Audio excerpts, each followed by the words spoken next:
Satsang and Sabha, everyone. We're gonna start in a couple of minutes. Satsang and Sabha.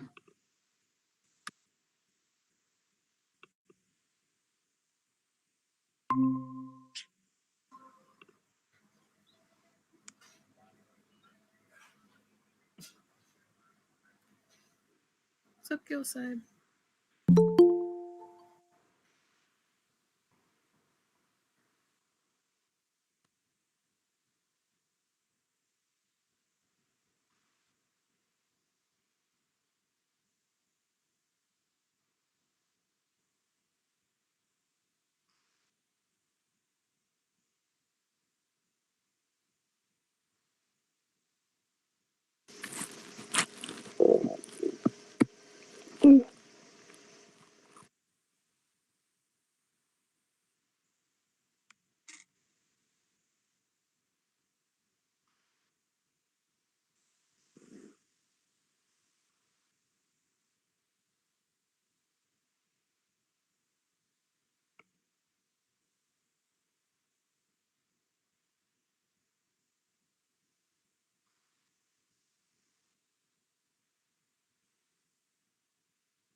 Okay, we're gonna get started with Stuti first. कोटि कोटि वंदन करिए करुणा सागर ने करिए करुणा सागर ने नमिए नरवित सागर ने कोटि कोटि वंदन करिए करुणा सागर कहीं देखाई समरण थी She's muted. सुख She's muted. शांति थाय दर्शन करता दुखड़ा जाए पाप ताप पूजन थी समाय नीतेनो चावर करिए सेवा सतगुरु सागर ने कोटि कोटि वंदन करिए करुणा सागर ने प्रेम की जो पदरज पर से अनंत करुणा अरस थी वर्षे घट घट क्रांत केवल निधर से प्रीते प्रसन्न करिए संत शिरोमणि सागर ने कोटि कोटि वंदन करिए करुणा सागर ने धर्म धुरंधर धनी हमारा सेवक आव्या शरण तुम्हारा बंधन कापो बापू हमारा अंतरथी अरज करिए अनंत सदगुण सागर ने कोटि कोटि वंदन करिए करुणा सागर ने प्रथम परम गुरु बंदगी बरिए कैवल कथानो प्रारंभ करिए रण छोड़ ध्यान धनीनु धरिए दौड़ी दौड़ीने मरिए शांति नाम महासागर ने कोटि कोटि वंदन करिए करुणा सागर ने। श्रीमद् करुणा सागर महाराज की जय। कैवल धाम की जय। श्री अविचल दास जी महाराज की जय। सत्केव Sahib.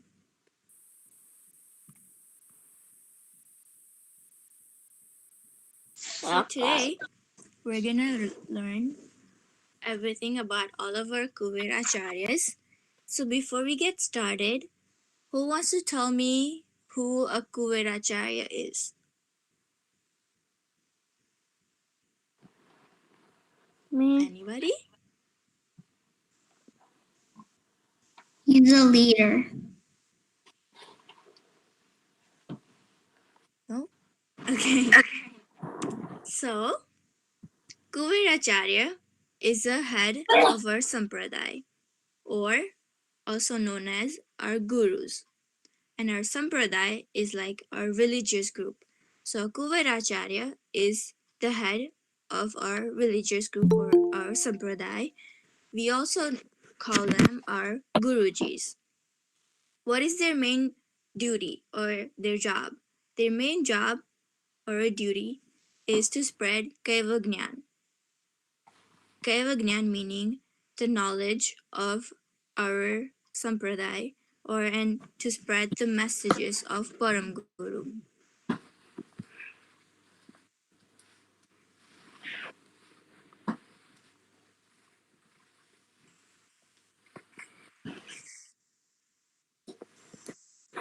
I guess did anybody say anything?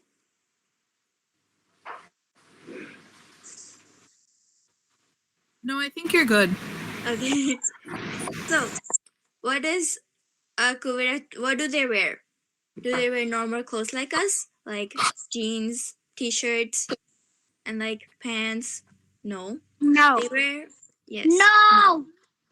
No, they don't. What do they wear? They wear. They wear white clothes. They wear white clothes. Yes. What else?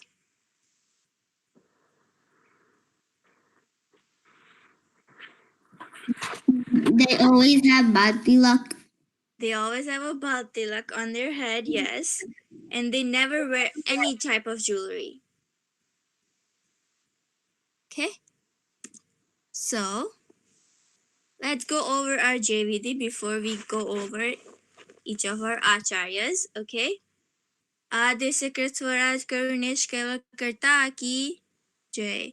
Shri Krishna Swami Maharaj की जय। परम गुरु श्रीमद करुणा सागर महाराज की जय। द्वितीय कुबेराचार्य श्री नारायण दास जी महाराज की जय। तृतीय कुबेराचार्य श्री बलदेव दास जी महाराज की जय। चतुर्थ कुबेराचार्य श्री भगवान दास जी महाराज की जय। पंचम कुबेराचार्य श्री प्रयाग दास जी महाराज की जय। षष्ठम कुबेराचार्य श्री शीतल दास जी महाराज की जय। सप्तम कुबेराचार्य श्री अविचल दास जी महाराज की जय। श्री सब संतन की जय। श्री सब देवन की जय। श्री ज्ञान संप्रदाय की जय। श्री गुरु गादी सरसपुरी की जय। श्री कैवल धाम की जय। Okay. So our first line in our JVD is Adya Sakrat Swaraj Karunesh Kaival Karta. So these are 5 words or the adjectives that we use to describe who Kaival Karta is. We'll go over what these words mean in a later satsang, not right now. Okay? And then our second line of our JVD is Shri Krishna Swami Maharaj Ki Jai. But Krishna Swami Maharaj wasn't one of our Kuveracharyas, right? Who was he?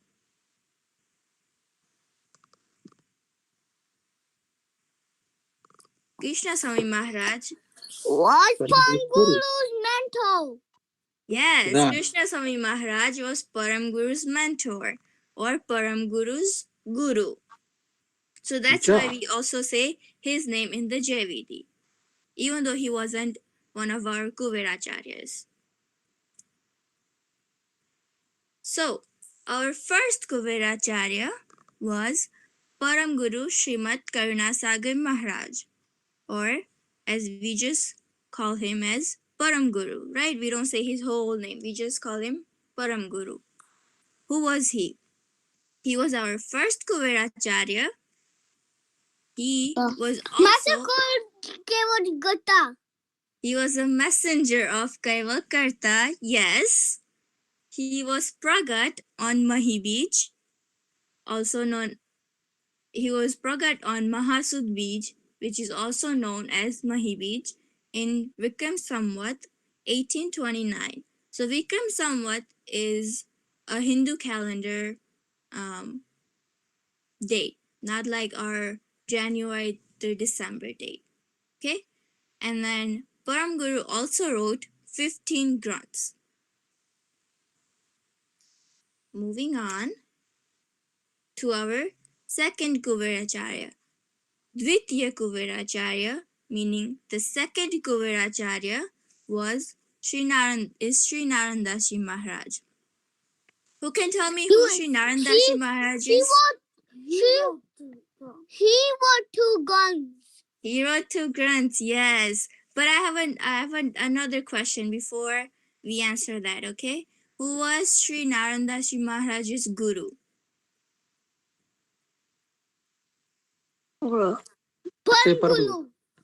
Param Guru, yes. Sri Narandashi Maharaj's guru was Param Guru.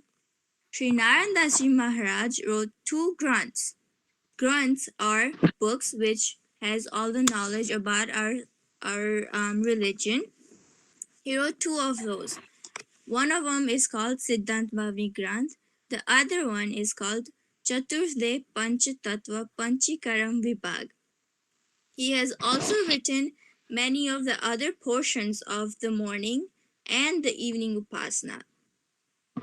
And Sri Narandashi Maharaj was the first one who built a Kaival Mandir in Surkuva, a little village in Gujarat, India. And he also started working on the Guru Gadi Sarsapuri Mandir in Sarsa. Next, our third Kuveracharya, Sri Baldev Dashi Maharaj. Who can tell me his Guruji? Who was his Guruji? Narandashi Maharaj. Narandashi Maharaj. Good job.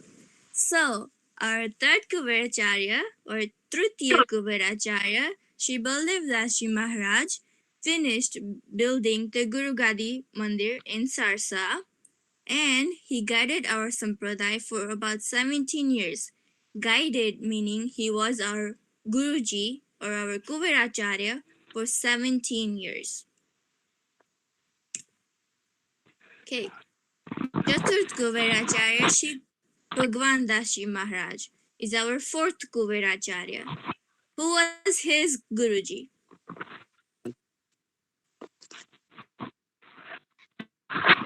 Do you guys need a hint? Who did we just talk about? Maharaj. No. Baldev Dashi Who did we Maharaj. just talk about? Baldev Oh, sorry. Maharaj. Baldev Dashi Maharaj. Yes, sorry. Baldev Dashi Maharaj. Our Chaturth Kuveracharya, Sri Bhagwan Dashi Maharaj, guided our Sampradaya for about 5 years, meaning he was our Kuveracharya for 5 years. And then comes our Pancham Kuveracharya, Sri Prayag Dashi Maharaj, meaning the fifth Kuveracharya. Who was his Guruji?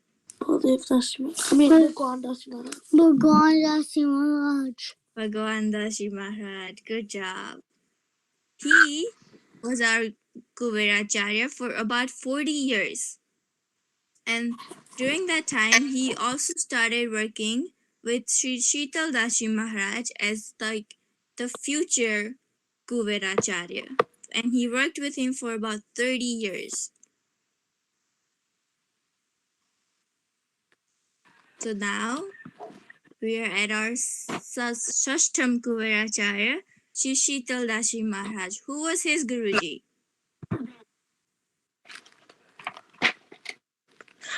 Right,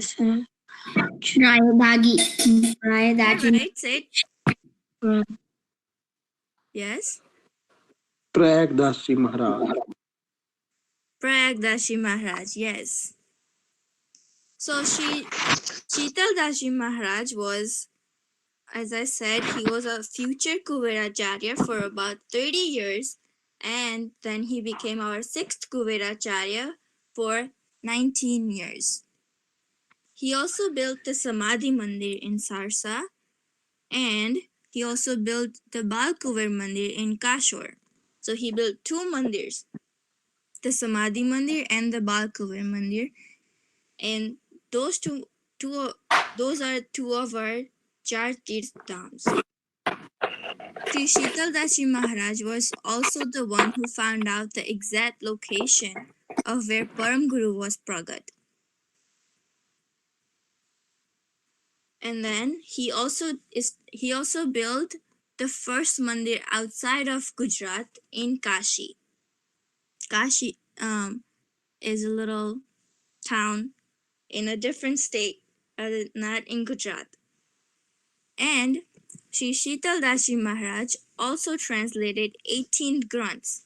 All of our Granths were written in a different language known as Prakrit, and he translated them into Gujarati with the meanings so all of us can understand what's written in the Granths, because not everybody knows how to read and write Prakrit or understands Prakrit. So he translated all 18 Granths in Gujarati for us to read and to take on the knowledge of Param Guru.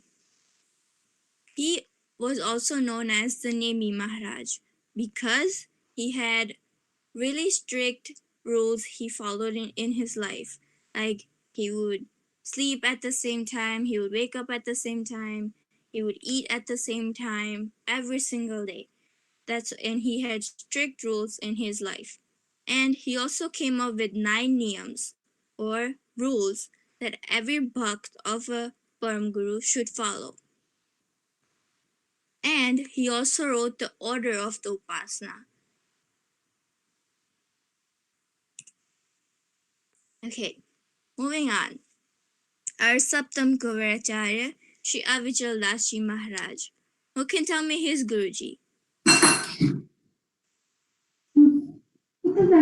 Sheetal Dashi Maharaj. Sheetal Dashi Maharaj, yes. Avichal Dashi Maharaj's Guruji was Sri Sheetal Dashi Maharaj. Avichal Dashi Maharaj is our 7th Kuveracharya, who is currently our Guruji.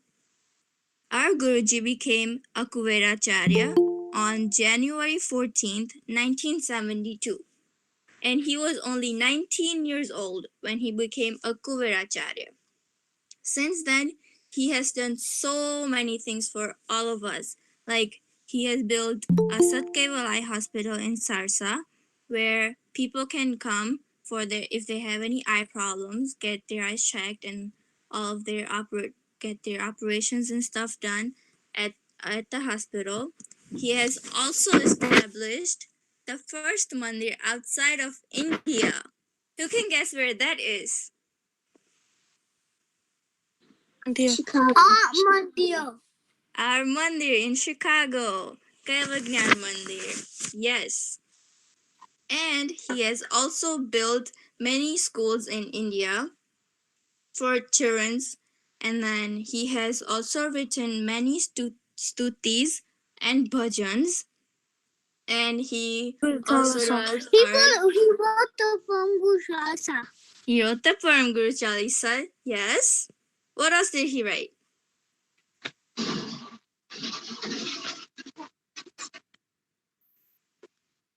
Balkuvera stuck.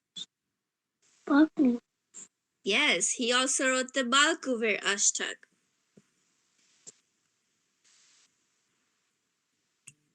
Okay. And then moving on, these are the last 2 lines of our JVD. Sri Sabha Santan, meaning all of the Santos. Shri Sabadevan, meaning all of the Devi Devtas. Shri Gyan Sampradaya, which is our Sampradaya, like our religious group is known as the Gyan Sampradaya, or Gyan meaning knowledge. And then Shri Guru Gadi Sarsapuri, which is our main mandir in Sarsa. And then Shri Kaival Dham. Okay, so this is all of our Kuberacharyas and the whole JVD. Does anybody have any question? Anything you guys would want to add?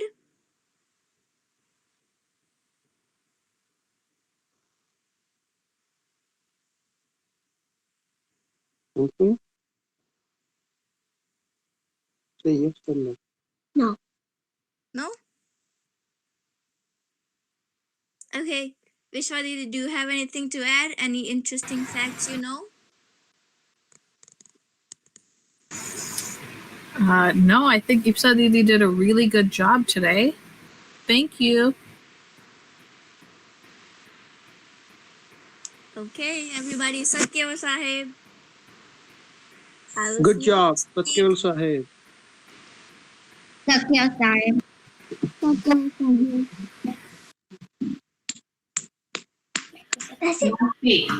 Satya Sahib. Satya Sahib. Oh.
Japayam Kayam Namayayam Manati Mangoyam Swayam Mastu Jahana Madata Dayam Namichandam Vinayaje Karoti Vivarjita Vastu Vidivai Vedantam Achante Nachantam Sunati Sunatam Jinatayanantu Agadam Bahodam Lahe Janmahadam Kuveram Teyamam Namami Namastu Srimad Karna Sagar Maharaj Ki Jai Kaivala Dham Ki Jai Shri Vichal Das Ji Maharaj Ki Jai Satguru Sahib.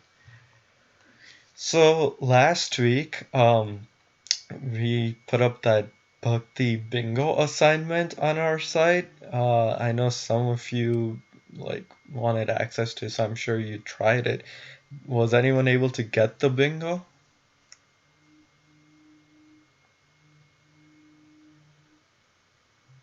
No? Remember, if you want to talk, you have to unmute yourselves.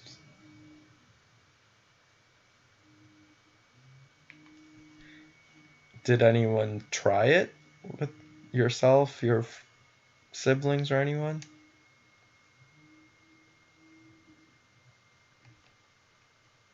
No? What about that other activity from the week before? I know some of you started it and some of you were gonna start with the Dune activity. Did anyone try that?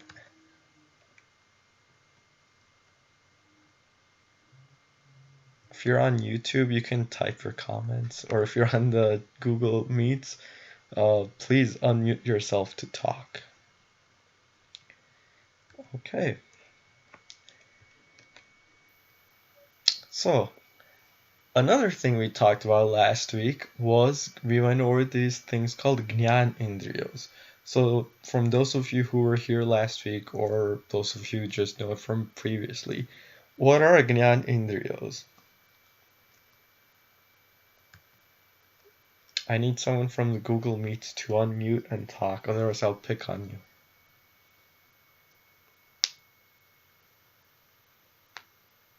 you. What did you say? What are Gnan Indriyos?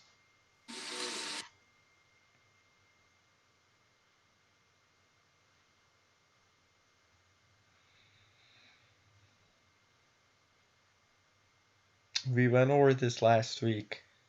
Nah. That's one of them, yes.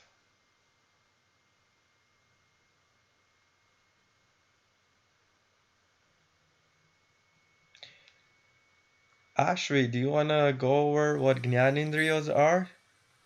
I guess. Give it a try. So Gnanendra is like your five senses. Yeah, they're basically like our five organs that help us have like the five senses, right? So if we go through them again, the first one, it says Jeep. What is Jeep?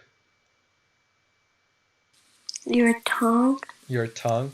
So that helps us recognize taste when we eat stuff, right? Then the second one, our gan. What are our gans? Ears. Ears, good. They help us listen, hear things, right? Then the third one, our nak. What's nak? No. Your nose, good. That helps us smell things. Then the fourth one, our ako. That's our eyes. Your eyes, good. So that helps us see things. And then the last one is twacha. So that's our skin. So that helps us feel things, right? So through these five Gnanendriyas or five organs, we obtain these things. We take in all sorts of different things like smells, sounds, visuals, textures of things, right? I think that taste of things. So these are all different intakes we take in. Now these intakes, we can categorize them into multiple categories. So there's three different ones, or tamasic, rajasic, and sattvic. So we're not gonna really talk about the other ones, but we're gonna talk about today about what our sattvic intakes are. So the word sattvic means like pure, good, positive intakes. So if we talk about smells, right? What are some sattvic smells that we can take in? What are some positive, good, pure smells that you guys like? Agarbatti smell. Agarbattis? Okay. What about other stuff? That's a good one. The smell of the smell of when you're like cooking something in the kitchen, like the smell of the food. It's good taste Yeah, smell you get. yeah, like if something smells good food wise. What about in nature? Flowers. Flowers, right? Flowers, trees. Yes. Even like so those are good positive smells, pure smells that like help us get calm and stuff, right? And then you have other stuff like perfumes and even some other food smells that are considered like rajasic, meaning like they cause you to have different desires and stuff. And then obviously the really bad smells that none of us like are the tamasic smells, right? So similarly, then we have things that we hear. What are some positive or like pure sounds?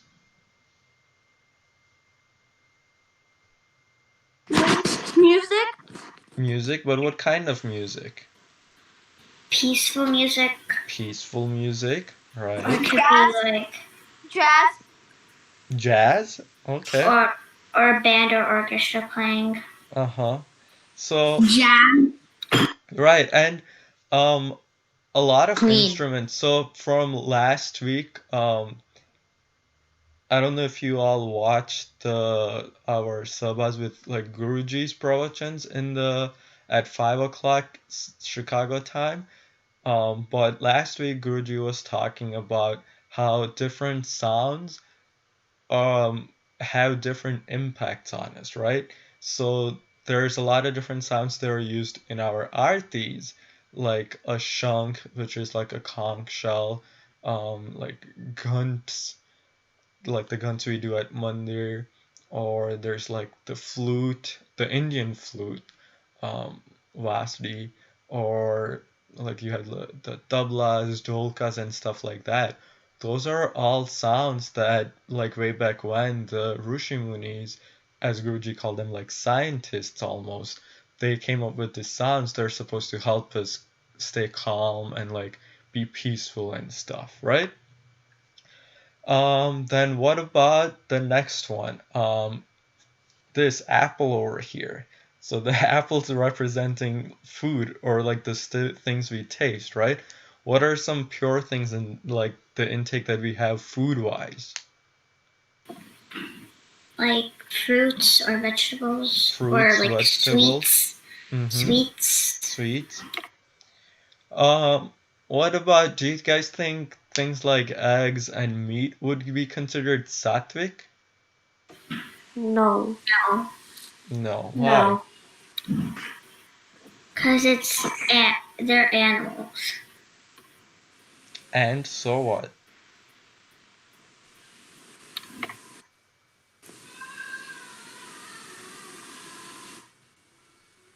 Why do you think that's not considered sattvic? What do you want? Because like they're all animals. So technically all of the options are meat. Mm-hmm. And so basically you can think about sattvic stuff, it's like things that you would offer to Param Guru, right? So would you offer Param Guru any bad smells? No. No. Would you offer him bad food? No. No. No. Would you offer No. him meat? No. No. Eggs? Not. Of course not, right? Okay. And then even with sounds, you're not gonna play like loud, obnoxious music or sounds or anything, right? And let's forget even music, but just words, right? So things that you hear people saying, our speech itself can be sattvic. We'll talk about this later on. But like, would you use foul language in front of Guruji or Param Guru? No, right? No. So that's also another form of sounds that we're hearing. And then the other thing I have here is this TV. So that's supposed to be like a visual of things that we see, right? So what are some sattvic visuals? Like out when we go outside, like the nature or nice Nature, things we can see, right? or like our tech stuff, like our iPads, computers, TVs, phones. So are those all?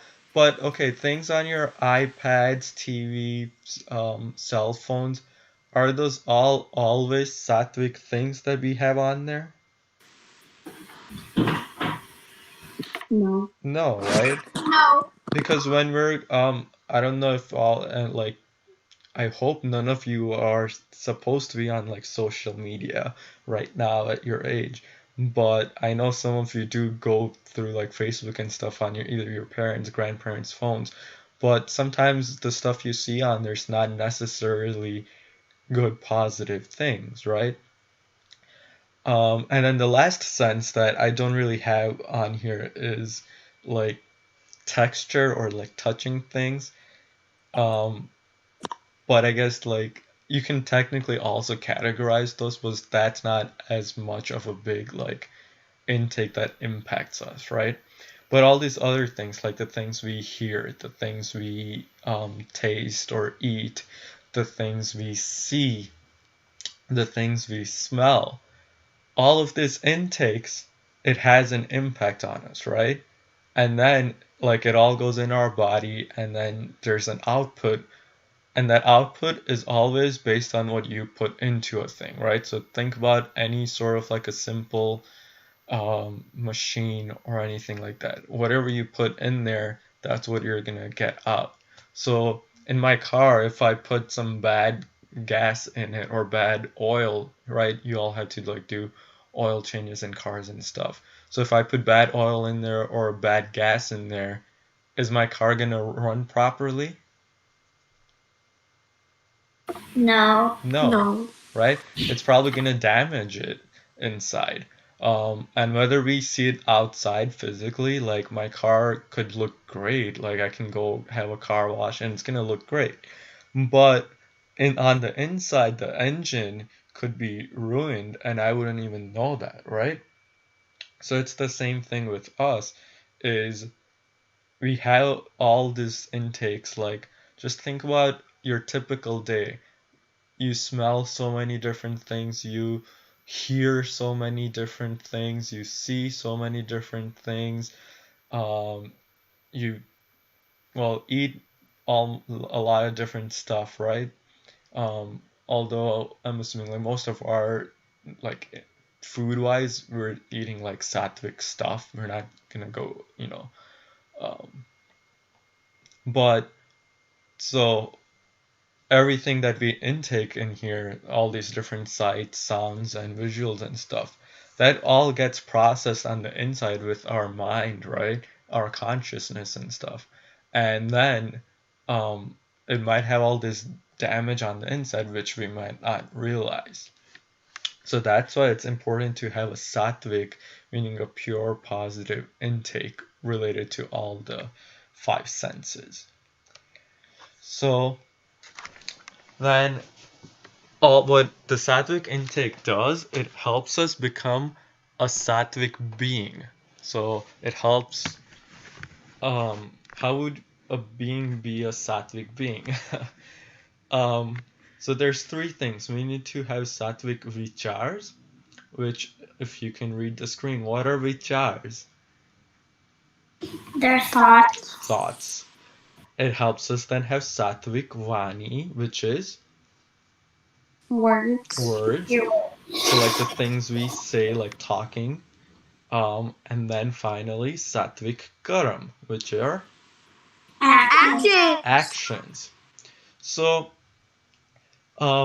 usually we say that whatever our thoughts are, those turn into our words, and those words then turn into actions. So think about anything. In the morning, you wake up, then you're like, you have a thought. Okay, I woke up. Today I have to do this, this, and this. So first, let me go take a shower. Then you might not physically say those words like, I'm going to go take a shower. Sometimes you might, like, your sibling might ask you, what are you doing? Or your parents ask you, what are you doing? And you're like, okay, I'm going to go take a shower. Then you go take a shower, right? So these are just action, like that example was like a simple action that doesn't really have any like positive or negative things attached to it. But what are some other examples that you can think of, like positive or negative examples of where your thoughts, your vichars, turn into words, your vani, which then turns into your actions?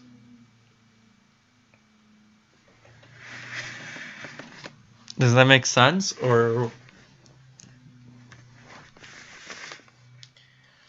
so I'll give you another example.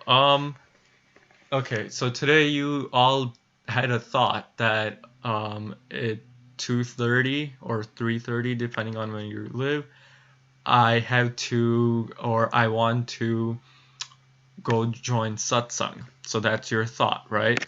Then you put that into your words. You either told your parents like, hey, at 2:30 I'm gonna go join satsang, or you told your siblings like, hey, it's my satsang time, I'm gonna go do satsang and then we'll play or eat or whatever, right? And then finally you all actually joined satsang. So that's an example of how you had a sattvic thought, a positive thought, then you turn that into positive words, and you turn that into a positive action, right? So like this, what are some other examples of either positive, meaning sattvic vichar, vani, and karam, or even bad ones? Because if we realize the bad ones in our life, right, then we can get rid of those or try to decrease those and then increase the positive ones. So it's good to know both the good and the bad. So why don't some of you give me examples? A positive one can be like going to do homework, or if it's just like a sunny day, you can go out on a walk. Mm-hmm. So why don't you walk me through the process? So you have a thought, then your words, and then your action. So you could like wake up and take a shower and then do everything in the morning, and then you just remember that you have to do homework, and then your sister wants to play with you, you can just say, I have to do homework now so I can play with you later on. Okay. What about anyone else?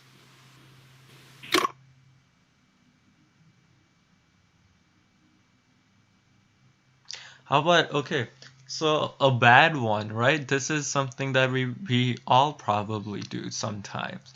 You have a thought, like your friend, you're thinking about something that your sibling or your friend did that you didn't like, right? Then you're like, oh, how dare he, she do this? Like,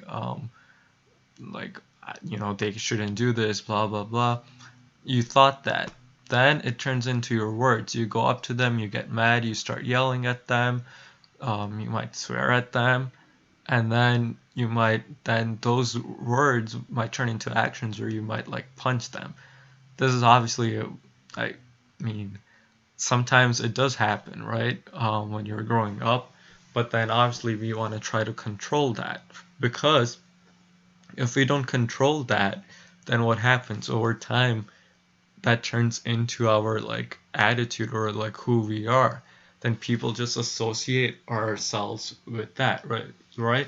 So like, oh, that person's always angry, oh, that person always just swears, or that person's always just violent, right? So our thoughts, words, and actions, then they start to define us, or other people start defining us through these three things. So if we can control or stop things at the thoughts itself, because sometimes it's hard to control our thoughts, right? Like our mind just wanders around and thinks all sorts of different stuff. But if we can recognize, like, oh no, this is a bad thought, like I shouldn't be thinking this, and then we stop it right there, don't let it turn into our words, and then don't let it turn into our actions, right? So that's one path that it goes through, your thoughts into words into actions. And then today morning, I actually saw this interesting video. It was talking about how this process can technically also happen in the reverse order. So your actions might turn into your words, which might turn into your thoughts.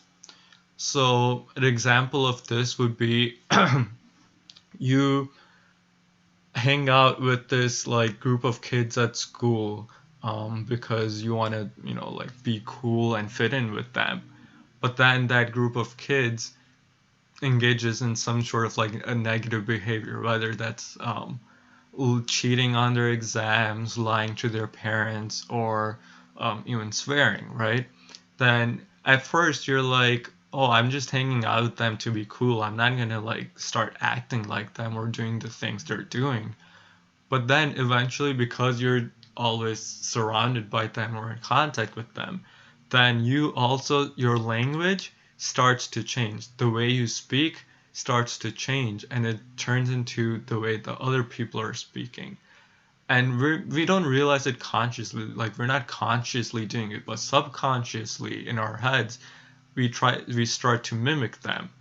An example of this would be, it's not a bad example, but just an example that every time we go to Shibir, everyone has a different Gujarati dialect, right? So the way I speak Gujarati versus someone else from a different area, they speak Gujarati differently. But then over those 4 or 5 days, by the end of the 4 or 5 days, I don't even realize it, but my Gujarati starts sounding like the other person's Gujarati, right? And the same thing can happen in English. Like all of our English dialects are different too, right? So if you hang out with some person for a few days or a few weeks, if you don't have control over how you talk, then your dialect is going to start reflecting the other person's. So it's the same way with other stuff, like in a group where people are lying or cheating or like gossiping, swearing, anything like that, then our words start to mimic them. And then those words, because we've been saying that, then our thoughts also turn into that. So this process can go either way. It can go from thoughts to words to actions, or actions to words to thoughts. So then it falls on us to like slow down, think about the things we're thinking, our thoughts, or look at our actions, and then stop it right there. Like, oh, I shouldn't be doing this, I shouldn't swear, I shouldn't lie, or I shouldn't think this way. And then you stop it either at your thoughts or you stop it at your actions, and you don't let it go in either direction. And it's hard. It's hard for all of us. Even like, our parents, even for us, we've been doing satsang and Param Guru's bhakti for this long, and sometimes it happens. But it's that effort that we have to put in, and that's where Param Guru will help us, right?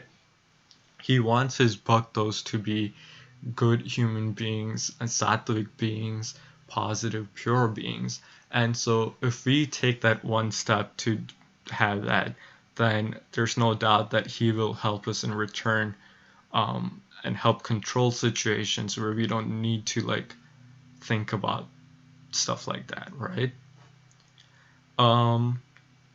So we're almost about out of time. Does anyone have any questions or anything to go over? If there are, we can probably go over it in depth next week again, or I can probably answer it right now.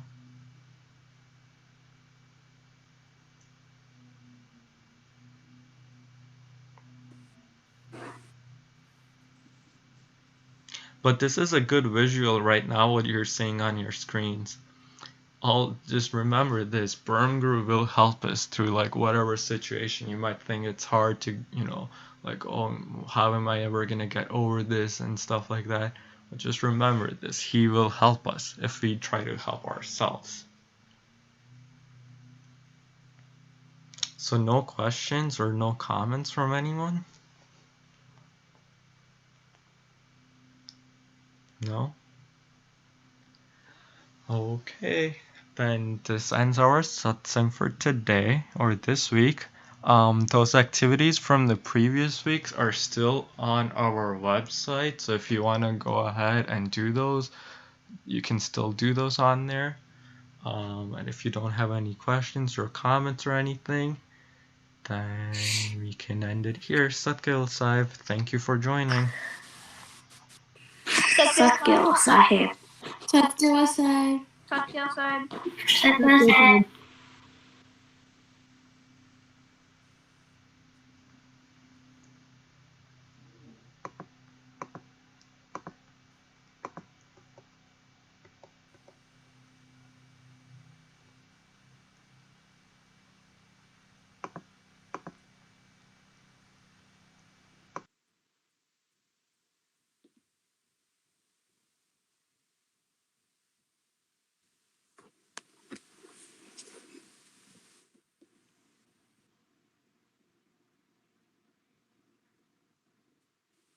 સતકેલો સાહેબ, આપણે હવે આપણા મોટાઓનો સત્સંગ શરૂ કરીશું. ગુજરાતીમાં જે આપણે સત્સંગ કરીએ છીએ દર વીકે, એ હવે શરૂ થશે. સતકેલો સાહેબ. સતકેવલ સાહેબ, આપણે પહેલા કર્તાની સ્તુતિ કરીશું.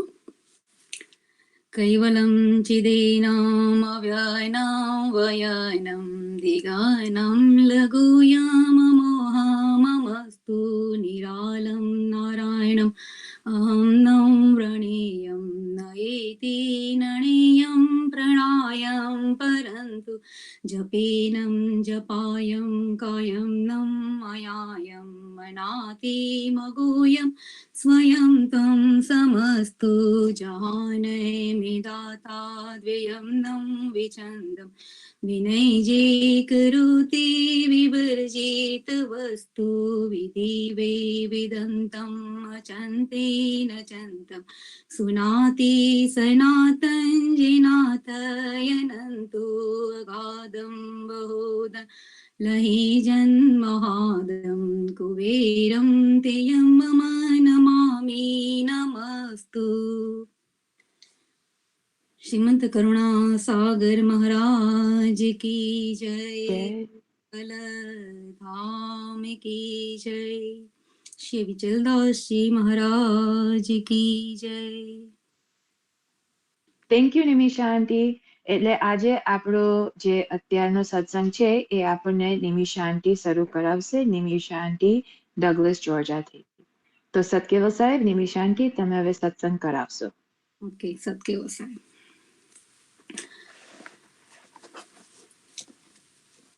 દદ્દા દુર્લભ મનુષ્ય દેહી જાણો, એના પર આપણે અલકાબેને વાત કરી હતી કે દદ્દા દુર્લભ મનુષ્ય દેહી જાણો. એટલે એ દુર્લભ દેહ કેમ છે? કારણ કે દેવો પણ ભક્તિ કરવા માટે મનુષ્યના દેહની ચાહના રાખે છે, તેવું પરમ ગુરુએ એમના ગ્રંથમાં કહ્યું છે કે જેહી મનુષ્ય દુર્લભ દેવનકુ તેહી મનુષ્ય તુમ પાઈ. જેહી મનુષ્ય દુર્લભ દેવનકુ તેહી મનુષ્ય તુમ પાઈ. બિન સત ગુરુ ફેરી ભવ ભુકતો ધિક આત્મહત્યાઈ. એટલે મનુષ્યનો જે આ દેહ આપણને મળ્યો છે, અને જો આ દેહનો ઉપયોગ પરમ ગુરુની ભક્તિમાં, સત્સંગમાં, ભજન કીર્તનમાં ના કરીએ અને માત્ર ને માત્ર વિષય વાસના, મોશોકમાં, મનની બધી ઈચ્છા પૂરી કરવામાં માત્ર આ દેહનો ઉપયોગ કરવામાં આવે અને ભક્તિ કરવામાં ના આવે તો આપણે આત્મહત્યા કરી તેવું કહેવાય એમ. એટલે મનુષ્ય દેહનો ઉપયોગ જેમ 84 લાખ અવતાર જે કીધા, આત્મહત્યા કરી એટલે 84 લાખ અવતારમાં જવું પડે એમ. એટલે 84 લાખ અવતાર કોણે કહેવાય? 84 લાખ અવતાર એટલે 21 લાખની એમ 4 ખાણો એમ. ધારો કે તમે ભક્તિ ના કરો, 84 લાખ અવતાર જે કીધા છે કરતા એમાં દરેક અવતારમાં આહારનું સુખ, નિંદ્રાનું સુખ અને વિષય વાસનાનું સુખ દરેક યોનિમાં મળે છે એમ. પણ માત્ર મનુષ્યની યોનિ જ એવી છે કે તમે એમાં ભક્તિ કરી શકો છો એમ.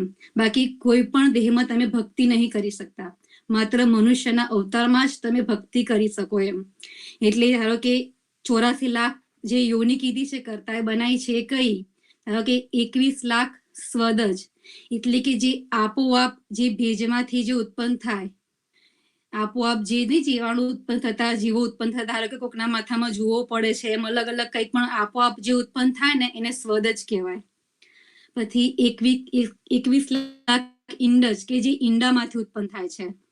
પછી 21 લાખ બીજક કે જે બીજક દ્વારા ઉત્પન્ન થાય છે. અને 21 લાખ જરાયુ એટલે કે જે માતાના ગર્ભ દ્વારા ઉત્પન્ન થાય છે એમ.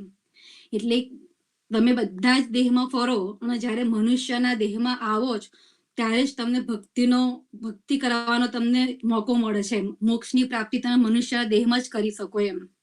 ધારો કે એક મોટો મહેલ, એક મોટો હોલ હોય અને એ હોલમાં એક દરવાજો છે અને એ દરવાજામાં એક જ દાદી બેઠા છે અને એ દાદી છે ને આંધળા છે અને દાદીને દરવાજાની બહાર જવું છે. એટલે દાદીના હાથમાં જે લાકડી હોય છે ને એ લાકડીના ટેકે દરવાજે આમ ખૂણામાં ચારે હોલના બધા ખૂણામાં ફરે છે કે દરવાજો ક્યાં છે એમ. એટલે આખો હોલ ફરતી બધા જ ખૂણામાંથી જયારે દરવાજા આગળ આવે છે ને દાદી, ત્યારે જે દાદીના માથામાં ખંજવાળ આવે છે, એટલે હાથમાં લાકડી જે તેને પડી ગઈ એમ. એટલે કે જે દરવાજો હતો ને એ એક બાજુ ચાલતી હતી અને એક બાજુ માથામાં ખંજવાળતી હતી, એટલે લાકડી પડી ગઈ એટલે દરવાજો જતો રહ્યો એમ. એટલે મનુષ્ય એ આખો હોલ ફરી પણ દરવાજા હોય તારે જે દરવાજા આગળ ભૂલી ગઈ એટલે જતો રહ્યો દરવાજો એમ. આપણને અત્યારે 84 લાખ અવતારમાં મનુષ્ય રૂપી જે અવતાર મળ્યો છે એ દરવાજા રૂપી જ મળ્યો છે એમ. એટલે આપણે પરમગુની ભક્તિ, ભલે આપણે સંસારમાં રહીએ, વ્યવહાર કરીએ, બધું જ કરીએ, મહોત્સવ કરીએ, બધું જ કરીએ, પણ સાથે સાથે કર્તાની ભક્તિ તો કરવાની જ છે એમ. કર્તાની ભક્તિ માટે ગમે તેમ કહીને થોડોક પણ ટાઈમ કાઢીને કર્તાની ભક્તિ કરવાની છે એમ. કારણ કે ના કરીએ તો આત્મહત્યા કર્યા બરાબર જ છે એમ. એટલે આપણે ધારો કે આ જે સુખ જે ભોગવીએ છે, હવે સુખ જે વિષય વાસનાનું ગણો, આહારનું, નિંદ્રાનું, બધું સુખ, એ સુખની કિંમત કેટલી એમ. કેટલું તમને સુખ, તમને કેટલું આનંદ આપે છે. ધારો કે એના માટે એક દ્રષ્ટાંત લઈએ. એક રાજા હતો અને રાજા પોતે યુદ્ધમાં વિજય થયો હતો. એટલે યુદ્ધમાં વિજય થયો એટલે બહુ જ આનંદ, એકદમ એના આનંદ થઈ ગયો એમ. એટલે એના આનંદનો પાર ના રહ્યો એટલે એને પોતે મદિરા પીધો, દારૂ પીધો. એને પોતે દારૂ પીધો અને એને પોતે દારૂ પીધા પછી ભાન ભૂલી ગયો. એના જોડે જે એનો હાથી હતો ને એને પણ એક થોડીક મદિરા એના હાથીને પણ પાઈ એમ. એટલે હાથીને પણ દારૂ પીવડાયો. એટલે હાથીને દારૂ પીવડાયો એટલે જે હાથી હતો એ થઈ ગયો ગાંડો થઈ ગયો એમ. એટલે જે હાથી હતો એ રાજાને મારવા માટે દોડે છે એમ. એટલે રાજાને ખબર પડી કે આમને મારવા દોડે છે, એટલે રાજા એનો જીવ બચાવવા માટે એ પણ દોડે છે. એટલે પાછળ હાથી દોડે છે, આગળ રાજા દોડે છે. એટલે રાજા બહુ દોડે છે એમ. જતા જતા રસ્તામાં એક કૂવો આવે છે એમ. એટલે એને ક્યાંય બીજું દેખાયું નહીં, એને એકલો કૂવો જ દેખાયો, બીજું કશું દેખાયું જ નહીં એમ. એટલે એનો જીવ બચાવવા માટે એ રસ્તામાં જે કૂવો હતો એ કૂવામાં એક દોરડું લટકતું હતું. એ દોરડું પકડીને ફટાફટ રાજા ઉતરી ગયો અંદર. એટલે છેક અંદર ના ઉતર્યો, અધ વચ્ચે જ લટકી રહ્યો એમ, દોરડું પકડીને એમ. એટલે આમ નીચે જોવે છે તો નીચે આમ નજર કરી તો મગર હતા, એટલે કે નીચે તો છેક ઉતરાય એવું નહીં એમ. પછી ઉપર જોવે છે તો પેલો હાથી ત્યાં કૂવાની બહાર ઉપર ઉભો એ રાજાને જોવે છે અને એની નજર એકદમ પેલા દોરડા પર જે લટકતું દોરડા પર નજર ગઈ એની. દોરડા પર જોવે છે તો એ કાળો અને ધોળો ઉંદેડો હતો ને એ દોરડાને ધીમે કાતરતા હતા એમ. એટલે પછી એવા એને જો નીચે જુઓ તો મગર હતા, ઉપર જુઓ તો હાથી હતો. એટલે અને એવામાં એક મધપોડો ઉપર હતો ને તો એના મોઢામાં ઉપર હતો, ઉપર એના મોઢામાં કૂવામાં મધપોડો હતો. એટલે મધપોડામાંથી એના મુખમાં એક થોડુંક મધનું ટીપું પડે છે એમ. તો એ મધના ટીપાનો એક થોડોક સ્વાદ એ લે છે એમ. થોડીક એક ક્ષણ માટે એને આનંદ આવ્યો કે હા કેટલું મીઠું મધ છે એમ, એને એવો આનંદ આવ્યો એમ. પણ એને ખબર છે કે નીચે મગર છે, જઈશ તો નીચે મગર છે, ઉપર જોવું તો હાથી છે અને એટલે નીચે જે મગર હતા એ શું હતા? એ સંસારરૂપી મગર હતો એમ. નીચે જે મગર હતા એ સંસારરૂપી મગર હતા, અને ઉપર જે હાથી હતો એ માયારૂપી હાથી હતો કે જે બધાની પાછળ પડ્યો છે. અને ઉંદેડા એટલે કે જે કાળો અને ધોળો જે ઉંદેડો હતો કે જે દોરીને કાતરતો હતો દોરડાને, એટલે દિવસ અને રાત, એ દિવસ અને રાત રૂપી ઉંદેડા હતા એમ. એટલે કે એ આપણા દોરડા, આપણું જે આયુષ્ય છે એ ધીમે ધીમે ધીમે કરીને જાય જ છે એમ, ધીમે ધીમે કરીને ઓછું જ થાય છે. એટલે આ જે સંસારનું જે સુખ કીધું એ માત્ર એક મધના ટીપા જેટલું છે. અને જે કર્તાની આપણે ભક્તિ કરીએ, પરંગુની ભક્તિ કરીએ, અને એ જે સુખ છે એ સુખનો ક્યારે અંત જ નથી આવતો એમ. એ અઢળક સુખ છે એમ. એમના પરંગુના શરણમાં જઈએ, ભલે આપણે જોઈએ એવી ભક્તિ ધીમે ધીમે પ્રયત્ન કરવાનો. જેમ પેલો કરોડિયો હોય છે, ગુરુજીના કેસેટમાં સાંભળ્યું હતું કે જેમ કરોડિયો હોય છે, ભાઈ જેનું ઝાડ બનાવે તાર ચડે પડે ચડે ઉતરે ચડે ઉતરે એમ ધીમે ધીમે કરે તારે છેક પહોંચે છે એમ. એટલે આપણે મહેનત કરવાની, પ્રયત્ન કરવાનો, પણ હિંમત નહીં હારવાની. પરમગુરુ કે તમે મારા શરણમાં આવ્યો છો, તમે ગમે તેમ કરશો પણ તમે ભક્તિ કરશો તો જ પરમગુરુના શરણમાં જઈશું તો જ આપણે મુક્તિ મોક્ષની પ્રાપ્તિ થશે એમ. એટલે પરમગુરુના શરણમાં જઈએ તો આપણને કેવું સુખ પ્રાપ્ત થાય? ધારો કે ઉનાળો હોય, રાઈટ, ઉનાળામાં બહુ જ ગરમી પડે, અને એવામાં જ્યારે પેલા જે સાપ હોય ને, એ સાપના મુખમાં એનું ઝેરની તો બળતરા બહુ જ થતી હોય, એની ઝેર તો હોય જ એના મુખમાં, રાઈટ. અને ગરમીનું પણ એના બળતરા થતી હોય છે એના શરીરમાં એમ, એ સાપને એમ. એટલે એક તો પોતાની ઝેરની બળતરા, અને પોતાના શરીરની અંદર જે ગરમીના તાપના હિસાબે જે ચામડી જે હોય ને બળે ને એ પણ બળતરા, એટલે બહુ જ બળતરા થતી હોય છે ને એમ. એટલે પણ આવા બળતરા થતી હોય તો તમે આવા ટાઈમે તમે એ સાપને જો ચંદનનું વૃક્ષ મળી જાય, ધારો કે ગુરુ ચંદન મમ સરપ પુરાણ એમ, એટલે જે સાપ છે, હવે એ સાપને એવામાં ચંદનના વૃક્ષના ઝાડ જોડે જાય, અને જો એને ઝાડ મળી ગયું અને ચંદનના વૃક્ષની એક ગોળ ગોળ લપટાઈ જાય, તેને એટલું સરસ શીતળતા પ્રાપ્ત થાય છે, અને શાંતિની અને બળતરાથી સંતોષ અને ઠંડક મળે છે એમ એના શરીરને એમ. એમ પરમગુરુ એમ કે છે કે આપણે કેટલાય જન્મોના આધારે કે ગુરુ ચંદન મમ સરપ પુરાણા નિષદિન જરત શરીરા અનંત કલ્પ કર્મ અનલ અંગમે પ્રસત હરત વિખહીરા. એટલે આપણા કેટલાય જન્મોના આપણા કર્મો છે, હવે એ કર્મોની જે બળતરા છે, હવે એ બળતરાથી આપણે શાંતિ મેળવવી હોય, આપણે શાંતિનો અનુભવ કરવો હોય તો પરમ ગુરુનું શરણ છે એમ. પરમ ગુરુના શરણમાં તમે જાઓ અને પરમ ગુરુની ભક્તિ કરો, તે તમને એટલો આનંદ મળે છે કે તમને એવો આનંદ બીજા બધા આનંદ તો મળશે, એવું નહીં કે નહીં મળે, પણ એ બધો નાશવંત આનંદ છે એમ. અને જ્યારે પરમ ગુરુની જે ભક્તિ કરો, એ પરમ ગુરુની ભક્તિમાં તમને શાશ્વત આનંદ મળે કે જેનો કદી નાશ જ નહીં થતો એમ. એટલે પરમ ગુરુના સુખમાં તમને કાયમ માટે શાંતિ મળે, જ્યારે પેલું સુખ છે તમને ક્ષણિક સુખ આપે એમ. એટલે પરમ ગુરુની ઉપાસના કેમ કરવાની? કે પરમ ગુરુની ઉપાસના કરવાથી આપણા મનને શાંતિ મળે એમ. પરમ ગુરુએ કીધું છે, ઉપાસક બીનું અંશ કે કારજ કબહુ ન હોય, તબ તે કરત હિ ઉપાસના પરમ ગુરુ કી શોય. આ વિશ્વના માનવો ઉપાસના કર્યા એટલે પરમ ગુરુની ઉપાસના ના કરીએ એમ તો આપણું કલ્યાણ થવાનું જ નથી એમ. જો પરમ ગુરુની ઉપાસના કરીશું તેમાં જ આપણું કલ્યાણ, તેમાં જ આપણું સુખ છે. એટલે ગમે તે થાય પણ પરમ ગુરુની ઉપાસના તો કરવા માટે પ્રયત્ન કરવાનો જ એમ. પથ પાલન કે સુહી સદ જહાં સરોવર કો પાર, નીર ન જાત વહિત તબે રખે જહિપ સે ખ્યાલ. એટલે પરમ ગુરુનું આપણે જ્ઞાન અપનાવ્યું, પરમ ગુરુનો ધર્મ અપનાવ્યો, એટલે આપણે જ્યારે ભક્તિ કરતા હોય એમ તો આપણે કેવી રીતે ખ્યાલ રાખવાનો એમ, કેવી રીતે જીવવાનું એમ. ધારો કે આપણી ભક્તિરૂપી ભાથું જે આપણે ધીમે ધીમે ધીમે કરીને ભેગું કરીએ છીએ, પાછું કંઈક એવા વાતાવરણમાં જઈએ, એવા માહોલમાં જઈએ, એવી વાતો કરીએ, એવાનો સંગ કરીએ, તો જો આપણું જે ભેગું કરેલું હોય છે ને એ પાછું જતું રહે છે. ધારો કે કોઈ ભિખારી હોય, બરાબર, એ ભિખારીને આવક એ પોતે થોડું થોડું ભેગું કરીને માણ ભેગું કરતો હોય, એના ખાવા જેટલું ભીખ માગીને ભેગું કરતો હોય, અને ભેગું કર્યું હોય, અને એવામાં એનો કોઈક ચોર એની ભેગી કરેલી જે ભીખ માગેલી જેની જે હોય ને એનું બધું એ કોઈક ચોર લૂંટી જાય, એને જે ભેગું કર્યું હોય તેની જોડે કશું ના રહે એમ. એટલે આ પથ પાલન એટલે આપણે પથ પાલન અને આપણે કેમ આપણે એનું પરમ ગુરુની આજ્ઞા પ્રમાણે જીવન જીવવા પ્રયત્ન કેમ કરવાનો કે પરમ ગુરુના વચનો પ્રમાણે જીવન જીવીએ.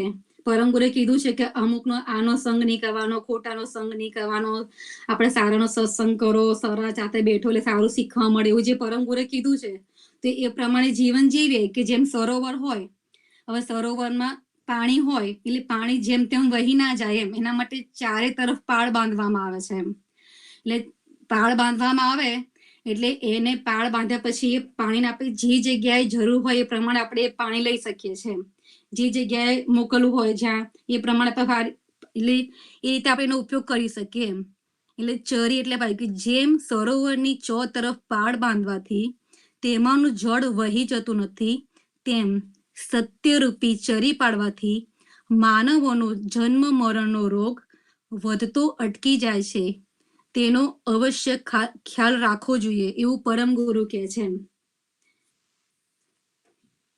એટલે પરમ ગુરુની ભક્તિ કરવાની એમ. કોકને કઈ પૂછવું હોય તો પૂછજો. હલો.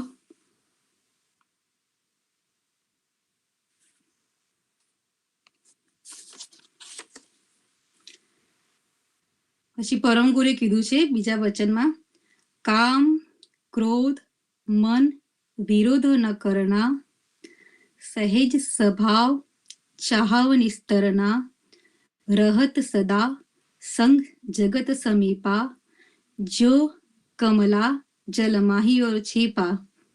એટલે જેમ કમળ સરોવરમાં રહે છે પણ પાણીનો સ્પર્શ થતો નથી એને એમ. એટલે આપણે ભલે સંસારમાં રહીએ એમ, પણ સંસારમાં રહીને પણ તમે કમળના જેમ તમે રહો એમ પરમ ગુરુ કહે છે. એટલે કે તમે કામ ના કરો, ક્રોધ ના કરો, મોહ ના કરો, અહંકાર ના કરો એમ. તમે સહજ સ્વભાવે રહો એમ. કોઈના પણ પ્રત્યે રાગ ના રાખો, ઈર્ષા ના રાખો. એટલે સૌ બધા હળી મળીને સંપીને એકમેક થઈને રહો એમ પરમ ગુરુ કહે છે. અને કરતાની ભક્તિ કરો એમ.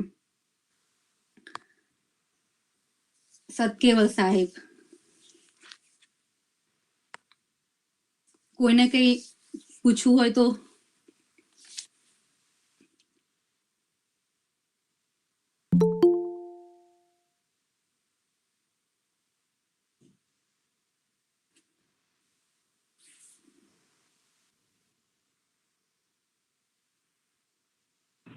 સત્યવાલ સાહેબ, હું થોડુંક એડ કરવા માંગુ છું કે તમે કીધું એમ આપણે મન વચન કર્મ બધું ગુરુ તરફ આપણે ઉપાસનામાં કહીએ છીએ કે મનસા વાચા કર્મણા ગુરુ ચરણ નિવાસ, કે આપણું જે મન છે, આપણે જે વિચારો કરીએ છીએ એ ગુરુ પ્રત્યેનું ચિતવન, એટલે કે આપણે પરમ ગુરુ તરફ જ વિચારવું જોઈએ, જેથી આપણે બીજું કોઈના પ્રત્યે વિચારી જ ના શકીએ.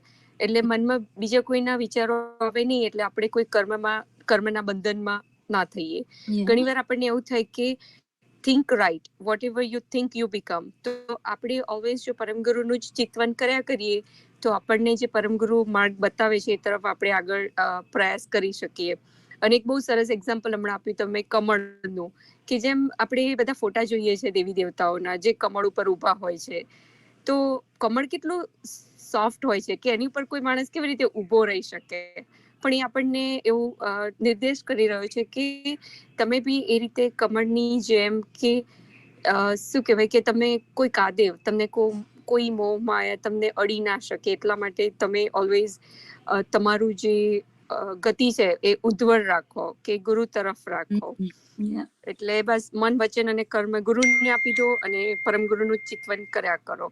તો તમને શું કે તમે કોઈ કર્મના બંધનમાં ના બંધાઓ અને સત્સંગ કર્યા કરો. સત્યવાલ સાહેબ. હા, સાચી વાત છે.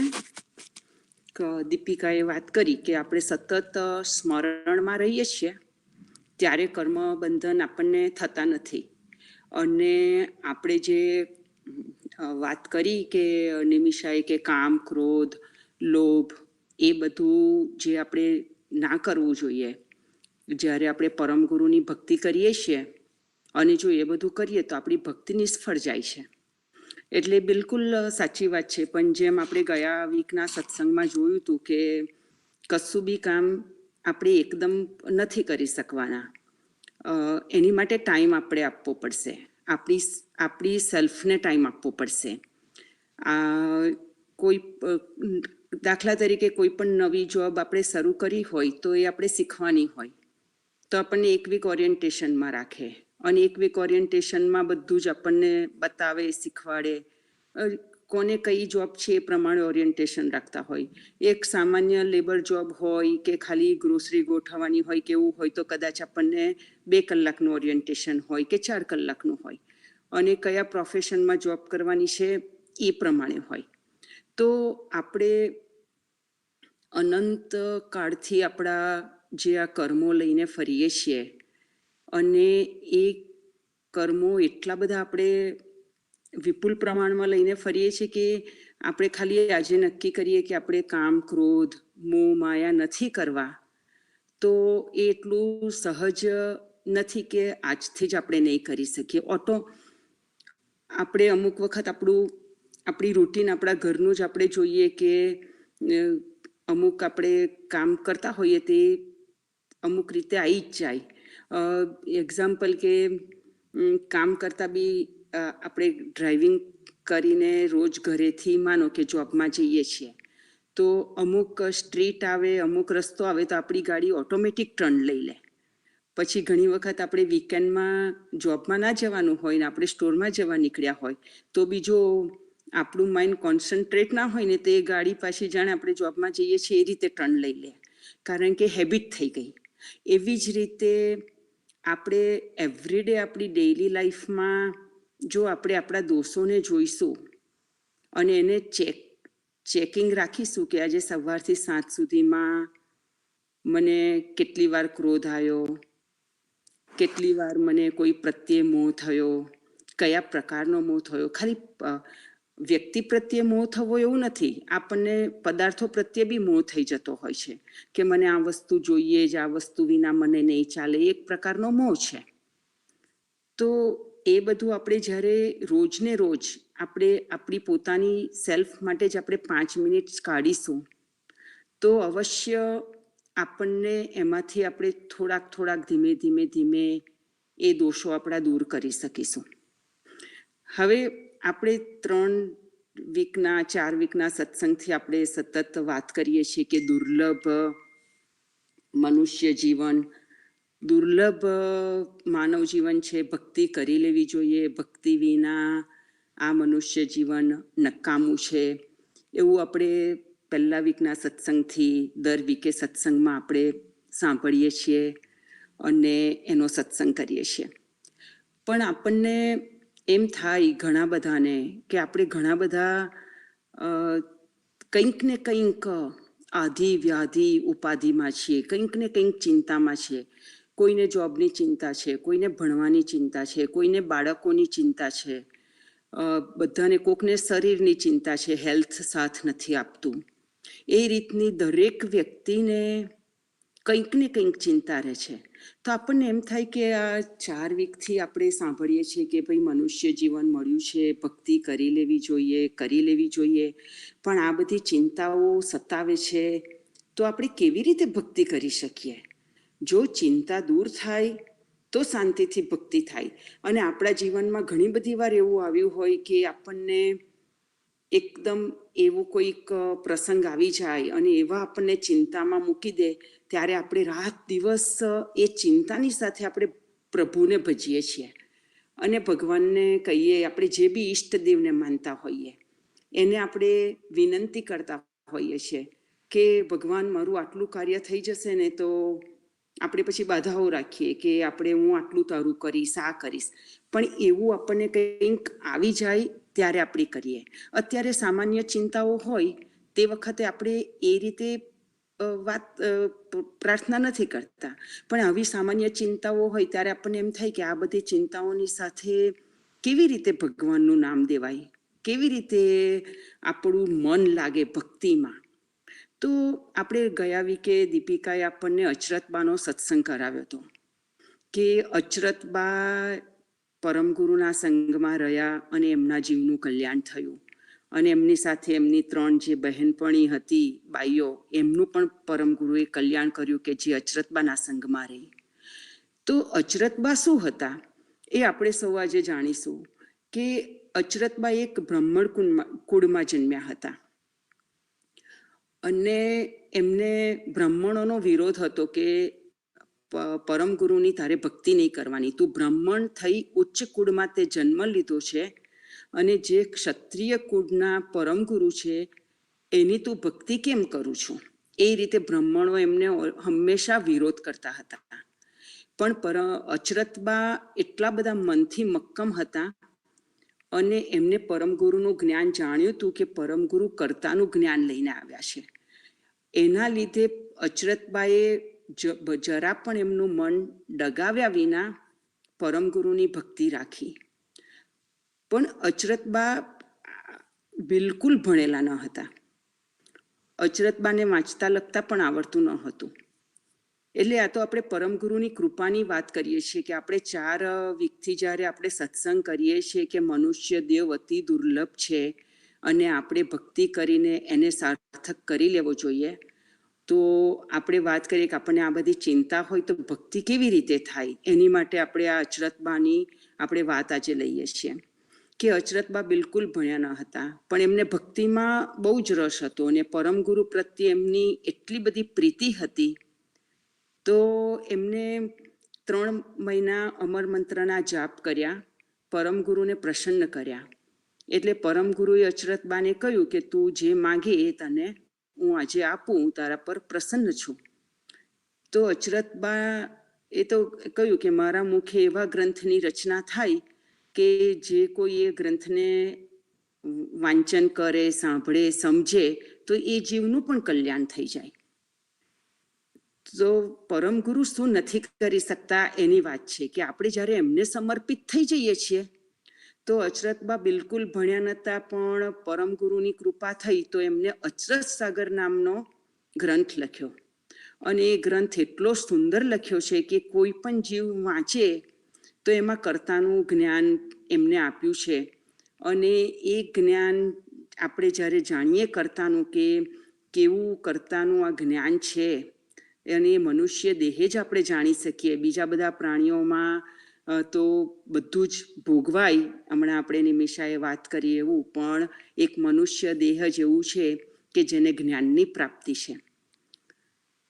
તો પરમગુરુ શું નથી કરી શકતા, પર આપણે એકવાર સમર્પિત થઈએ તો આપણી જે આધિ વ્યાધિ ઉપાધિ છે એ ધીમે ધીમે ધીમે બધી જ ઓછી થતી જાય છે. પણ પહેલાં આપણે શીશ તો નમાવવું પડે, પછી આપણું કામ થાય. જેવી રીતે કે અચરતબાએ પહેલાં જપ તપ કર્યું, પરમગુરુને સમર્પિત થયા તો એ અચરત સાગર નામનો ગ્રંથ લખી શક્યા. જે બાઈ ખાલી અંગૂઠો મારે છે, એક નાની સાઈન પણ નથી કરી શકતા, એ અચરતબાએ આપણને આશ્ચર્ય પમાડે એવો ગ્રંથ લખ્યો છે. અને એ ગ્રંથની રચના એટલી સુંદર કરી છે કે એની અંદર 16 આશ્ચર્યો લખ્યા છે. 6 પાપ ના કરવા જોઈએ એ પણ એમાં આપણને જણાવ્યું છે કે કયા કયા પાપ આપણે ના કરવા જોઈએ, કે જે પાપ કરવાથી મનુષ્ય નરક ગતિ ભોગવે છે, કારણ કે એ પાપનું ક્યારે પણ કહે છે કે નિવારણ નથી. તો અચરતબાએ એમના ગ્રંથની અંદર આપણે મનુષ્ય દેહે કઈ રીતે જીવન જીવવું જોઈએ અને પરમગુરુના હંમેશા સાનિધ્યમાં રહી અને પરમગુરુનું ચિંતન કેવી રીતે કરવું જોઈએ, ઉપાસના દ્વારા, મંત્ર જાપ દ્વારા, અને કેવી રીતે મનની અંદર સફાઈ રાખીને કરવું જોઈએ, એ દરેક નાનીથી લઈને બધી જ વાત અચરતબાએ એમના ગ્રંથમાં આપણને જણાવી છે. તો એટલી સુંદર ગ્રંથની રચના આપણને એવું થાય કે જે બાઈ ભણી નથી, જે બાઈ એક ગ્રેડમાં પણ ગઈ નથી, એ બાઈએ આટલો સુંદર ગ્રંથ લખ્યો. તે પરમગુરુની કૃપા છે અને એવી જ કૃપા આપણા ઉપર પણ થઈ શકે છે. તો આપણે 3 માસ તો આપણે અચરતબા જેવું તપ ના કરી શકીએ. અચરતબાએ તો 3 માસ અન્ન જળ લીધા વિના તપ કર્યું, પણ આપણે આપણા 24 કલાકમાંથી થોડોક સમય આપણો જે સાંસારિક વ્યવહારનો છે કે હરવા ફરવાનો, કે પોતાના ઘરમાં કામ કરવાનો, કે પોતાનો સૂવાનો સમય, કે આપણે 8 કલાક સૂતા હોઈએ તો આપણે અડધો કલાક આપણી ઊંઘ ઓછી કરી શકીએ છીએ. આપણે બીજા બધા કામમાં વધારે પરોવાયેલા હોય તો એમાં બી આપણે થોડીક ઉતાવળ કરીને કામ પતાવી દઈએ, કે આપણે આપણા મિત્રોને મળવા માટે જતા હોઈએ કે ભેગા થતા હોઈએ એમાં પણ આપણે 15 મિનિટ આપણે કટ મૂકી શકીએ છીએ. અને એવી રીતે આપણે જો દરેક જગ્યાએ 10-10 મિનિટ કટ મૂકીશું તો ચોક્કસ આપણને 24 કલાકમાં 40 થી 45 મિનિટ જેટલો આપણે ટાઈમ કાઢી શકીએ, એમાં લાઈક શંકાને સ્થાન નથી. આપણે જોબ કરીએ ને આપણને ઓવરટાઈમ આપવામાં આવે, પૂછવામાં આવે કે ભાઈ કાલે ઓવરટાઈમ છે, તમે આવશો કરવા માટે? તો 8 કલાકની આપણી મિનિમમ જોબ હોય છે, પણ કે 12 કલાક કાલે 4 કલાક ઓવરટાઈમ છે તો આપણે ચોક્કસ વહેલા ઉઠીને કે સાંજ જોબમાંથી છૂટ્યા પછી બી રોકાવાનું હોય તે રીતે રોકાઈને આપણે ઘરે મોડા આવીએ, કાં સવારે ઘરેથી વહેલા જઈએ અને જોબ કરીએ છીએ. તો આપણને ખબર છે કે જોબમાંથી પૈસા આવવાના છે માટે આપણે જઈએ છીએ. અહીંયા આગળ આપણને અત્યારે નથી દેખાતું કે આપણે સવારે વહેલા ઉઠીશું, કે આપણા દરેક કાર્યમાં 10-10 મિનિટ આપણે કટ કરી અને જો પરમ ગુરુની ભક્તિ માટે આપણે આ જીવને લગાડીશું તો આપણને એનું વળતર, આપણું મનુષ્ય દેહ પૂરું થતાં આપણને દેખાશે કે એનું વળતર શું છે. એ વળતર આપણને અત્યારે નથી દેખાતું. વળતર મીન્સ કે જેમ પેલો જોબમાંથી પગાર આપે છે અને એ તો વીક ટુ વીક ચેક આવી જાય એટલે પૈસા દેખાય છે કે ભાઈ આપણે ઓવરટાઈમ કરી આવ્યા, એનો દોઢો પગાર આવ્યો, ડબલ પગાર આવ્યો. પણ આજે આપણે ટાઈમ નથી કાઢતા પોતાના માટે, એ આપણને અંત સમયે પસ્તાવાનું થાય. અને અંત સમયે પસ્તાવાનું થાય તે વખતે આપણા હાથમાં પછી કોઈ જ બાજી રહેતી નથી. તે વખતે પસ્તાવા સિવાય બીજું કંઈ જ નથી. અને આપણું આ આયુષ્ય આપણે પૂરું કરીને પછી આપણે બીજા ઘાટમાં જવું પડતું હોય છે. તો આપણે આપણા પરમગુરુ માટે આપણે એટલો વિશ્વાસ રાખીએ કે ઘણા બધા ગ્રંથમાં આપણને પરમગુરુએ પરચા આપ્યા છે કે પરમગુરુએ આંધળાને દેખતા કર્યા છે, લંગડાને ચાલતા કર્યા છે, મૃત થઈ ગયેલા બાળકને જીવિત કર્યો છે. એટલે પરમગુરુમાં ઘણી બધી શક્તિ છે. તો આપણને એવું થાય કે આજે પરમગુરુ એ સમયમાં હતા તો આ બધું કર્યું. અત્યારે આપણી સમક્ષ તો પરમગુરુ છે નહીં, અને આ કાર્ય આપણાથી આપણે જે કરીએ છીએ ભક્તિ, અને પરમગુરુ અમારું કાર્ય કરશે તો પરમગુરુએ આપણને અગાધબોધ ગ્રંથમાં વચન આપ્યું છે કે ભાઈ પરમગુરુ અંશ સ્વરૂપે તો આપણી પાસે જ છે, સ્થૂળ સ્વરૂપથી નથી, પણ અંશ સ્વરૂપે પરમગુરુ આપણી પાસે જ છે. તો પરમગુરુ કહે છે કે હંમેશા હું તમારું કલ્યાણ કરીશ. જો તમે મારું ચૈતન્ય સ્વરૂપ હંમેશા તમારી પાસે રાખશો તો હંમેશા હું તમારું કલ્યાણ કરીશ. એ આપણને બાપજી વચન આપીને ગયા છે, કે આપણને પરમગુરુ વચન આપીને ગયા છે. તો આપણે ખાલી એક જ્ઞાની પુરુષ ક્યારે બી એમનેમ કશું કહેતા જ નથી. જ્ઞાની પુરુષ જે કંઈ કહે છે તે હંમેશા એમનું બોલેલું વચન થતું હોય છે. અને આપણે ઘણી બધી વખત અનુભવ કરીએ છીએ. આપણા જીવનમાં ઘણી બધી વખત આપણને પરમગુરુની અનુભૂતિ મળે છે કે કંઈક ને કંઈક આપણે ક્યાંક એક્સિડન્ટ થવાનો હોય ને બચી જઈએ, કે ક્યાંક આપણું કંઈક બીજું ખોટું થવાનું હોય ને આપણું સારું થઈ જતું હોય છે. તો એ બધું પરમગુરુની કૃપાથી થતું હોય છે. પણ એ વખતે આપણા દ્રશ્ય જો મોટું હોય, આપણું વિશાળ દ્રશ્ય, તો આપણે એ જોઈ શકીએ કે હા, આજે મને મારા પરમગુરુએ બચાવી લીધી કે બચાવી લીધો, અને મારું આ કાર્ય સરસ રીતે બહુ જ કઠિનાઈથી પતવાનું હતું, એના બદલે એકદમ સરળ રીતે આ થઈ ગયું. તો આપણે એમ કે પરમગુરુમાં વિશ્વાસ રાખીશું તો આપણી જે ડેલી રૂટીનની આપણને એમ થાય કે આ કંઈક નાની મોટી આપણને ચિંતાઓ છે ને એના કારણે આપણે ભક્તિ નથી કરી શકતા, તો એ બિલકુલ આપણે મનમાંથી કાઢવું જોઈએ કે ભાઈ જે કોઈ વ્યક્તિ પરમગુરુને સમર્પિત છે એ વ્યક્તિને કોઈ ચિંતા રહેતી જ નથી. એની બધી જ ચિંતા પરમગુરુ સંભાળે છે. અને કદાચ કોઈ કારણસર આપણું કોઈ વખત કોઈ કાર્ય ના થયું, આપણે પ્રાર્થના કરીએ પરમગુરુને કે મારે આ કોઈક ઉપાધિ આવી છે અને પરમગુરુ મારી આ ઉપાધિ ટળી જાય, પણ માનો કે કોઈક કારણસર આપણું એ કાર્ય ના થયું, તો આપણે એમાં પરમગુરુને હું ભજતી હતી કે પરમગુરુનું મેં આટલી ઉપાસના કરી, હું આટલા દિવસથી પરમગુરુને સ્મરણ કરું છું અને મારું કાર્ય ના થયું, એ આપણે બિલકુલ વિચારવાની જરૂર નહીં. આપણે વિચારવું જોઈએ કે મારા કર્મનું જોર એટલું બધું છે કે મેં જે પ્રાર્થના શરૂ કરી છે અને મેં જેટલો પણ ટાઈમ પ્રાર્થના કરી એ હજુ ઇનફ નથી એ કર્મને બાળવા માટે. જેવી રીતે કે એક ચિનગારી આપણે પહેલાં પરમગુરુના વચનો પાડીએ તો પછી ધીમે ધીમે ધીમે ધીમે આપણું તપ વધતું જાય, અને જ્યારે તપ વધતું જાય તો ઓટોમેટિક આપણું કાર્ય સહેજમાં થઈ જાય. કોઈ મોટી ઉપાધિ આવી હોય ને ઘણીવાર ઘણા કહેતા હોય કે કુહાડીનો ઘા સોયથી રૂજાઈ ગયો, એટલે એનું સતનું અને ભક્તિનું બળ એટલું બધું એને ભેગું કર્યું હોય કે કોઈક એને મોટું પહાડ જેવું દુઃખ આવવાનું હોય, એક નાના એનાથી એનું કામ થઈ જાય.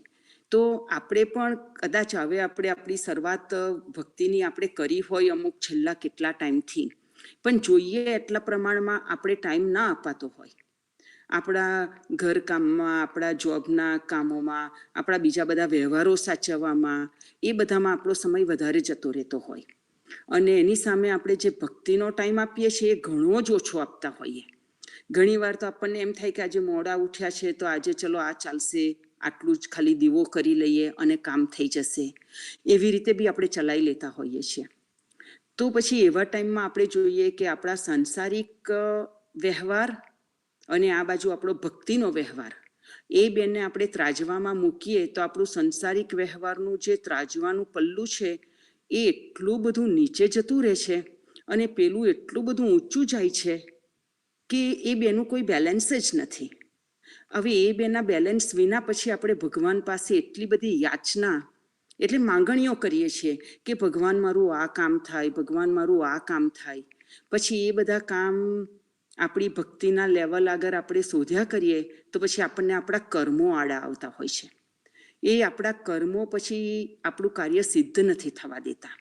એટલે આપણે નેચરલી આપણે પરમગુરુને સમર્પિત થઈ અને આપણે આપણા ભક્તિનું પ્રમાણ વધારવું જોઈએ, અને જો એ વધારીશું તો ચોક્કસ આપણને અનુભૂતિ પરમગુરુ કરાવશે અને ચોક્કસ આપણા કાર્યો સહેજમાં થવા માંડશે અને બિલકુલ આપણને આપણા જીવનમાં ચિંતાનો કે અશાંતિનો અનુભવ જ નહીં થાય. પણ પહેલાં તો આપણે જ પગલું ભરવું પડશે. પરમગુરુ કહે છે તું એક પગલું ભર, હું તને તારી પાછળનું કરોડ પગલાં ભરીશ, કોટી યજ્ઞ ફળ. આપણે સવારમાં પ્રકમમાં ગાઈએ છીએ કે ભાઈ આપણે એક પગલું ભરીએ એની પાછળ આપણને કોટી યજ્ઞ ફળનું ફળ પ્રાપ્ત થાય છે. તો એમ કે આપણે નાનાથી કંઈક પણ શરૂઆત કરવી પડશે, અને પરમગુરુના વચનમાં શ્રદ્ધા અને વિશ્વાસ અને પરમગુરુના વચન પાળવામાં આપણે જરા બી ગમે તેટલા આપણી સામે લોભ લાલચ આવે, કારણ કે જ્યારે એ લોભ લાલચ આવે ને ત્યારે આપણે પરમગુરુના વચનને પકડી રાખીએ ને તે આપણી ખરી પરીક્ષા છે.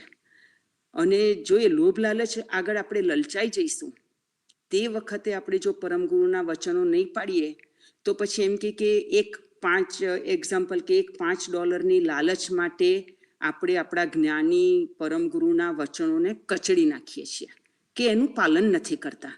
તે વખતે આપણા હૃદયને ચોક્કસ દુઃખ થવું જોઈએ કે હું એક નાની સરખી લોભ લાલચ માટે કે જે જીવનના અંતે સાથમાં નથી આવવાનું, એવા કામ માટે હું મારા જ્ઞાની પરમગુરુની આજ્ઞા પાડી નથી શકતી કે પાડી નથી શકતો. તો આપણે રોજ સવાર સાંજ વાંચન અને સત્સંગ 2 ટાઈમ ના મળે તો આપણે જેમ વાત કરીએ એવું કે ભાઈ 5 મિનિટ કે 10 મિનિટ દરેક કાર્યમાંથી આપણે કટ મૂકી દેવાનો. ઘરના કાર્યમાંથી, આપણે ટીવીનો શો જોતા હોય એમાંથી, કે આપણે કોઈ બી દરેક ઊંઘમાંથી અને એ રીતનું આપણું પ્લાનિંગ જ હોવું જોઈએ કે ભાઈ મારે 5-5 મિનિટ બધામાંથી કટ મૂકી અને એ બધો સમય મને મારી ભક્તિમાં આપવાનો છે. તેમાંથી આપણને જે 20 મિનિટ મળે, 25 મિનિટ મળે કે જેને જેટલો બી સમય મળે એટલો સમય આપણે સારું વાંચન, અને જો સારું વાંચન હશે અને સત્સંગ હશે ને તો પછી મોહ બળવાન નહીં થાય. આપણને છે કે આપણામાં કામ છે, ક્રોધ છે, મોહ છે, બધું જ છે, પણ એ બળવાન આપણે જ્યારે બીજી બધી વૃત્તિઓમાં રહીએ છીએ ને એટલે એ બળવાન થતા જાય છે. પણ જ્યારે આપણી ભક્તિનું ભાથું વધે ને અને આપણું સત્સંગ વાંચન વધે ને તો એ મોહ બળવાન નહીં થાય. જેમ કે જ્ઞાની પુરુષની એક જ આજ્ઞા આપણા કર્મોને બાળવા માંડે છે. આપણે જ્ઞાની પુરુષની એક જ આજ્ઞાનું આચરણ કરીએ તો આપણા કર્મો ઓટોમેટિક બધા બળવા જ માંડે. કારણ કે પરમ ગુરુની વચનરૂપી આજ્ઞા પાડવી એ એક પ્રકારની ભક્તિ જ છે, એક પ્રકારનો યોગ છે.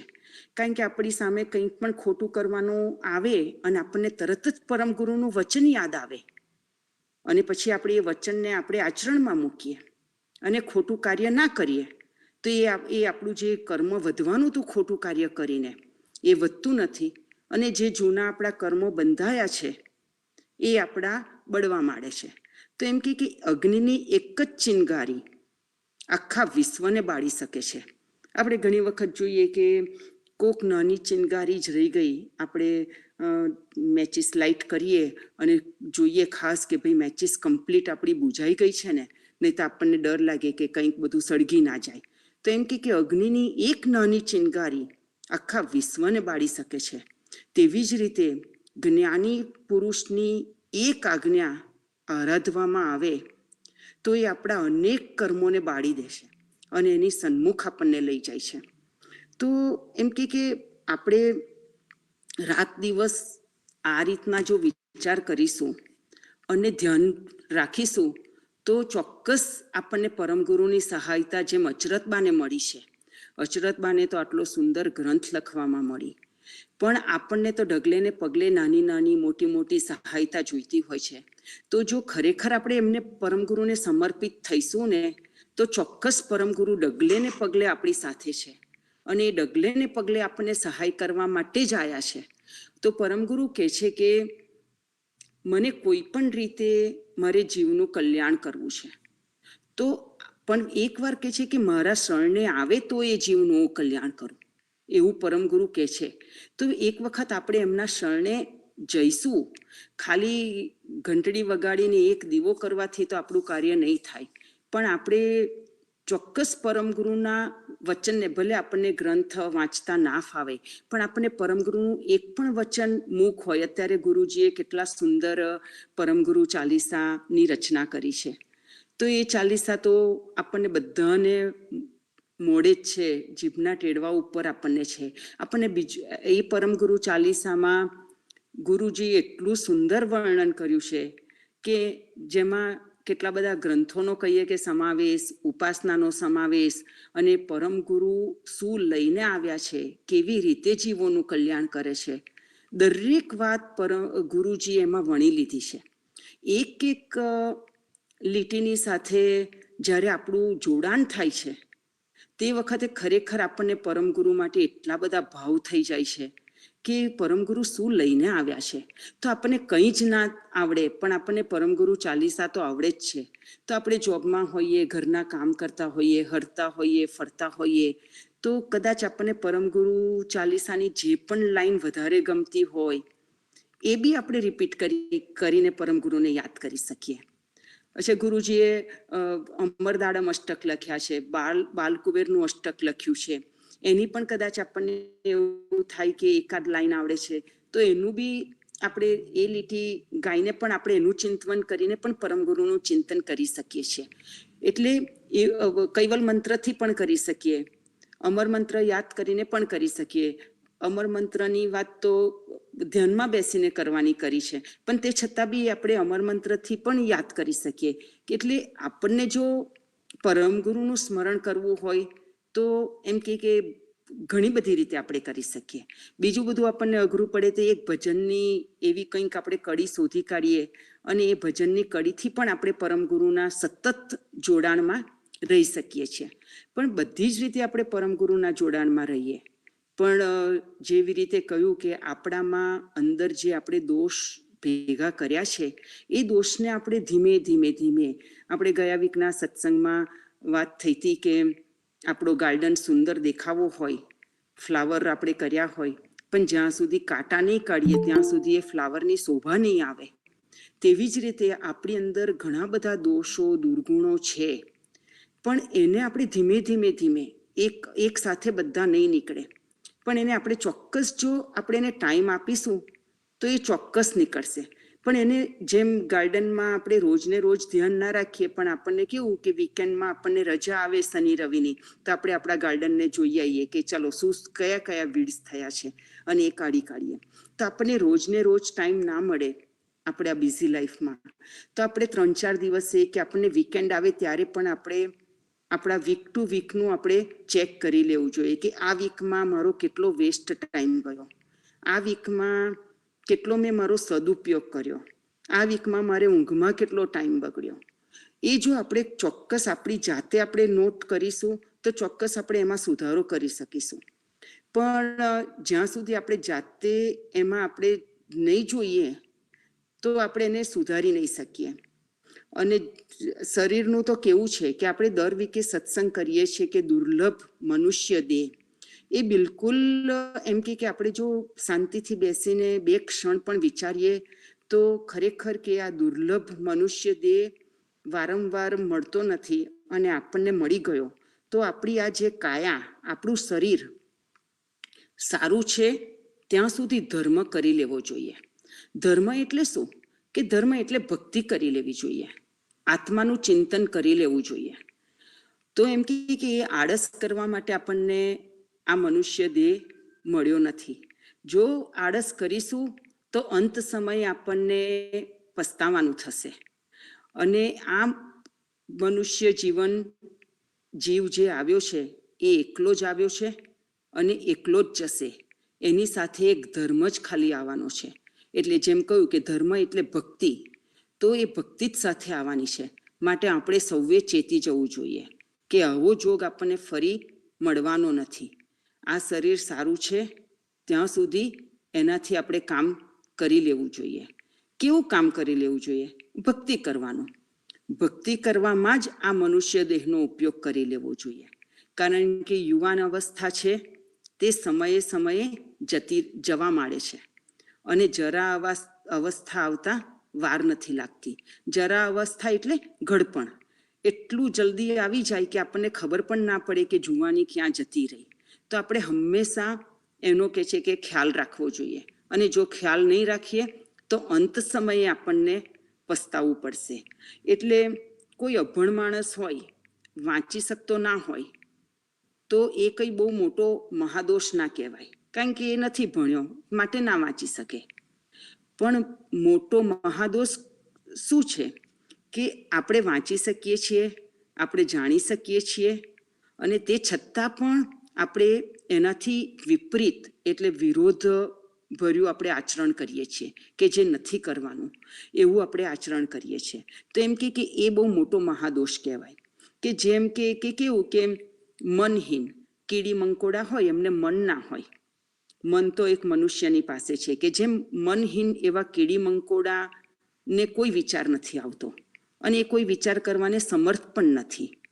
પણ એક મનુષ્ય ભવ પામીને જો મનુષ્ય હિત શું છે અને અહિત શું છે એનો વિચાર જો મનુષ્ય ના કરી શકે તો એમ કે એ જીવ કે છે કે બહુ મહાદોષી છે. તો આપણે સૌએ આપણે પોતાનો જે સંસારિક છે, વ્યવહારિક છે, કે આપણો ઊંઘવાનો સમય છે, ભોજનનો સમય છે, કે આપણે ઘણી વખત રસોઈ બનાવવામાં બી ઘણો બધો સમય આપણે કાઢી દેતા હોઈએ, તો એ બધામાંથી આપણે 5-5 મિનિટ આપણી સેવ કરીને આપણે એ સમય આપણા પરમગુરુને સમર્પિત કરીએ અને પરમગુરુની ભક્તિ કરીએ. તો એ આપણો આજનો સત્સંગ છે. કોઈને કંઈ પ્રશ્ન?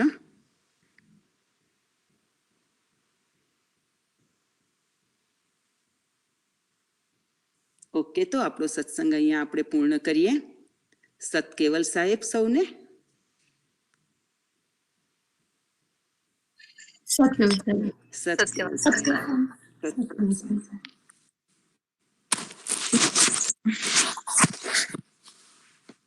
સત્યવત સાહેબ, હમણાં આપણે 15 મિનિટમાં 4 વાગે શિકાગોનો ટાઈમ અને 5 વાગે ઈસ્ટર્ન ટાઈમ આપણા યુવાનોનો સત્સંગ શરૂ થશે, તો ચોક્કસ બધા ભાગ લેશો એમાં.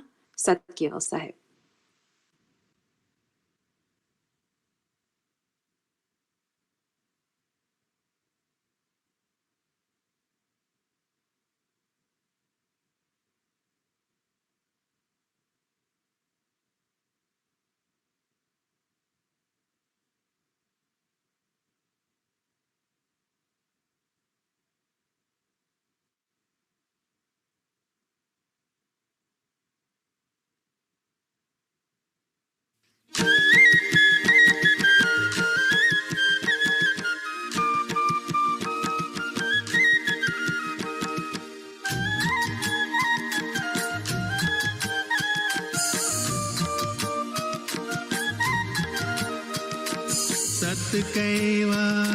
સત કૈવલ સૌ શ્રોતા જનોને સત કૈવલ.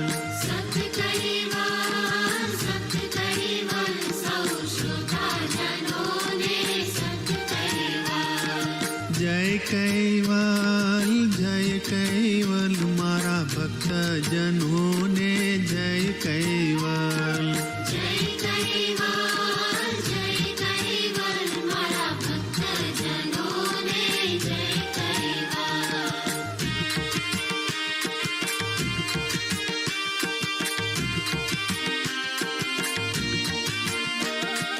કરું પ્રણામ મારા પરમ ગુરુને કરું પ્રણામ.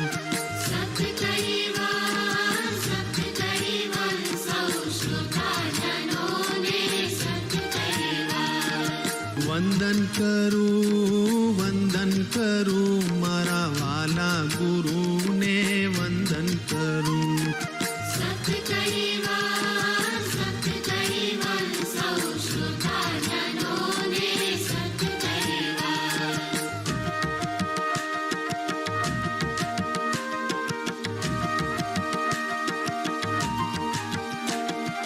નમન કરું મારા સંત સાધુને નમન કરું.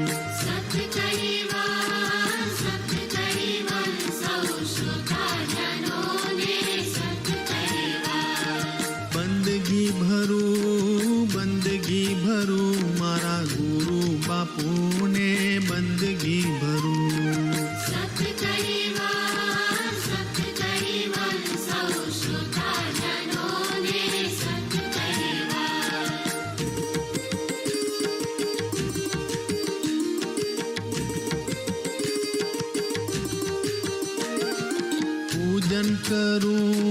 પૂજન કરું મારા પરમ ગુરુનું પૂજન કરું.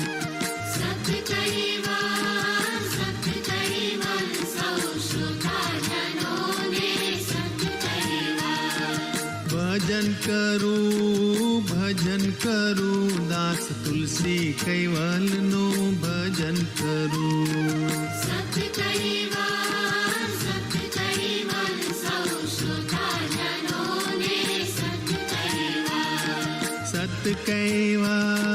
સત કૈવલ સૌ શ્રોતા જનોને સત કૈવલ.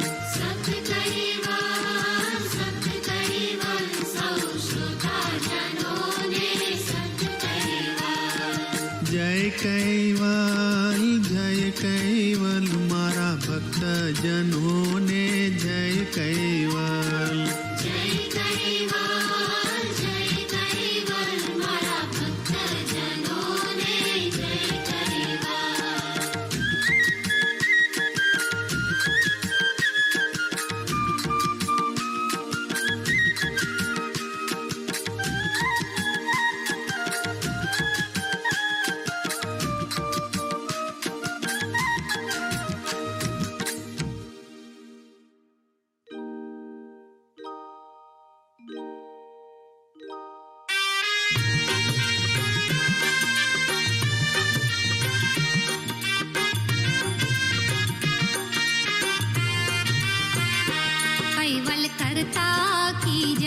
कायम पंथ की जय, बोलो कैवल धर्म की जय जय रे, बोलो कैवल धर्म की जय जय रे, कैवल कथा की जय, कायम पंथ की जय, बोलो कैवल धर्म की जय जय रे, बोलो कैवल धर्म की जय जय रे, कैवल कर्ता की जय, कायम पंथ की जय।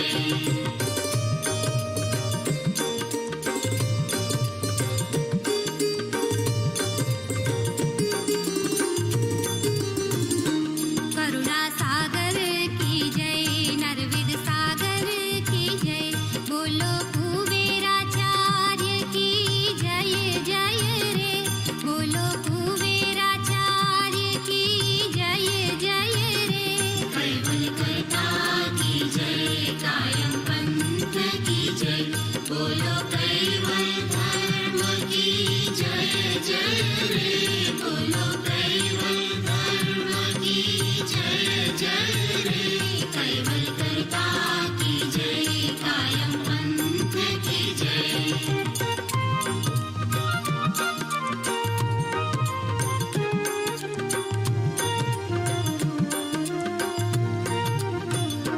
गुरु बापू की जय, भाल तिलक की जय, बोलो सरसापुरी की जय जय रे, बोलो सरसापुरी की जय जय रे, कैवल कर्ता की जय, कायम पंथ की जय, बोलो कैवल धर्म की जय जय रे, बोलो कैवल धर्म की जय जय रे, कैवल कर्ता की जय, कायम पंथ की जय।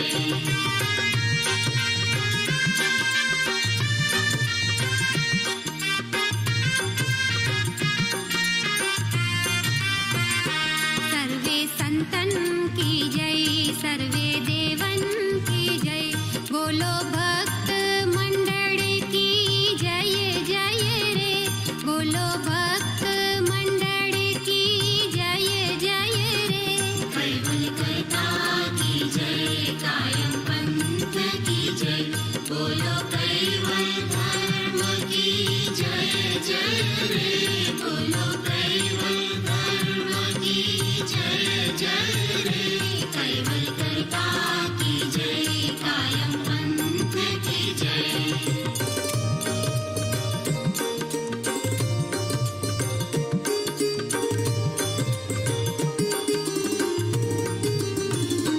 ज्ञान संप्रदाय की जय, सूक्ष्म वेद की जय, दास तुलसी ना गुरु जी नी जय जय रे, दास तुलसी ना गुरु जी नी जय जय रे, कैवल कर्ता की जय, कायम पंथ की जय, बोलो कैवल धर्म की जय जय रे, बोलो कैवल धर्म की जय जय रे, कैवल कर्ता की जय, कायम पंथ की जय।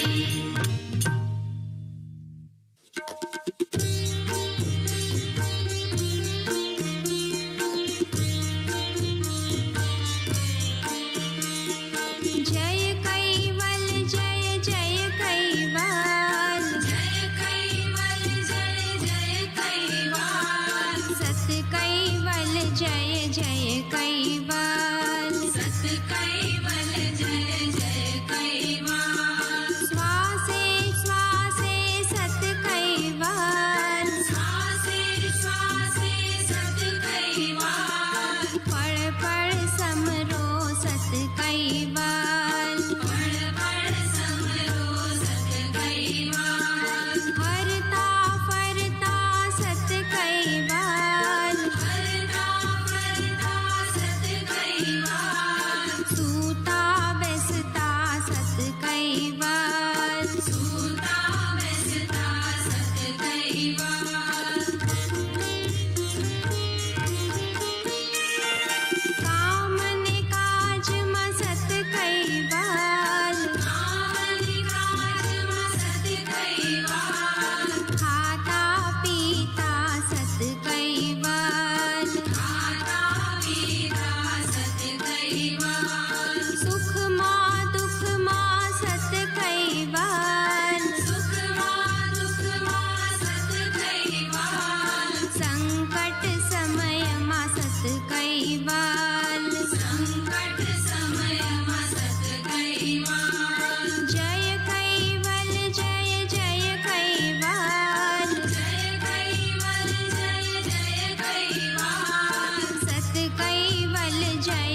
छोड़ रट जो सत कैवाल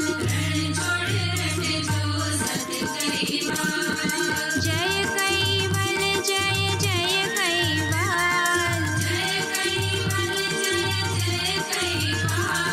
सत कैवल जय जय कैवाल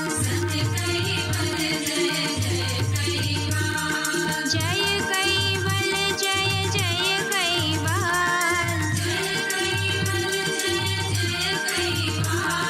सत कैवल जय जय कैवाल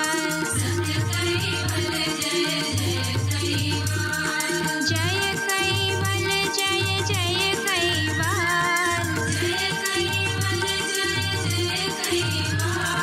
सत कैवल जय जय कैवाल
હવે આપણે આપણા યુવાનોનો સત્સંગ શરૂ કરીશું. સતકેવલ સાહેબ. સતકેવલ સાહેબ.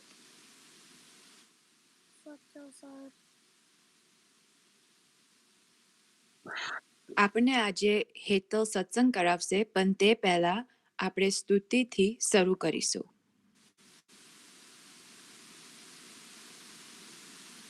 कैवलं चिदेनम् अवेनं वयानं दिगनं लघुयम् अमोहम् अमस्तु निरालं नारायणम् अहं न वृणेय नयेति नर्णेयं प्रणायं परन्तु जपेनं जपायं कायं न मयायं मनाति मघोऽयं स्वयं त्वं समस्तु जहानं न दाता देयनं विचन्दं विनैचे करोति विवर्जितवस्तु विधिवे वेदन्तम् अचन्ते न चन्तं सुनाति सनातं जेनाथम् अनन्तु अगाधं बोहदं लहे जन्महादं कुबेरं तेऽहं Namami नमस्तु.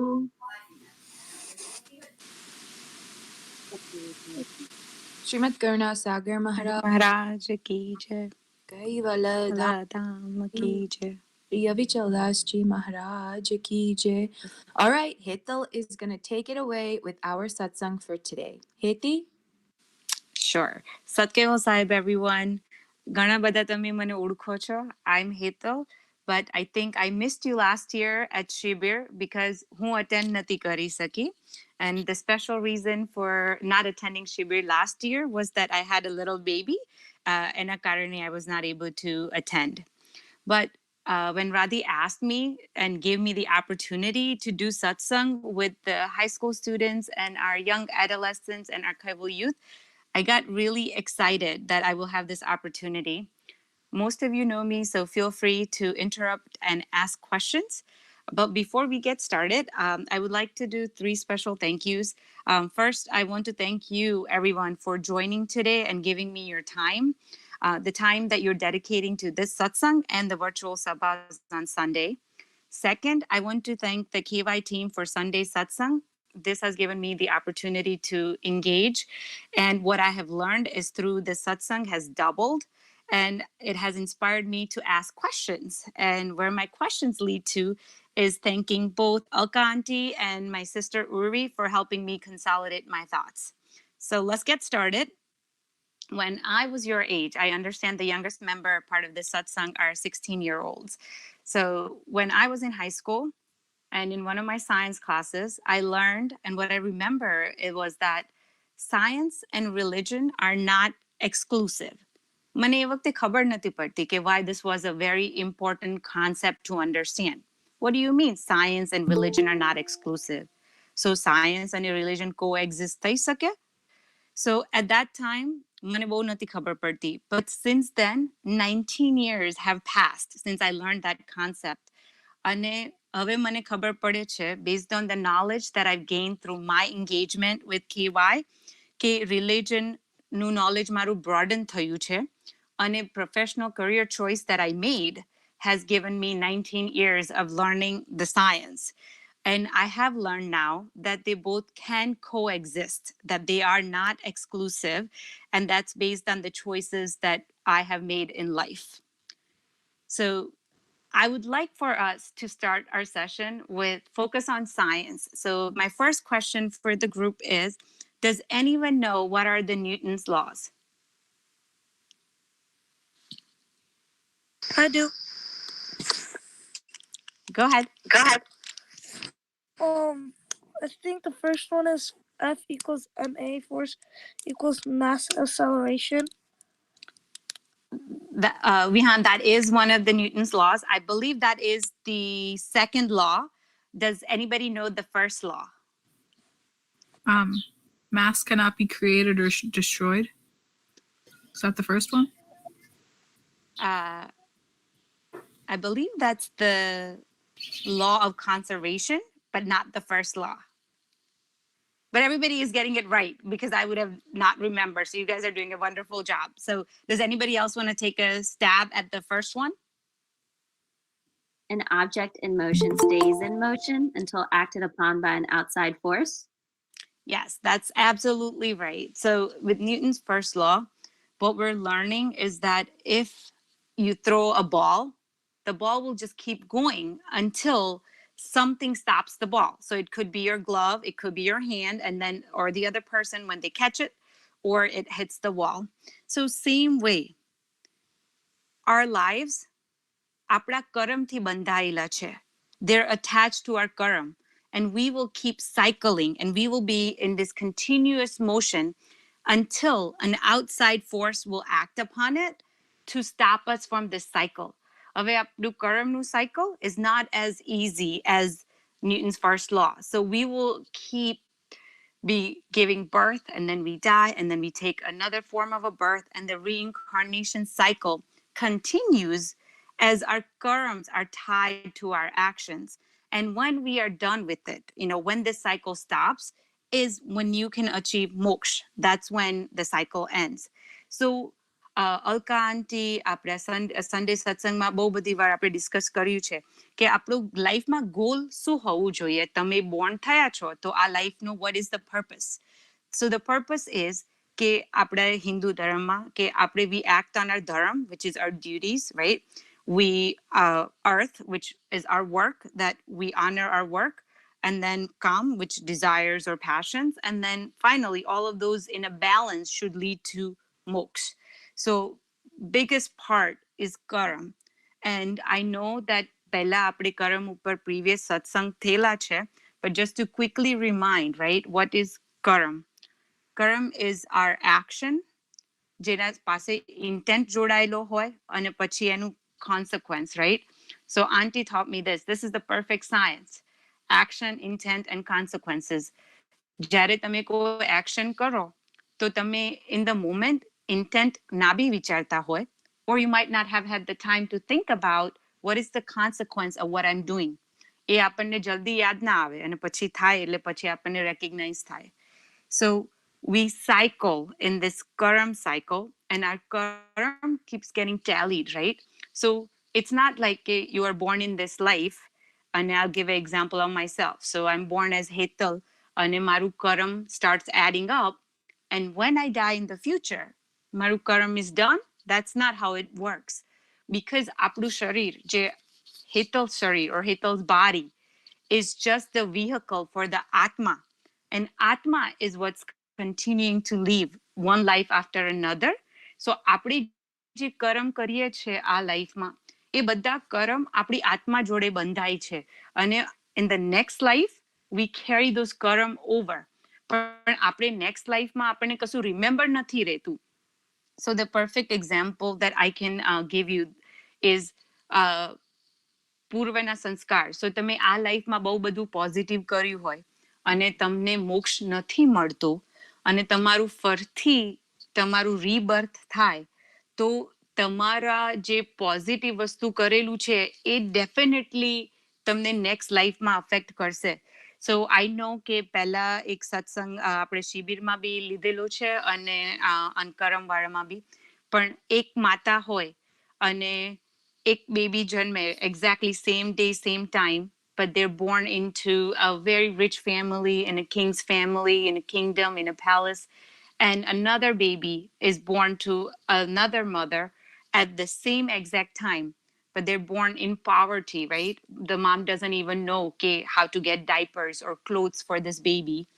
Then why are these two babies who are born at the same exact time on same exact day, but એ બંનેનું નસીબ, એ બંનેનું fate બહુ અલગ છે, right? અને tying back to fate is because people say કે આપણું બધું લાઈફમાં predetermined છે, right? So we don't have to worry about it. What I do in this life does not matter. It's not true.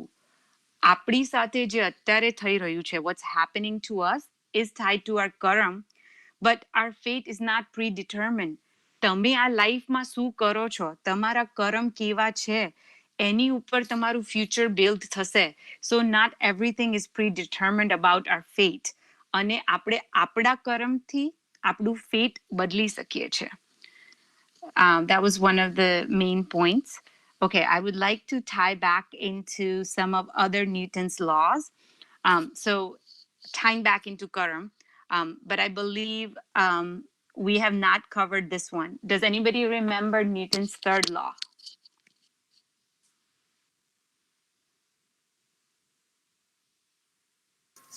Every action has an equal and opposite reaction.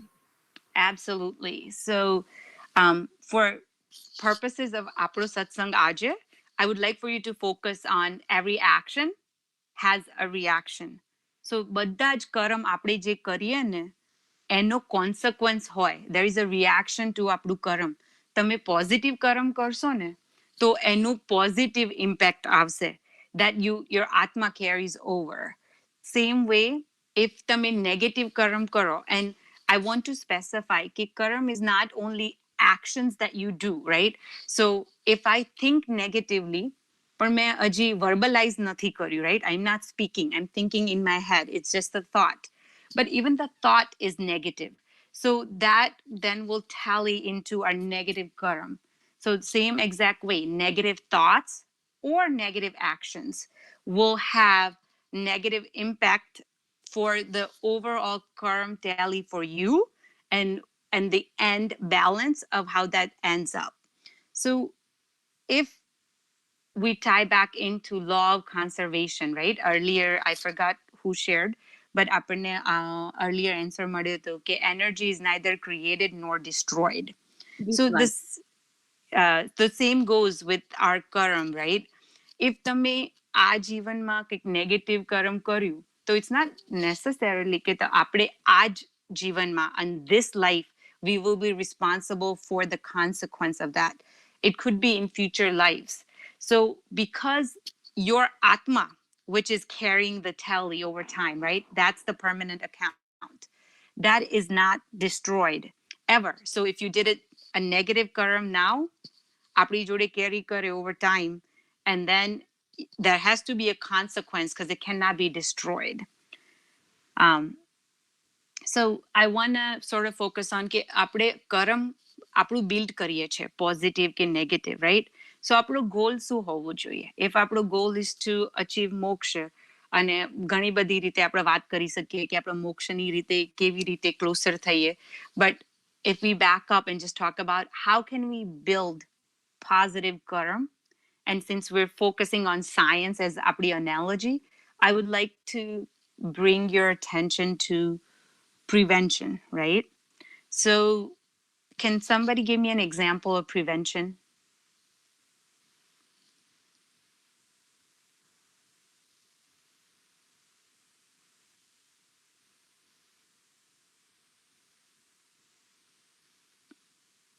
Can you repeat the question again? Sure. Give me an example of prevention. Anything. Like for, I mean, you could say vaccines. Like if you get a vaccine, then you're trying to prevent you. You're trying to increase the chance of you like not getting the illness. Like for instance, the flu. If it's flu season, you want to get the vaccine so that in case you do get it, your body fights it back more because it created antibodies. Yep. So Arpita, that was a wonderful example, right? Every year we go into a flu season, આપણું weather colder થાય ત્યારે. So if you have gone to the doctor, they tell you, okay, you should get a flu shot.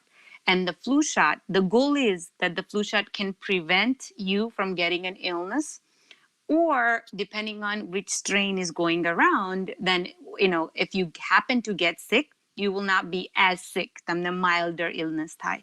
So that is a concept of prevention. So આપણે healthમાં, being a family doctor, I tell everyone, try to eat healthy, try to exercise, try to take care of your health, focus on your sleep so you can prevent from getting sick later on. Now, if you can imagine, I tell the same advice to young children, right? To middle school children, to high school children, to young adults, to adults. And a lot of time, the answer I get is, I have nothing wrong with me. I'm young. I'm enjoying. I have no pain. I have no problems. I don't take any medications. So it's really hard for me to engage a young person into thinking about prevention. And then I tell a 14-year-old, okay, if you continue to gain weight like this, then in the future, તમને diabetes થઈ શકે. You can get high blood pressure because of your weight. તમારા knees તમને pain cause કરી શકે. And the young child doesn't understand. But if I am looking at somebody who is in their middle ages and I tell them, okay, oh, your blood pressure is high, તમારો diabetes borderline છે, right? They tell me, oh, I wish I would have known longer. Yeah, I've been overweight for a while. I've stopped exercising since I was in high school and when they took away the gym class. And people then realize the importance of prevention. But I think that currently we are in a pandemic, and everybody who is listening to some sort of media knows right now that prevention is the key. So just to tie it back to science and current times, can somebody give me an example of what are you doing for prevention, for preventing yourself from getting the COVID-19 disease?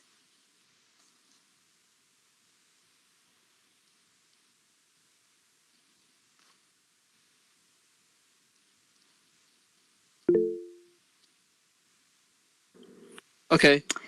So there's a few ways to prevent the COVID or try to prevent the COVID-19.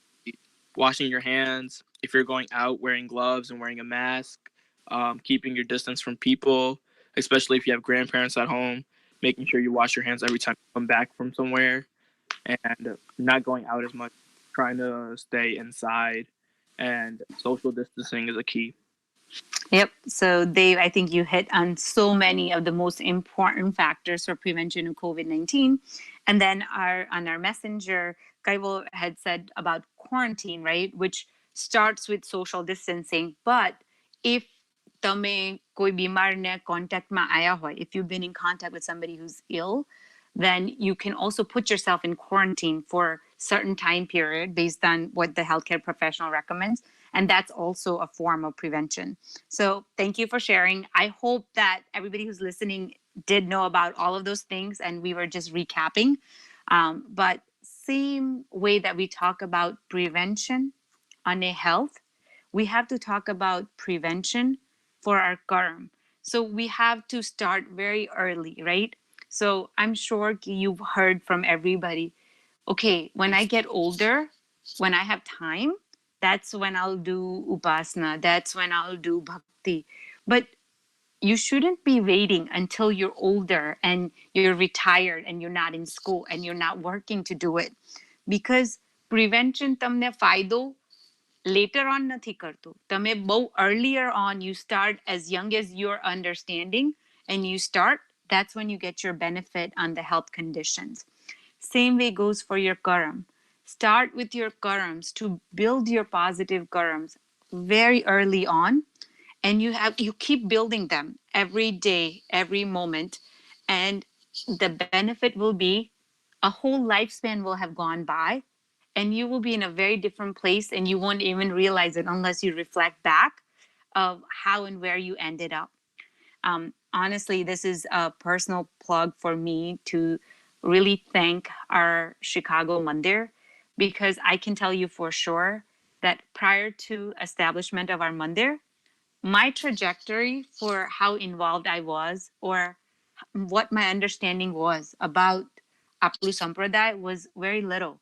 And being given the opportunity to engage, to come in contact with these young kids who ask intelligent questions at Shibir, sometimes questions that I don't have answers to, but that motivation, that connection, that engagement is what kept my attachment to Aplu Sampradaya and my desire to keep learning, to keep building positive karma.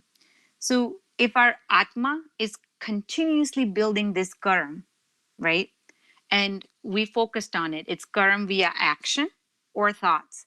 But they constantly, like if you are constantly thinking, so an example I can share, and that I hear this all the time from my cousins and my siblings is, there's this really good show on Netflix and it was so good. I had to binge watch and I just kept watching and I watched an entire season in 2 days.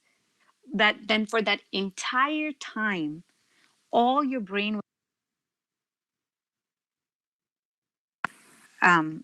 you were thinking about just the show, and you didn't think about anything else. You put everything else on pause.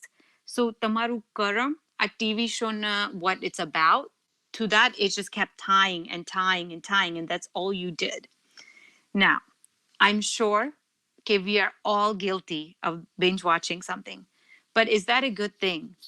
And honestly, everything that we learn from satsang, from our healthcare professionals, is that everything in moderation is a good thing. So we have to have the self-control to moderate our actions. And even the things that are giving us immediate happiness, we have to be able to say, okay, I'm going to limit this for this few hours. And then I really do need to keep to my regular routine.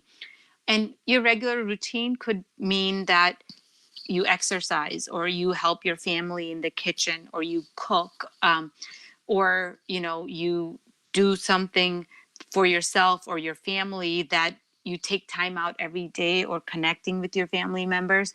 So it doesn't have to be just bhakti and upasana, but you have to have a balance that you maintain. And we hope that to build your positive karma for your own benefit, that some amount of regular devotion you give yourself to our religion. Um, but if all of our karma just keep building, right? And we don't have a recollection કે આપણે પહેલા કેટલા કર્મ negative કરે છે.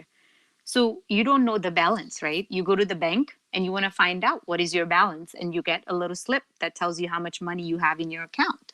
But when it comes to your karma, I can't sit in front of Param Guru in my mandir and say, Param Guru, tell me what my balance is. You know, will I get moksha in this lifetime? I don't know. You just have to keep doing it and not worry about the end outcome. So that also we learn in one of the holy scriptures in our religion, in Bhagavad Gita, right?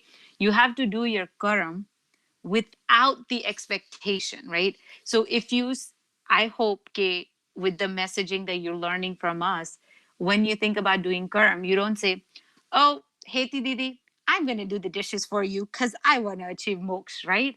If I made dinner for you, I hope you'll do the dishes because you feel it's your duty to help out without thinking of what positive karma or what benefit you're going to gain out of it, right? You just want to do the things that are right, things that are positive, and not think about what you will benefit from it. So if we sort of don't know what our balance is, right? આપણું balance કેટલું છે positive કર્મનું, આપણને નથી ખબર કે આપણને મોક્ષ મળશે, but we want to continue to do the right things, then do we never, like, we can never change our fate? If today I'm suffering and it's really bad times, am I always going to continue to suffer? Is there's no hope for me? Then why should I change? If you're telling me if I'm suffering now and that's a result of what's happened in the past, then why should I change anything? I was probably a mean person in my past life. I probably did things wrong, and there is no need for me to change now. That's not true. So what we should know is that we touched on this a little bit earlier. Apru karam, what you think now, how you face your hardships now, can change what your future holds. But there's one other person that can change your future, right? So our faith in Param Guru, and when we ask for help, that does come true. Now, Param Guru says, "Ke for my bhakta, sant, or sajan." So, our santos in our sampradaya, when they need help, and the regular folks, the bhaktos, us, that's the analogy for sajan. I am there for both of them, and I will take care of you. Param Guru came on this earth with vibhutis, and he has 16 vibhutis, but the 13th vibhuti gives him the power to change our fate, right? But how, right? Param Guru is not just sitting there thinking, oh, chalo, aaj mare konu fate badalvu che. It's not like that. He says that my true bhakto that come to my sharan, when you are asking for help and you have done the positive karma, then Param Guru can, for his true santos and true sajans, એ કોઈ બી અંતર રાખ્યા વગર આપણને મદદ કરશે. આપણી ભક્તિનું આપણને true આશીર્વાદ મળશે. So what is the best way that I can explain this to you? And I think that the best way આપણે એક relate કરી શકીએ is કે આપણો experience આપણે share કરીએ, right? So I was very young before I started understanding and forming my bond to Param Guru, to Avichar Ji Maharaj. But my dad, who is an avid true believer in Apru Gnan Sampradaya, and I was in India and my dad was in the US. But he shared this example of this really horrible accident that happened to him.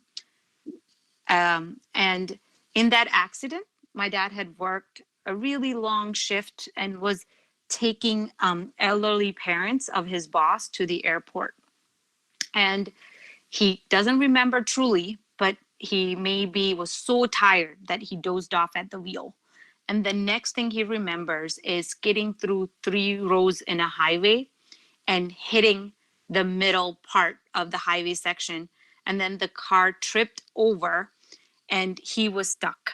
there were two elderly grandparents in the car. My little sister Urvi was in the car. And according to today's safety system, right? Car seat, you buckle in. My daughter's name is Misha. So every day, if I'm even taking her like grocery shopping, I'm buckling Misha in for her safety purpose. And the car is rear facing, because she's younger than 2. So we think about safety. But Urvi was not strapped in. I know that my dad was seriously injured and required months of recovery. That Dada Dadi who were in the car had multiple fractures, and Urvi did not have a single abrasion, not a single cut, not a single bruise. She was so tiny, I'm sure that she went from here to there in the car. My dad had to be evicted out of his car and taken to the hospital. But my dad truly believes that he came out alive from this accident because of his bhakti in Param Guru and his blessings from Avichadashi Maharaj. And when I see that, like we would go to India, and the first thing my dad would say is, okay, we're going to go to Sarsha for darshan, right? And he really believed it. He feels that the more he does, the more God blesses him, the more Param Guru blesses him. And he is an avid believer. And his faith that I see in our sampradaya is what helped me gain my faith. But until it happens to you, you are just believing, but you can't share with certainty, right? So I do want to share a personal experience, and I hope that you guys are all old enough to understand. If any of you feel shocked, then I apologize, but I don't think so. I think we'll be okay. Um, I was praying and praying. I'd been married for a few years, and we were planning for a baby. And we tried for a while, and my doctor said, maybe you're having trouble getting pregnant because there's something wrong. You know, we should take a picture of your uterus and see if everything is okay. And she took a picture and she said, oh, I think there's something where the baby would go. And maybe that's the reason you're not getting pregnant. We need to do a surgery and remove that part out. So I said, okay, whatever we need to do. And I'm a healthcare professional. I have so much knowledge, but I was still very scared. And I prayed from bottom of my heart to Param Guru. And I said, Param Guru, mane aa surgery nathi joiti. And I believe in science. And I know that science can help me. This surgery can help me. But I really don't want to have this surgery just to be able to get pregnant. Please give me your Ashirwad and give me the Ashirwad of making me pregnant. My surgery was 5 days out. I woke up on a Monday and I was supposed to go give blood test. And they told me as part of the blood test that I was pregnant. I was not expecting it. I had put time off of work. I was ready for a surgery. But my true prayers to my Param Guru answered my prayers. And I did not need a surgery. I got pregnant. And I don't know if any of you know, but I have diabetes, which complicates the pregnancy. But with everything, I had Param Guru's Ashirwad of working every single day until I gave birth to my baby. He took care of my health. He took care of my baby. And I had a completely healthy young baby girl who's now 14 months and in her toddler phase. But I was so blessed, and it was my faith. And I feel that it was my connection to Param Guru and my karams that I've done, you know, that everybody that has prayed for me, I am sure that my mother believes in Param Guru. She prays every day that she prayed for me. I'm sure that my sister and everyone prayed for me. I'm not sure how much I told them about the surgery at that time because I didn't want to scare them, but they were all praying. And through our prayer, through our faith, through our belief, and the fact that Param Guru can help, he did help. And honestly, I kept asking my doctor, so what about that thing that we had to do surgery for? Did it just go away after the baby? Am I going to need a surgery in the future? And my doctor said, nope, you had a happy, healthy baby. We don't have to worry about that. So I don't even have to think about that. Param Guru took care of it permanently. And so that's something that I feel very close. It's a personal experience. And I hope that I am able to convey to you guys that even being young and everything was set in motion, right? My current was 5 days later, I was to have this surgery, but I truly feel that through powers of Param Guru, my fate for this surgery changed. My fate for how I was to have a baby changed. So I would like to take a pause at this point. I feel like we're a little over halfway through our satsang. So if there are any questions, I would like to answer those. But then if not, I do have some things that we can continue to talk about relating to the topic of science and religion.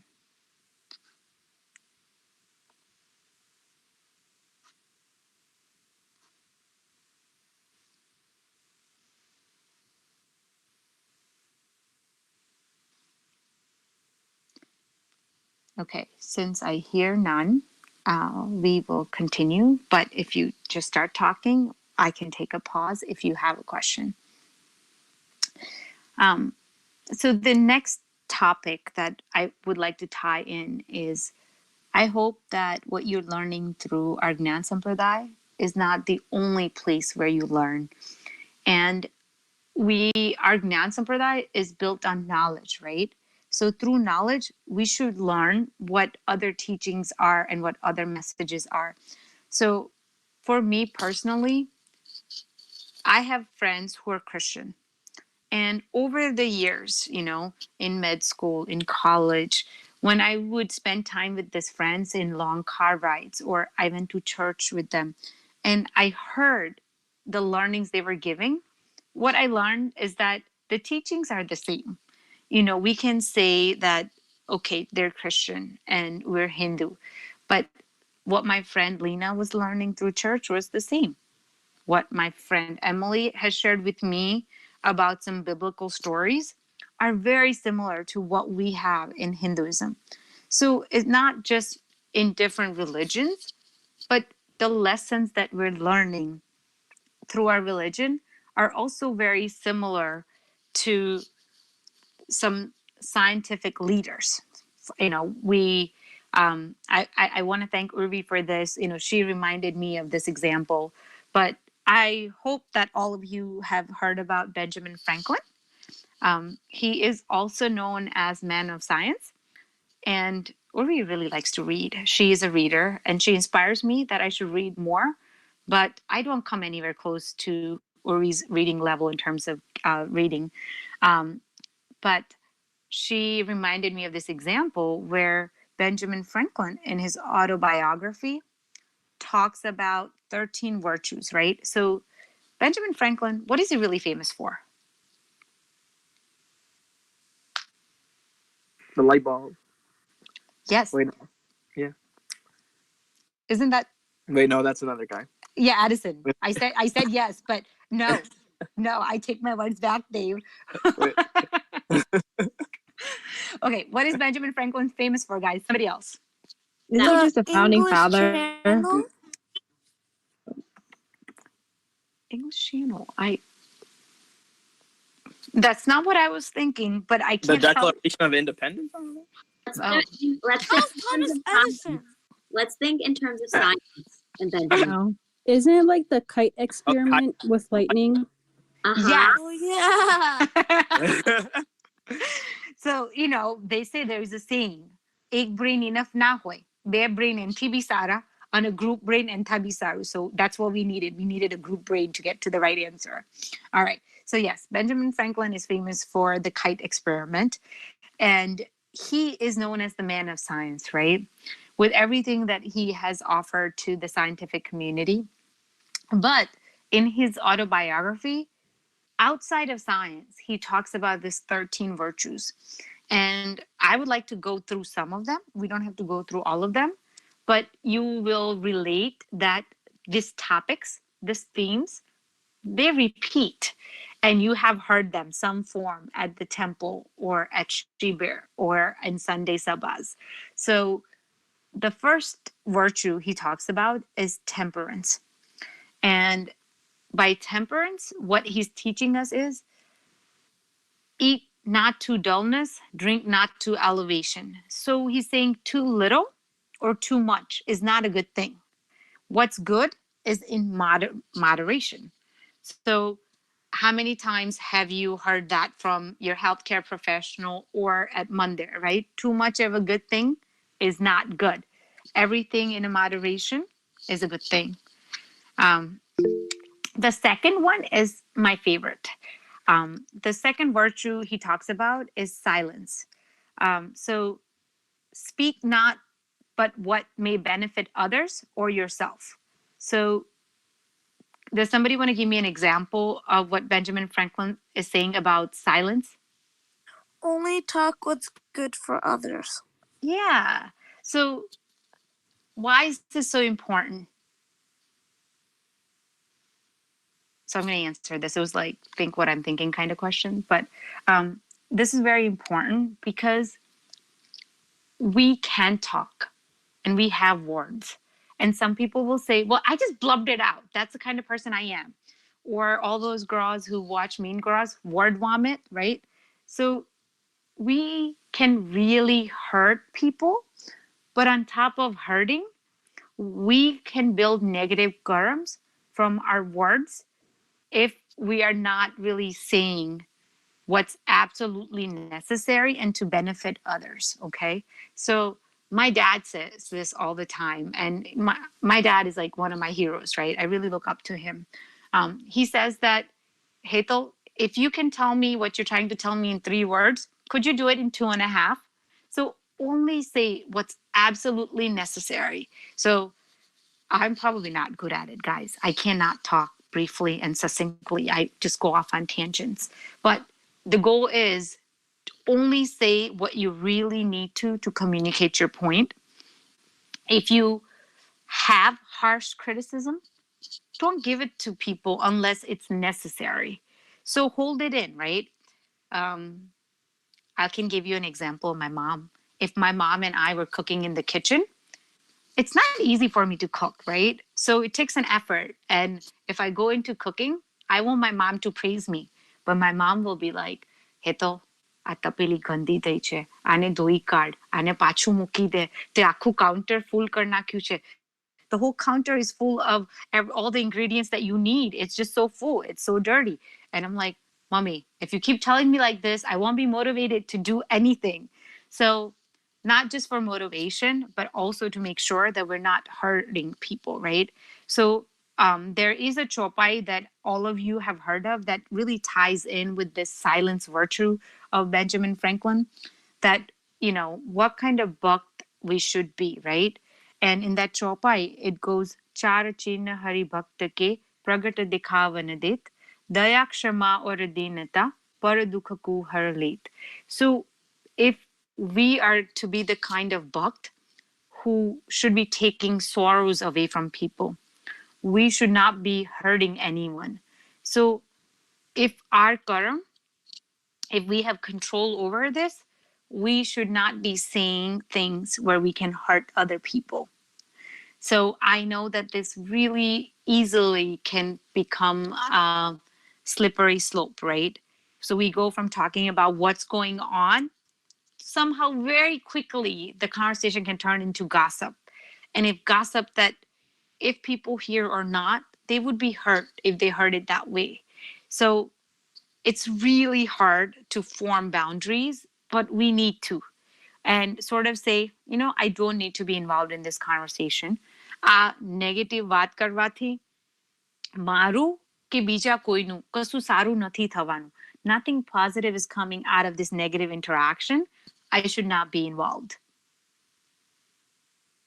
This reminds me of 2 other things that you mentioned before. So like silence is what you do to prevent hurting other people. So the prevention aspect. And I think we've heard this all, like if you don't have anything nice to say, don't say anything at all. So like holding your tongue if you don't have anything that's positive or contribution worthy in terms of making progress forwards, you know? So that's that idea. And then the second idea goes back to what we learned last week with Achrat Vachan, and we talked about Monvrat.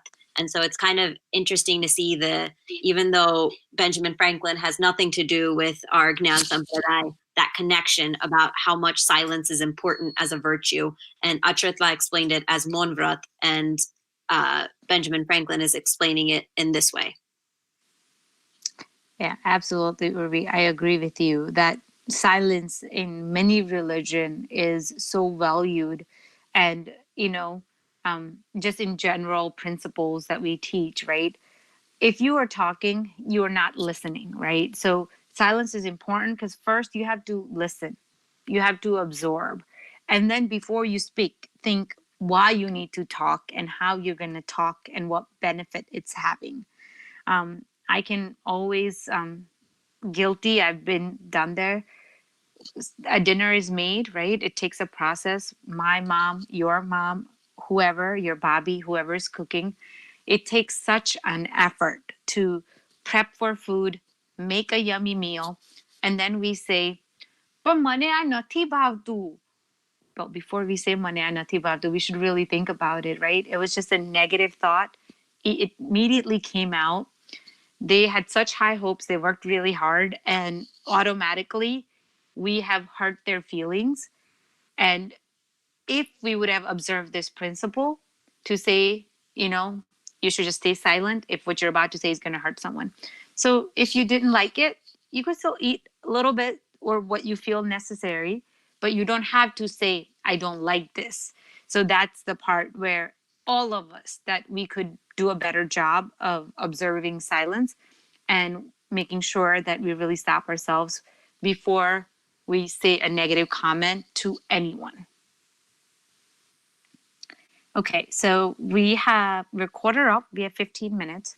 So we sort of also talked about personal life experiences. I've shared one of my dad's, and then we've talked about a famous man of science who really, as much as he has contributed, but he goes and talks about these principles, these virtues in his book that we also learn at Mandir.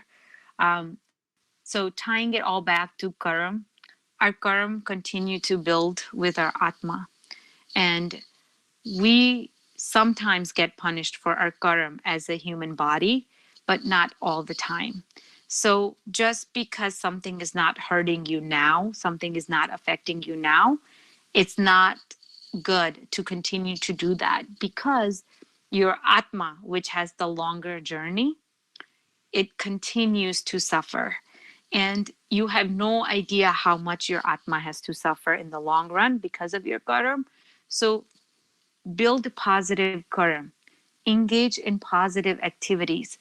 And that whole concept of prevention, I know you don't see it immediately, but work on prevention of negative karmas so that you can make the journey of your atma, your ansh, an easier one, and that they can return to anshi karta in a very quick manner, and that we utilize this human life, the opportunity we're given to get close to karta and get outside of cycle of life and death and reincarnation. Any questions?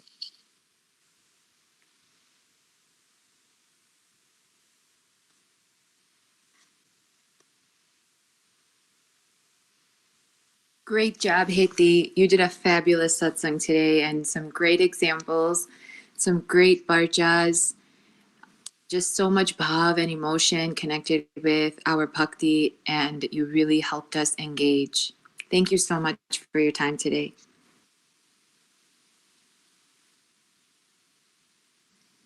You're welcome. I'm not sure if we have time, Radhi. I know that sometime, and Urvi is my go-to. She has fun games. So if we would like to utilize 10 minutes, we can.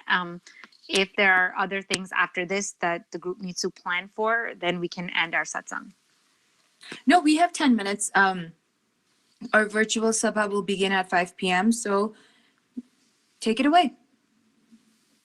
Was it last week that we did that game that we were going to continue?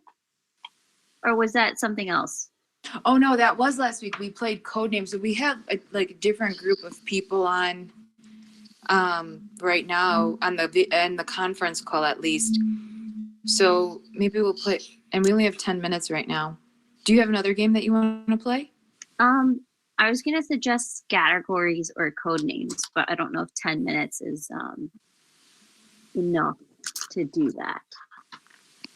Categories takes more than 10 minutes with such a big group. Yeah. I'm thinking if I can think of a game off the top of my head. Oh, okay. So this game is called Contact. And the way it works is whoever is leading the game, say for example me, I'm thinking of a word and I start everybody else off with one letter, meaning whatever letter that word starts with. And you guys have to unlock each letter to guess what word I'm thinking of. And the way you do that is you give somebody else a hint based on that. So for example, say my word is Gertha, and I give you the first letter. I would say the first letter of this word is K. Then in order to get the next letter without you guys knowing that it's Gertha, you would want to give your teammate, which is anybody else playing the game besides me, a hint with a word that starts with K. So you can be like, these are found jumping around in Australia. And if somebody knows which word you're trying to go for, they'd be like contact. And if you get it right, and both of you are thinking kangaroo, then I give you the next letter. But if I guess before your teammate does, you don't get that letter. You guys want to try a round of this? Sure. Yeah, let's try it. Okay. All right. So I'm going to think of a word. And it starts with S. F? S. S as in sun or Socrates or sunny. Okay. Okay, this is an animal. It slithers.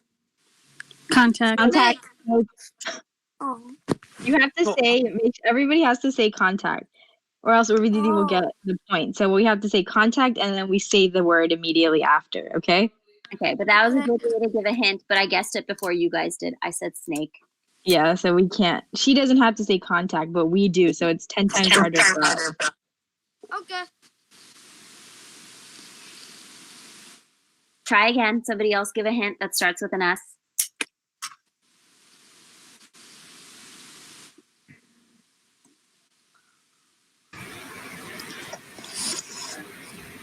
People in France eat these. Huh? People in what? It's like French cuisine. Never mind. Contact. Say it. Oh, Snail. Did you both say snails? Yeah. Yeah, they both did. Okay. Yes, Krishna. We get the Letter A. S-A. So now the next hint you have to give to be a word that starts with S-A. Were we S-A or S-O? S-A. A as in apple. Okay. I know it. I know the word. It's Satke, but I don't know. Yes. You can't start guessing words. Satgil Sahib. It's not, but you can't guess words. You have to guess letters.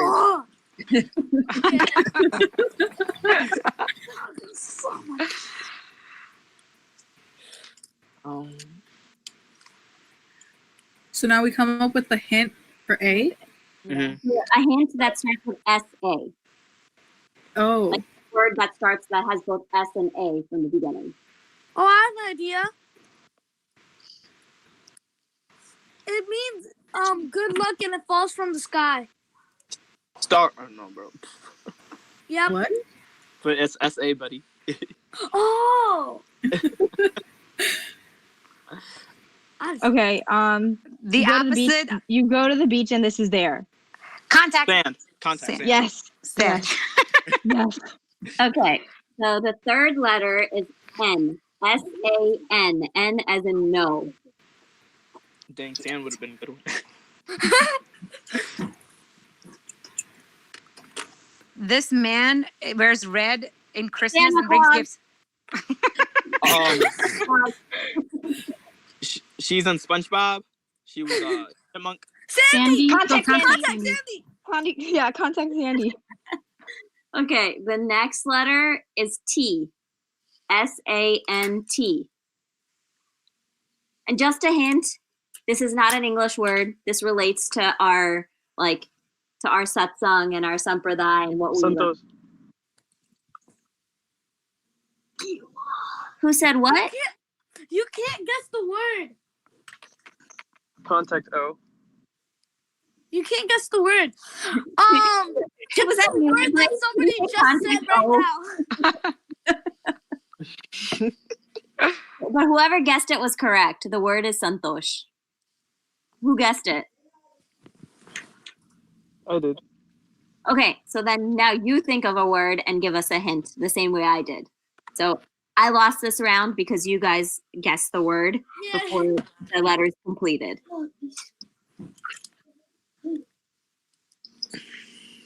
So Nile, you can think of a word and give us the first letter. Okay.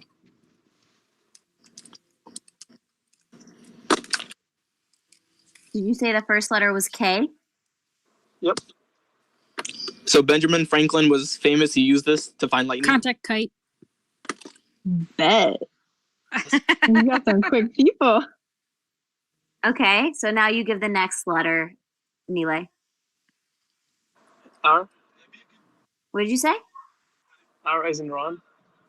Or Ronald. R as in Ron. So K-R. And also, Nile, if you know whatever hint they're saying, you can cut them off and so that we don't get the next letter. You understand that, right? Yep. Okay. Ipsa's brother. Contact Bruno. Yay. That's so. You guys ready for the next one? Yeah. U.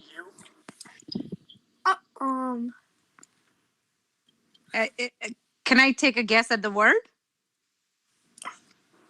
Sure. Is it Krupa? Yep, you got it. So now Hetal Didi comes up with a word and gives us the first letter. Guys, let's take her down. Oh. Okay. Is it? It starts with an H. It's something on your head. Hat. Contact hat. Hair. Yes. Contact hair. Yes. Yes. Whoever said hat got it right. All right, but Oh, it's a hat. That was me. I said hat.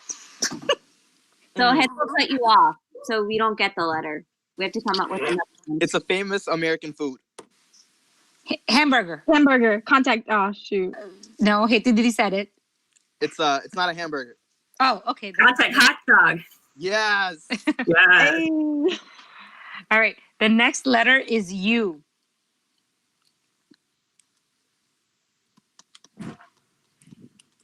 When you don't sing, but you. Contact hum. Contact hum. Okay, it was hum. All right. The next letter is M. When you don't sing, but you. Is the word? You eat this with pita chips. Huh? You eat this with pita chips. No, Got I said it. it. I said it. Okay, but listen to my hint. Narandashi Maharaj teaches us this. Contact humility. Yes, that's what I was thinking. Yes. So that was the word I was thinking, guys. Good job. It's 5:57 Eastern time. So thank you so much for playing the game. Thank you for giving me your time on Sunday. And Radhi, thanks for inviting me. But everyone, Satkeval Sahib. Sadhgyo Sahib, guys. Satya Sahib. Satya Sahib.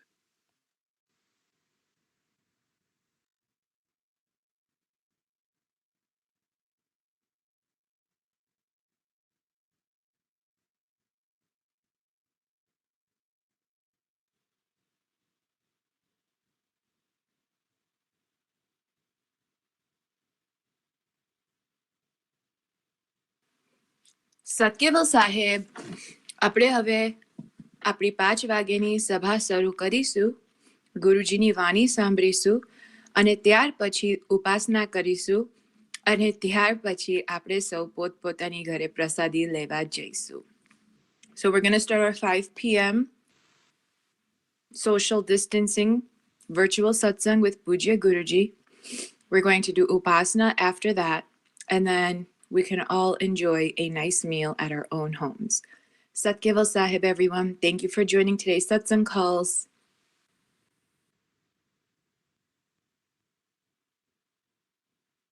Shrimad करुणा सागर महाराज की जय, caval धाम की जय, श्री चौदाशी महाराज की जय, सतकेवल साहिब. ओम प्रथम प्रणाम धाम जीनु सकल परापर सरली जाकी शक्त व्यक्त ब्रह्मांड सकल दर जय जय कैवल नाथ सनातन सर्व कीर्तारन अखिलानंदय विनाश विलासिक विविध विधारण लोक चतुर्दश द्वंद फंद फन करण सुधारण विविध भात्य गुण ग्रांद वृंद विद अलग उदाहरण अगणित इंद कटाक्ष पाक्ष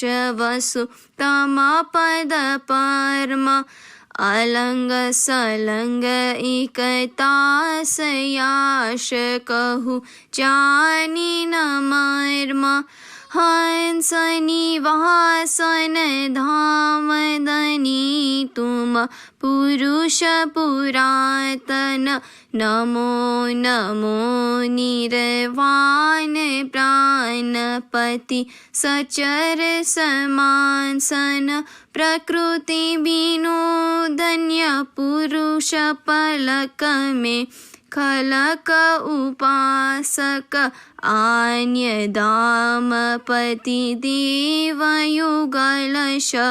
तीतनयाशक तब देवन के देव सकल शिर हो तुम कैवल साक्षीवंत सुत सलंग प्रौढ़ पद पुरुष एकलमल जय करुणा मय कांतयंत मध्य आद्य परापर हंस रूप स्तुति कुबेर निज ग्रंथ करण स्वर मंगल चरण परथम यही धरण सजन उर ध्यान अब ग्रंथन प्रारंभ हु सुनाओ संत सुजान लोक असंख्य उत्पन्न गति सप्त द्वीप सुरधाम सो सब ग्रंथ में बाकहु विविध भात्य गुण ग्राम सकल अंग भिन्न भिन्न गति अर्थ बोध शुभ सार कहे कुबेर कर के कहू संशय हरण भव पार. आदि सर्ग स्वराज कर्णेश केवलकर्ता की जय, श्री कृष्ण स्वामी महाराज की जय, परम गुरु श्रीमद् करुणा सागर महाराज की जय, द्वितीय कुबेराचार्य श्री नारायण दास जी महाराज की जय, तृतीय कुबेराचार्य श्री बलदेव दास जी महाराज की जय, चतुर्थ कुबेराचार्य श्री भगवान दास जी महाराज की जय, पंचम कुबेराचार्य श्री प्रयाग दास जी महाराज की जय, षष्ठम कुबेराचार्य श्री शीतल दास जी महाराज की जय, सप्तम कुबेराचार्य श्री अविचौदाशी महाराज की जय। श्री सब संतन की जय। श्री सब देवन की जय। श्री ज्ञान संप्रदाय की जय। श्री गुरु गादी सरसापुरी की जय। श्री कैवल धाम की जय। श्री कैवल ज्ञान मंदिर की जय जय जय। कथा प्रारंभ का सत के वो साहिब, सत के वो साहिब, सत के वो साहिब। कैवलं चिदेनं अवेनं मयानं त्रिगानं लघुयममोहम् अमस्तु निरालं नारायणम् अहं नं वृणेयं नयेति नयनेयं प्रणायं परन्तु जपेनं जपायं कायं न मयायं स्वयं त्वं समस्तु जहानामदाता ध्येयं न विचन्दं विनय जे करोति विवर्जितवस्तु विदैवै वेदन्त अचन्ते नचन्तं सुनाति सुनातं जिनातं अनन्तं अगाधं बहोदं लहे जय महादं कुबेरं प्रियं नमामि नमस्तु। श्रीमद्गुरु सागर महाराज की जय। कैवल धाम की जय। श्री अविचौदाशी महाराज की जय। सत्य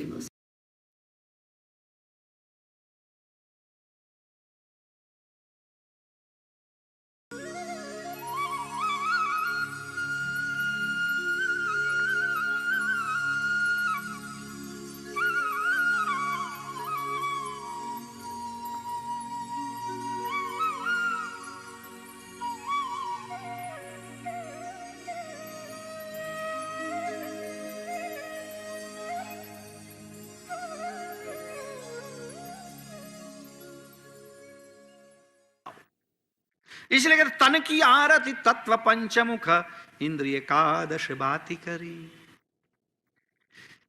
बाती में क्या होता है? देखो, बाती बाती जलती है। हम रुई की बाती बनाते हैं और बाती जलती है। बाती जलाने के लिए क्या चीज होती है? घी। देखिए, घी की बात हुई तब एक याद रखना है,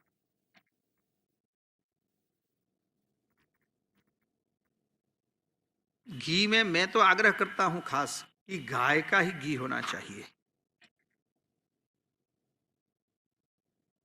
क्योंकि गाय के घी में कितने औषधीय गुण है, कितने दिव्य गुण है। हम जितनी प्रवृत्ति करते हैं उपासना में, जितने साधन जुटाते हैं, सारे साधनों का उपयोग वैज्ञानिक है। वो हमारे आरोग्य और मन पर उसकी असर होती है। इसलिए घी क्या होना चाहिए? गाय का घी। ये तो मुझे अब तक एक बात इतनी याद रह गई है कि मैं समझता हूं मैं कभी भी नहीं भूलूंगा। क्योंकि एक भाई के यहाँ भोजन करने के लिए जाना हुआ था, उन्होंने इतना हमको आग्रह किया, लड्डू खाओ लड्डू खाओ लड्डू खाओ।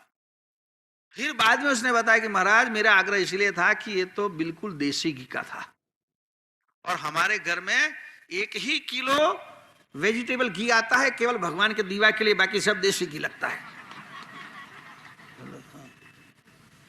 केवल दिया के लिए, ये तो जला ही देना है, इसमें क्या बड़ी बात है। वो बात मुझे अभी भी याद है। मैंने कहा कि कई लोग ऐसे कहते हैं भैया हम तो डालडा खाते हैं लेकिन भगवान की सेवा में तो देसी लगाते हैं। ये ऐसा आदमी मिला कि भगवान की सेवा के सिवा बाकी सब देसी ही देसी। और मुझे एक बात समझ में नहीं आती, हम सारी चीज विदेशी पसंद करते हैं। हमारे जूते भी विदेशी, कपड़े भी विदेशी, कार भी विदेशी, टीवी भी विदेशी, मोबाइल भी, और घी वो देशी। देखो वो विदेशी नहीं चलता, उसमें जो देसी है जो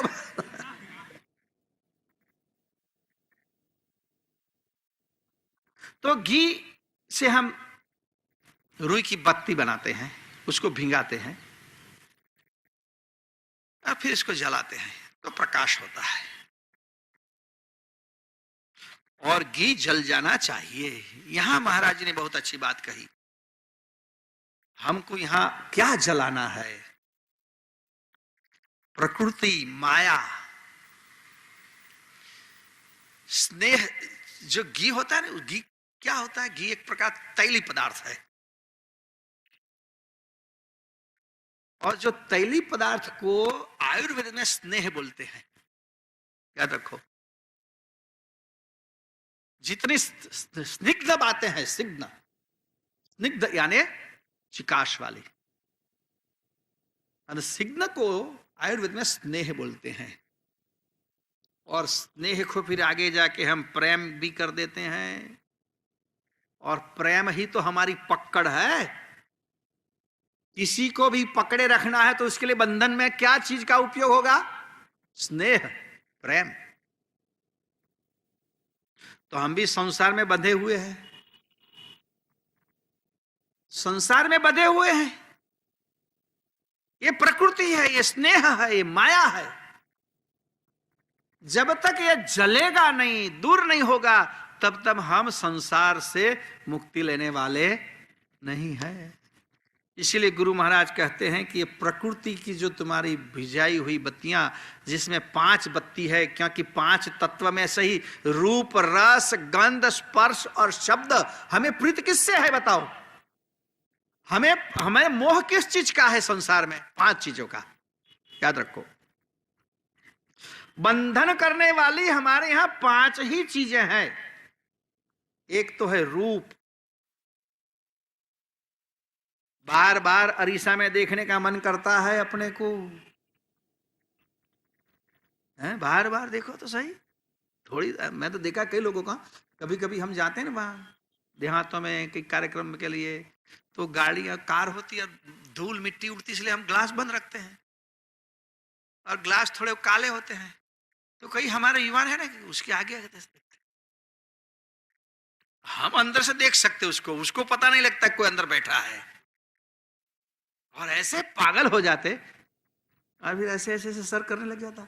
मैं कभी कभी खोल के कहता हूं, भाई बहुत मत हिलाओ ना, तो वो बढ़ जाएगा। ज्यादा हिलाने से फिर निकल जाता, मूल कमजोर हो जाते हैं ना, इसलिए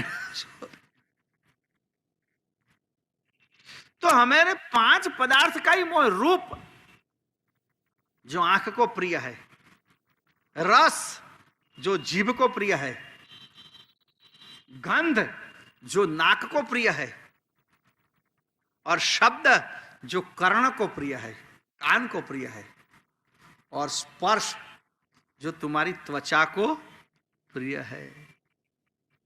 ये 5 ही तो हमारे खुराक है, ये 5 ही प्रकृति है, 5 ही माया है। गुरु महाराज कहे उसको जलाओ। उसको जलाना है, कैसे जलाना है? अग्नि से। कौन सी अग्नि? ब्रह्म ज्ञान, ज्ञान रूपी अग्नि से ये 5 तरह का जो स्नेह है वो जल जाएगा। वो जलेगा तभी तुम्हारी वृत्ति वहां पहुंचेगी, परम पद में पहुंचोगी, परम पिता के साथ जुड़ेगी, गुरु महाराज के साथ जुड़ेगी। इसलिए उसको जलाना है। हर रोज तुम बातें तो जलाते हो, 5, 15 जो भी करते हो। और आजकल तो जल्दी का जमाना बहुत है, लोगों के फटाफट होना चाहिए, इंस्टेंट। सब चीजें भी इंस्टेंट करते हैं। सब ऐसी चीज रखो कि घर में बहुत ज्यादा परिश्रम न पड़े, सब इंस्टेंट। अब तो मैं समझता हूं विदेश में तो शुरू हो गया, ये तुम्हारी भाखरी रोटी भी तैयार मिलेगी, बस तुमको ओवन में ही डालने की और कुछ नहीं करने का, इंस्टेंट। तो अब देखो, मैंने देखा, अभी तो मुझे मालूम नहीं था कि हालांकि अच्छा है, किसी को गृह उद्योग भी मिलता है।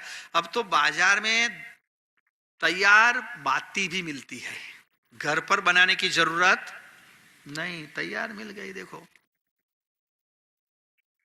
और हम जो है, अरे मैंने तो वहां तक देखा, एक जगह तो मैं गया था तो पूजा में देखा तो एक दीपक जलता था, 5-6 बत्ती वाला। मैं कहा अच्छा है भाई। फिर मैंने बोला हम आए इसलिए जलाया होगा, लेकिन हम तो वहां दिन भर रुकने वाले थे। शाम को 5 बजे है तो भी जलता था। मैंने कहा यार बार बार घी डालते हो क्या? था नहीं, ये तो बिजली का है। कमाल भाई। फिर नजदीक जाके देखा तो ये तो धोखा है। मेरा मुझे भी धोखा दे रहा है, उनको भी धोखा दे रहा है, सब इंस्टेंट। तो पूजा पाठ के लिए भी कुछ मेहनत मत करो, बस बत्ती भिंगा के रखी, ली, उठाई, रख दी, आरती हो गई फटाफट। मीरा जी ने एक भजन लिखा है, मुझे भजन बहुत पसंद है, चाकर राखो रे। मीरा जी ने कहा है ठाकुर जी से कि मुझे अपने मंदिर में नौकर सेवक की तरह रखो, कि ताकि मैं सेवा करूं। क्या क्या सेवा करूं? तो बगीचा में से फूल ले आऊं, उसकी माला गूंथूं, मंदिर को अपने हाथ से धोऊं, चंदन घिसूं, फूल माला बनाऊं, स्नान के लिए पानी ले आऊं, ये सेवा। अब हमारे यहाँ तो सेवा की जगह जो है सब इंस्टेंट हो गया, सब मशीन। मैं समझता हूँ लोग रोबोट भी रखेंगे कि सुबह में पूजा हो जाए। बात तो ऐसे सेवा जो करनी, सेवक अपने संतोष के लिए करनी है। इसीलिए कर सेवा का महत्व है, याद रखो। हम अपने हाथ से कितनी सेवा करते हैं उसका महत्व है। एक बात तो आपने सुनी होगी, मैं दक्षिण गुजरात में एक जगह गया था, एक लोगों ने मंदिर बनाया, बहुत 2-3 करोड़ रुपया लगा के बनाया था, पंचदेव की प्रतिष्ठा की थी। हालांकि प्रतिष्ठा कार्यक्रम मेरे को जाना का था, लेकिन मैं नहीं जा पाया। फिर बाद में जब गया तब मुझे वहाँ सब लोग ले गए, पूरा मंदिर दिखाया, फिर ऐसे एक बुक रख दी, विजिट बुक, लिखिए महाराज कुछ अभिप्राय अपना। अरे मैंने कहा भाई मैं भगवान का दर्शन करने आया, इसमें लिखना क्या है? उनको लिखाना था मंदिर के बारे में कुछ अच्छी बातें लिखे तो अपने मैगजीन में देंगे, फलाना संत आए थे और हमारे मंदिर की ऐसी ऐसी बातें लिख गए। मैं ठीक भाई लिखूं चलो, और अच्छी बात तो लिखनी पड़ती, क्या कि किसी की भी शादी में जाओ, अरे दुल्हा काला भी हो तो भी चंद्रमुखी कहना पड़ता, क्या करेगा, गीत तो उसके गाने पड़ते। हालांकि यहाँ तो सब अच्छा ही था, लैंडस्केपिंग अच्छा था, सब सजावट अच्छी थी, जो मंदिर के जो मूर्ति के पहनावे अच्छे थे, गहने अच्छे थे, फुलहार अच्छे थे, बहुत अच्छा। मैंने कहा कि भाई बहुत अच्छा है। तो मैं लिखना शुरू किया तो उन्होंने कहा अच्छा एक बात मैं आपको बताऊंगा अगर आपको लिखनी हो तो। मैंने कहा भैया, क्योंकि हमारे मंदिर में आपने देखा कि 5 गर्भगृह में 2-2, 2.5 टन के एसी भी लगे हुए हैं, ताकि भगवान को जो है, जब हम एसी रखते तो भगवान को एसी नहीं होनी चाहिए। ये भी बड़ी अच्छी बात है। तो मैंने खाली इतना पूछा कि इतना 5 एसी लगाए हैं 2-2 टन के, कितना बिजली बिल आता होगा? उसने कहा नहीं, सब अधिकारी अपने जान पहचान वाले डायरेक्ट में ही चलता है। अब बताओ भाई, क्या भगवान खुश हो जाएंगे चोरी करके बिजली भैया भगवान को गर्मी लगेगी ऐसे तुम कैसे सोचते हो? उनको ठंडी लगी ऐसे कैसे सोचते हो? ये तुम्हारी बेवकूफी है। तुम जो भी पूजा करते हो, हाँ जरूर तुम जाओ, पंखा डालो, चमर ढोरो, ये तुम्हारी सेवा की बात है, वो तुम अपने कर से करो तभी उसका महत्व है, इसके अलावा इसका कोई महत्व है? पंखा लगा दिया, अरे मूर्ति पर पंखा लगाने की क्या जरूरत भाई? मैंने कई मंदिर में देखा मूर्ति पर पंखा लगा। तुम खुद जाके बैठो और पंखा करो, तब तो उसकी सेवा का महत्व है।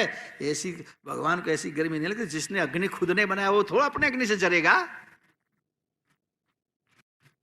जिसने सारे 5 तत्व बनाए हैं उनको उनके 5 तत्व किसी तरह की बाधा पहुंचा सकते नहीं है। तो ये हमारी अज्ञानता है।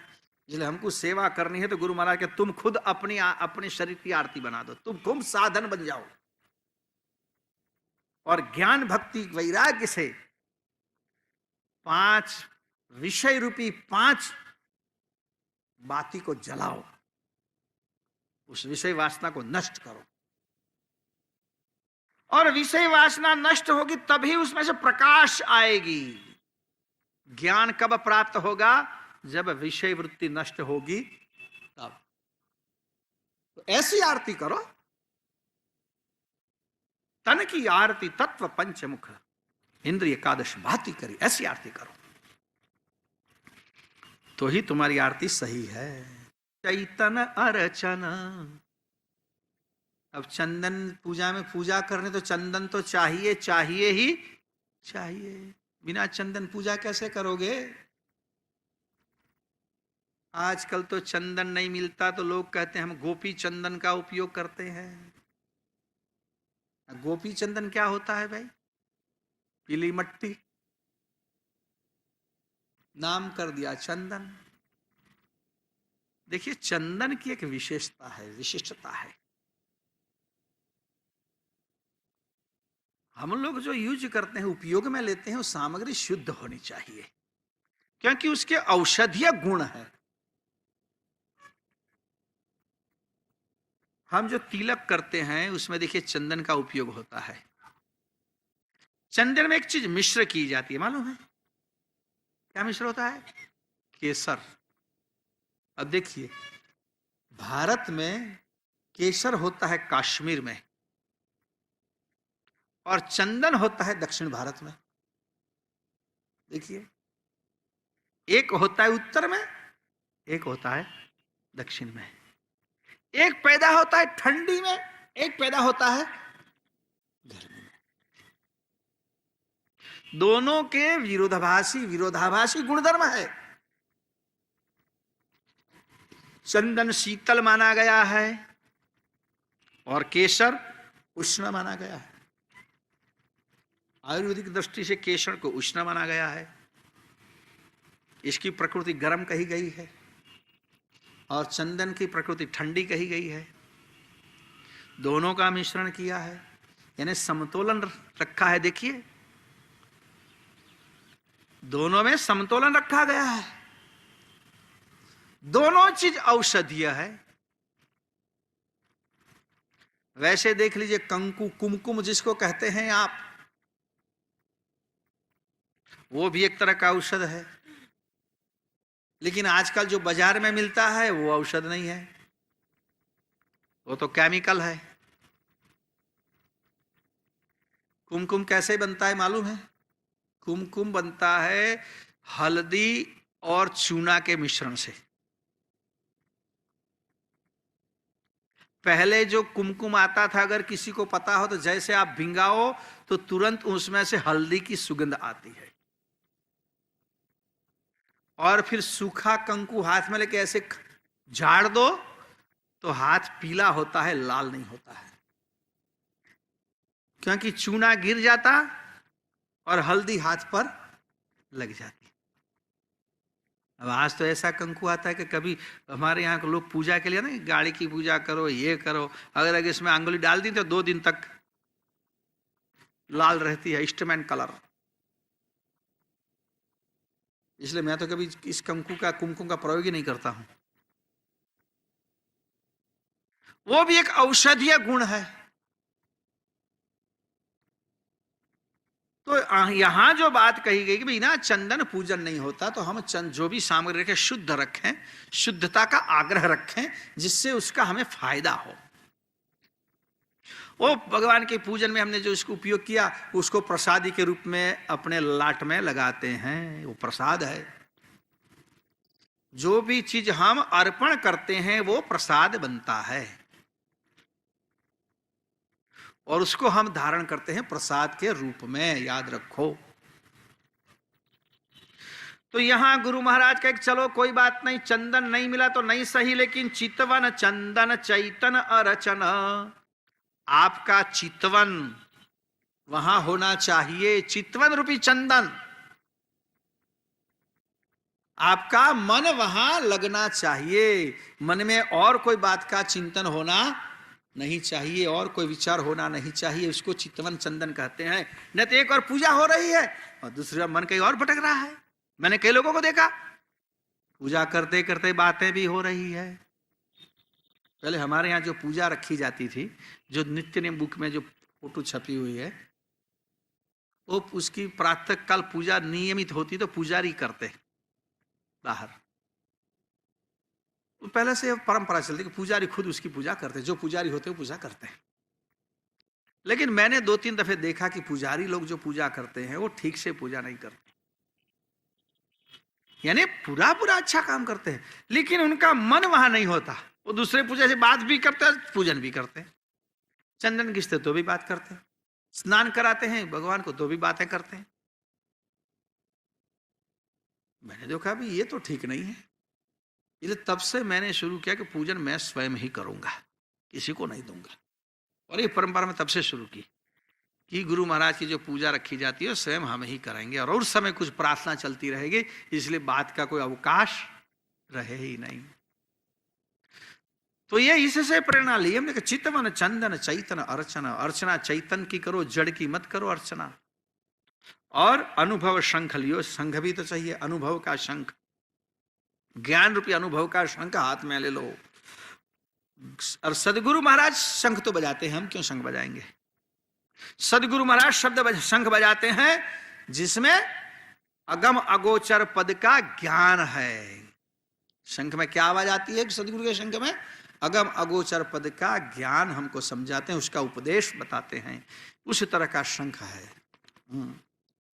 अग्रबती वैराग विशेषण, प्रेम पुष्प धर्यो हार हरि, ज्ञान घड़ियाली खीराजन कारण, लोक चतुर्दश खबर परे, मंगल आरती करत मोदित मन, पूरे अंतर आनंद भरे। अब पूजा में और क्या होना चाहिए? चंदन आ गया, आरती भी आ गई, शंख भी आ गया, अब चाहिए आपको अगरबत्ती, धूप। धूप होनी चाहिए ना, शब्द से, गंध से, दर्शन से, सब तरह से वातावरण को पवित्र करना है।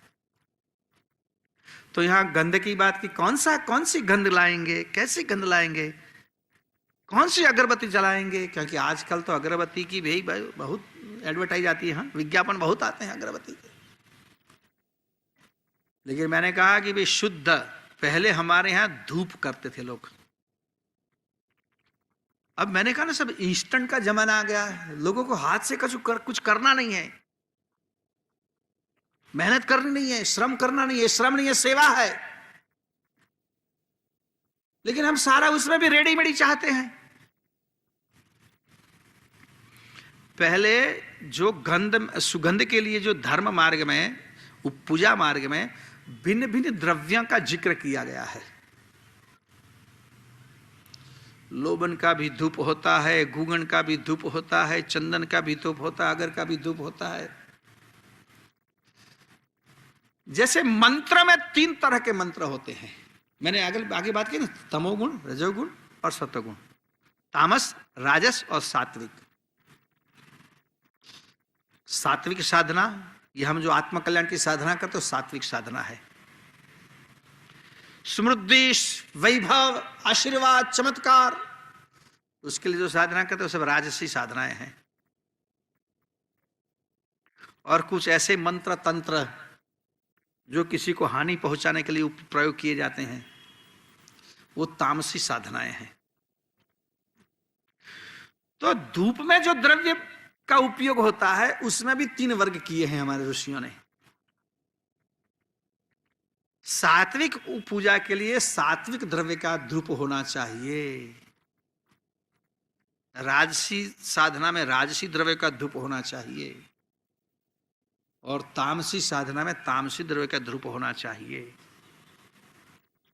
ऐसे आप देखिए जितने तामसी साधक लोग होते हैं वो अक्सर कहीं कहीं देखने को मिलते हैं तो काले कपड़े ही पहनेंगे, और वैसे ही वो डरावने लगते हैं, उनकी साधना भी डरावनी होती है।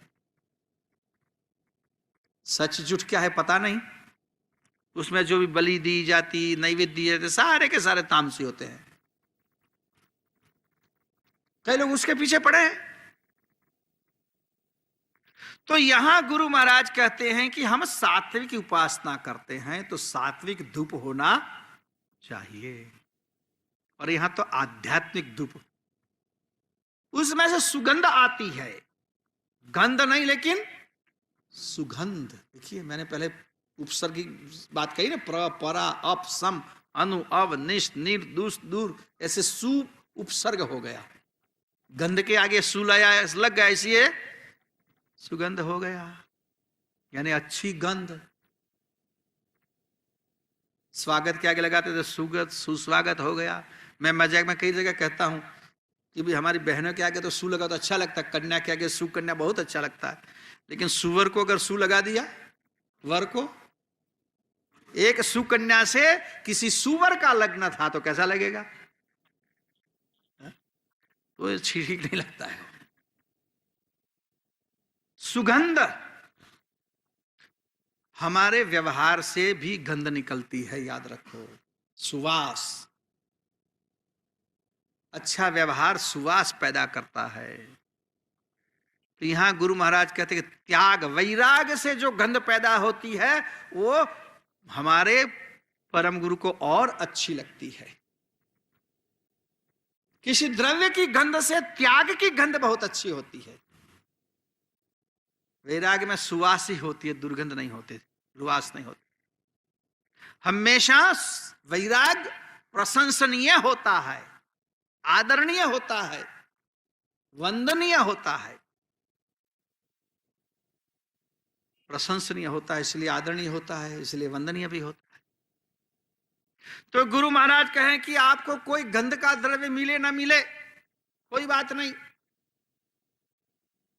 त्याग रूपी द्रव्य लगाओ, वैराग का द्रव्य से आप सुगंधित सुभाषित बनो, सुवासित बनो। वैराग जिसमें 5 ही बात आएगी, रूप रस गंध स्पर्श शब्द को छोड़ो, उसका नाम वैराग। मतलब वैराग मैंने कहा आगे भावना से। कई लोग कहते हमने त्याग किया, आज पूर्णिमा का उपवास। उपवास में क्या किया? भोजन का त्याग। लेकिन आलू सब्जी के लिए बड़ी लाइन थी।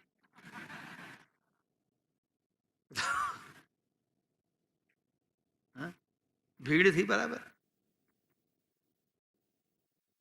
वैराग, मैं बहुत दफे कहता हूं कि उपवास व्रत जो है, उपवास, उसकी भी परिभाषा हमने बहुत खराब कर दी। इसमें तो वैराग था कि एक दिन हम भोजन नहीं करेंगे, शरीर को विराम देंगे, शरीर के आंतरिक अवयव को विराम देंगे, पूरा हमारा पाचन तंत्र एक दिन के लिए विराम करेगा। तुम वैसे भी तो इतवार की छुट्टी रखते हो, अतवार छुट्टी, काम धंधा नहीं करेंगे, आज छुट्टी। तो तुम्हारे अंदर के विभाग को तो एक दिन छुट्टी दो, वो भी कुछ आराम करे।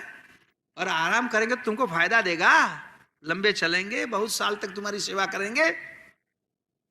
और उसको आराम मिले इसीलिए तो हमारे महापुरुषों ने, ऋषि मुनियों ने उपवास व्रत की व्यवस्था हमारे व्यवस्था में, धर्म किया में की थी।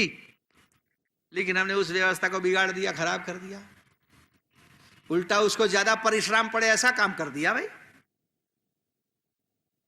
हर रोज तो खाली दूध लेते थे, आज आ गई बासुदी, ले और मेहनत पड़ गई उसको। हर रोज कुछ सूखा खाते थे, आज आ गए काजू बादाम, उसको और मेहनत हो गई। तो कहां आराम पड़ा? तो त्याग वैराग्य सुवास देता है।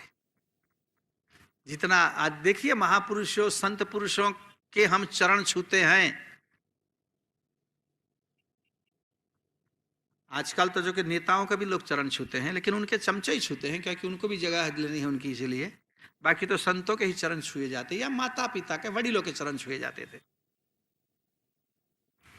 संतों की हम पधराम नहीं कराते हैं। हम संतों को कहते हैं कि हमारे घर पर आप कदम रखो, जिससे हमारा घर पावन हो जाए, ऐसा हम संतों को कहते हैं। संतों के पास ऐसी कोई जड़ी बूटी है क्या कि तुम्हारे यहां कदम रखेंगे और तुम्हारा घर पावन हो जाएगा? आखावन नहीं होगा पर पावन होगा।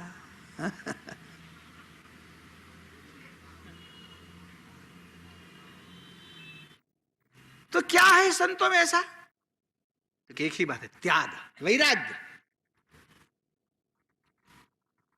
उनमें जो बात है वो वैराग्य की बात है। उसने संसार छोड़ा, अपना पूरा परिवार छोड़ा, अपना घर छोड़ा, सब तरह का मोह छोड़ दिया, इसलिए उनमें वैराग्य है। वो वैराग्य की सुवास, वो वैराग्य, तुम्हारा वैरागी पुरुष के कदम अगर तुम्हारे यहाँ पड़ेंगे, हमारे यहाँ पड़ेंगे, तो हम समझेंगे कि उनके जो आंदोलन है वो हमें भी कुछ त्याग की शिक्षा देंगे, कुछ त्याग की प्रेरणा देंगे। क्योंकि हमारा जो कोई झगड़ा है वो मोह का है, वैराग होगा तो झगड़ा का प्रश्न उठता ही नहीं है। तो इसलिए गुरु महाराज ने कहा कि और कोई किसी तरह की अगरबत्ती तुम्हें मिले ना मिले कोई बात नहीं, तुम वैराग्य की अगरबत्ती जला लो और उस सुवास से विश्वनियंता प्रसन्न हो जाएंगे। अगरबत्ती वैराग विशेषण, प्रेम पुष्प धर्यो हार हरि। और पूजा में फूल तो अनिवार्य है। हम ऐसा मानते बिना फूल तो पूजा का कार्य संपन्न ही नहीं होता। तो इसके लिए क्या करोगे? कहीं से चूरा लाओगे और क्या। हमारे यहाँ कई लोग आते हैं, सामने मंदिर के सामने बगीचा है ना, लोहे के तार लगाने पड़े, कांटे वाले तार। बताओ अब फूल के बगीचे के कांटे के तार, अच्छा तो नहीं लगता है लेकिन लगाना पड़ते हैं।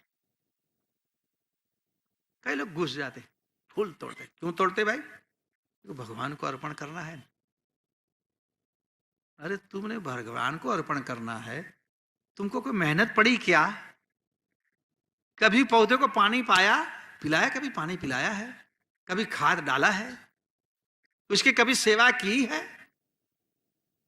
बिना मेहनत का? लेकिन कई बड़े ज्ञानी होते हैं, हमारा क्या है, सब भगवान का है, तेरा तुझको लो, हो गई बात, मेरा क्या लागे। वो तो उसका था, उसको हमको क्या दे, क्या लागे मेरा, गा दिया, हो गया खत्म। मैंने देखे कई लोगों का, पहले जो मैं छोटा था तब कई जगह कई मंदिर या ऐसे सत्संग में जाता था, तो छोटे बच्चों को क्या काम देते लोग जानते हो? जब आरती हो जाती ना तो फिर लो आरती घुमाओ। छोटे छोटे आरती लेके निकलते, सबके आगे ऐसे ऐसे आरती धरते, सब लोग आरती लेते।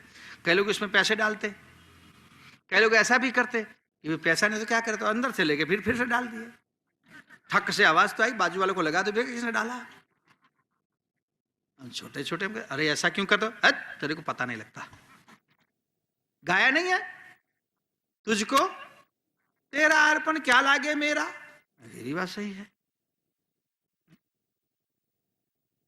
हम तो ऊपर वाले को भी धोखा देने में कमी नहीं करते। अगर हमारी बस चलती तो, हमारा बस चलता कर। तो कई लोग ऐसे आते हैं कि वहां से फूल लेके चढ़ा दिए, लगा दिए। आप देखिए सेवा के बारे में मैंने अमरीश के बारे में बहुत सुना है। भागवत में कथा आती है राजा अमरीश की। जो सेवा करता था, भगवान को नैवेद्य भोग धराने का, जो रोटी सब्जी दाल या जो भी बनाता था, उसके लिए वो आटा भी अपने हाथ से चक्की में पीसता था। उतनी सेवा। पानी भी स्वयं कुएं से भर के लाता था पूजा के लिए। अपनी पत्नी को उसने काम दिया, शर्मिष्ठा को जो कहा कि जाओ, उसने कहा मुझे पूजा में भाग लेना है, मैं पूजा करूंगी, मेरा भी अधिकार है, मैं क्यों पूजा ना करूं तेरे साथ। उसने कहा ठीक है, तो ले आ पानी, दे दिया उसको, चल मैं यहाँ सफाई करता हूं, तू पानी भर के आ।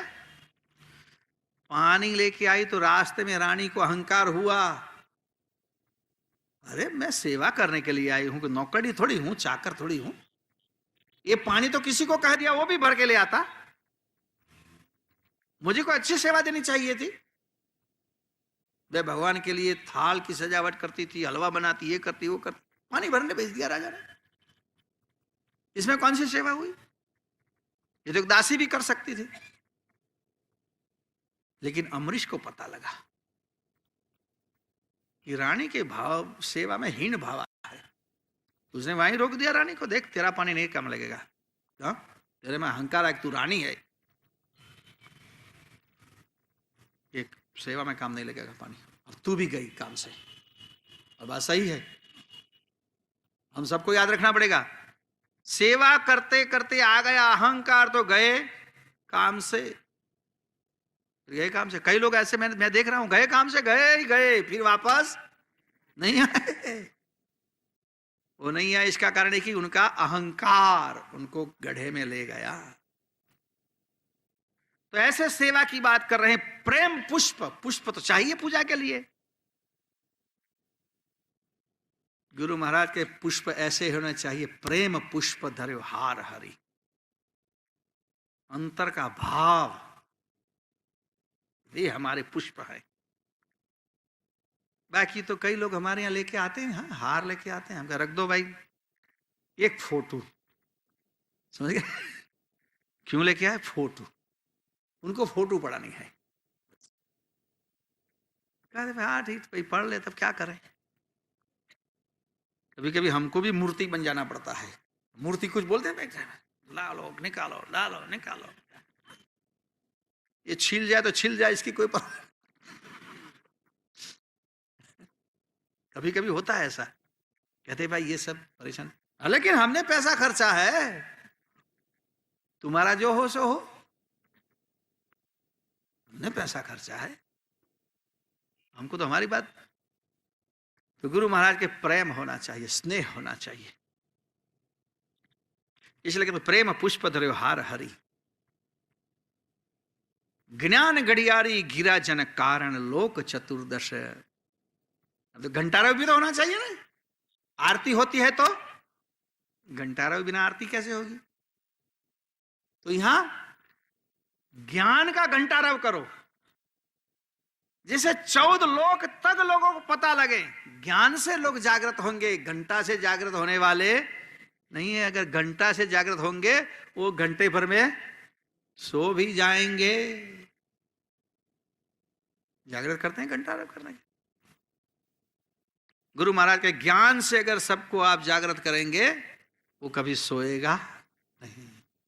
फिर लास्ट पंक्ति है इसमें, लक्ष्य निराजन निरखत निषदीन पति सनातन भाव भरे, कहें कुबेर ऐसे हरि को, तन मन सहित रहो समरे, मंगल आरती करत मोदित मन, उरे अंतरे आनंद भरे। लक्ष्य निराजन निरखत निषदिन। निराजन, निराजन का मतलब है आरती। आरती आप लोग करिए, हम जब आरती करते हैं तब ऐसे निरखते हुए अपने स्वामी के स्वरूप को निरखते निरखते आरती करते हैं। हमारा निराजन एकदम पूरा, हमारे आराध्य देव के चरण कमल से मस्तक तक हम अपनी आरती घुमाते हैं। हमारी वृत्ति, हमारा चित्त, हमारी सुरता और कहीं भटकती नहीं है। हमारी दृष्टि वहां ही स्थिर होती है। दृष्टि भटकनी नहीं चाहिए, मन भटकना नहीं चाहिए। तब तो निराजन बनता है, तब तो आरती होती है। यहां गुरु महाराज कहते हैं कि तुम्हारा मन लक्ष्य से भटकना नहीं चाहिए। जीवन का लक्ष्य क्या है?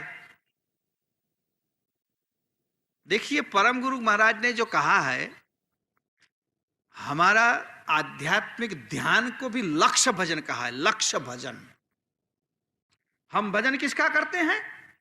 लक्ष्य का। लक्ष्य यानी गोल, टारगेट। तो यहां हमारा टारगेट क्या है, हमारा गोल क्या है? हम टारगेट नहीं भूलेंगे, अपना गोल नहीं भूलेंगे, अपना लक्ष्य नहीं भूलेंगे।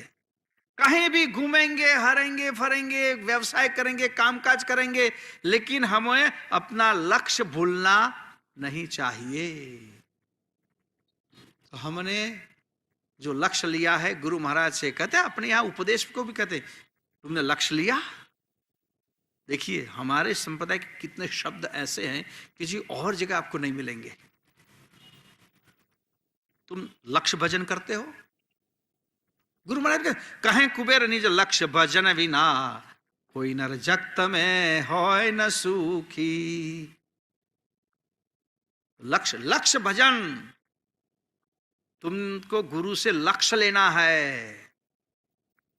और हम जिस मंत्र को लक्ष्य भजन, तो हमारे जीवन का लक्ष्य क्या है? गुरु महाराज के शरण पर हम आए हैं, उनके शरण में आए, तो हमारा लक्ष्य क्या है? किस लक्ष्य से हम आए हैं?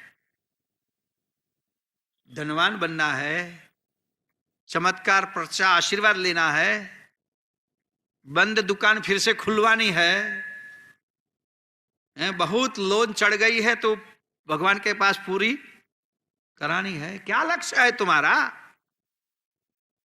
किस लक्ष्य से आए हो? और निश्चित बात होती है कि आदमी अपने लक्ष्य से भटक जाना नहीं चाहिए।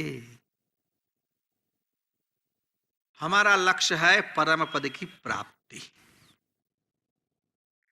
परम गुरु श्रीमत करुणा सागर महाराज कहते हैं कि लक्ष्य का मतलब है इस देह में परम पद की प्राप्ति, लक्ष्य 84 योनि में से मुक्ति, ये हमारा लक्ष्य है। तो निष्दिन लक्ष्य हमको याद रहना चाहिए, इसलिए कहते हैं निष्दिन। और लक्ष्य पति सनातन भाव बरी, हमारे विश्व नियंता सनातन है, शाश्वत है, ऐसा हृदय में भाव धारण करके अपने लक्ष्य से निष्दिन निश्चित रहना चाहिए। और कहें कुबेर ऐसे हरि को तन मन सहित, ऐसे कैसे? जैसे बताया वैसे, मैंने जैसे बताया वैसे तुम करो आरती, तो तुम्हारा बेड़ा पार हो जाएगा। कहें कुबेर ऐसे हरि को तन मन रहित रहो, तन मन सहित रहो समरी। हालांकि स को र भी लगाया सकता है। तन मन रहित, बस तन मन वगैरह समरो, बस बीजू बधु राखजो। मन कई भटकતું है, तन कई भटकતું है। भजन करो पण तन मन सहित, रहित नहीं। तुम ऐसे भजन करो, तन मन के साथ करो। गुरु महाराज ने बड़ी अच्छी बात कही। परम गुरु श्रीमत करुणा सागर के तुम ऐसे आरती करो, तुम्हारा शरीर ही साधन बनना चाहिए, तुम्हारा मोह और माया ही जलनी चाहिए और ज्ञान अग्नि से जलनी चाहिए। ये प्रकृति माया नाश होनी चाहिए। तुम्हारा वैराग्य ही तुम्हारी सुगंध बननी चाहिए, तुम्हारा प्रेम ही तुम्हारे लिए पुष्प बनना चाहिए, माला बननी चाहिए। और गुरु महाराज का ज्ञान ही घंटारव बनना चाहिए, कि जिससे पूरा 14 लोक, पूरा ब्रह्मांड जागृत हो जाए। ऐसे तुम्हें आरती करनी है, यंत्रवत आरती नहीं करनी। अगर ऐसी आरती करनी है तो कोई साधन मिले चाहे नहीं मिले, क्या फर्क पड़ता है? मिले तो अच्छा है।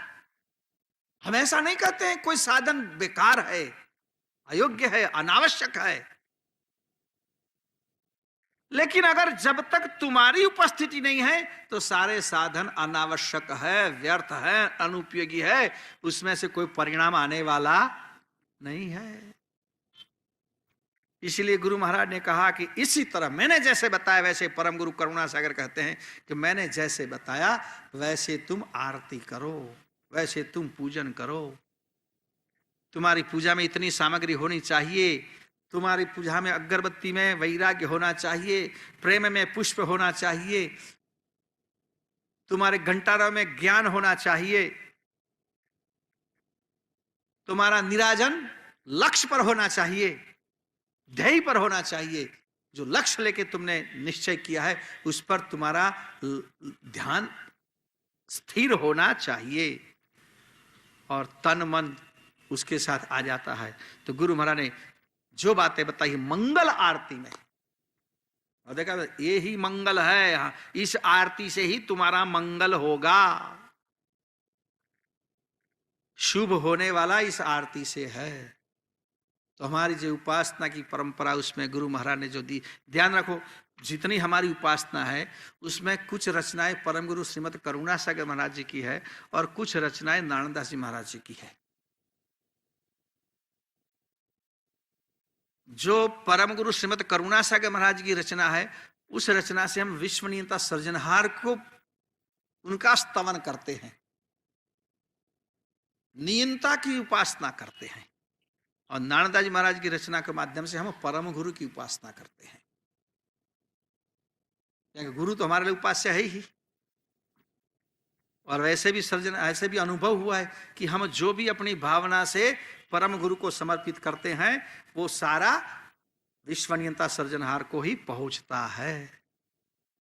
तो ऐसे उसी तरह कई लोग ऐसे करते हैं, ऐसे कैसे ऐसे, यानी ऐसे हरि ऐसे ना, इसी तरह से जो तरीका परम गुरु ने बताया उसी तरीके से हम विश्वनियंता सृजनहार का आराधन करेंगे आरती के माध्यम से, ये हमारा लक्ष्य है। तो यहाँ मंगल आरती को हम विराम देते हैं, आगे दूसरे सत्र में देखेंगे।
रूपासी हो संतो मैं अविनाशी रूपासी गति अगम अगाध लखासी हो संतो मैं अविनाशी रूपासी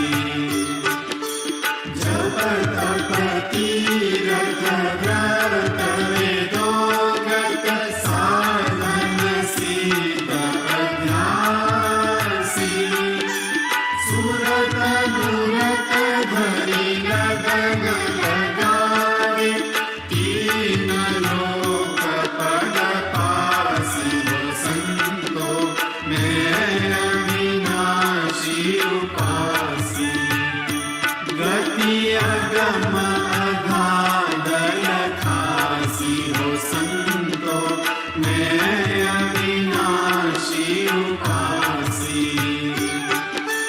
दश अवतार धरे धरणी पर प्रेम ही अमल जमासी नाम रहे रूप रहे न पावे अंत काल गए नासी हो संतो मैं अविनाशी उपासी गति अगम अगाध लखासी हो संतो मैं अविनाशी उपासी पृथ्वी तेज पवन नभ पाणी अति परलंक विलासी चौदह लोक है उनकी भीतर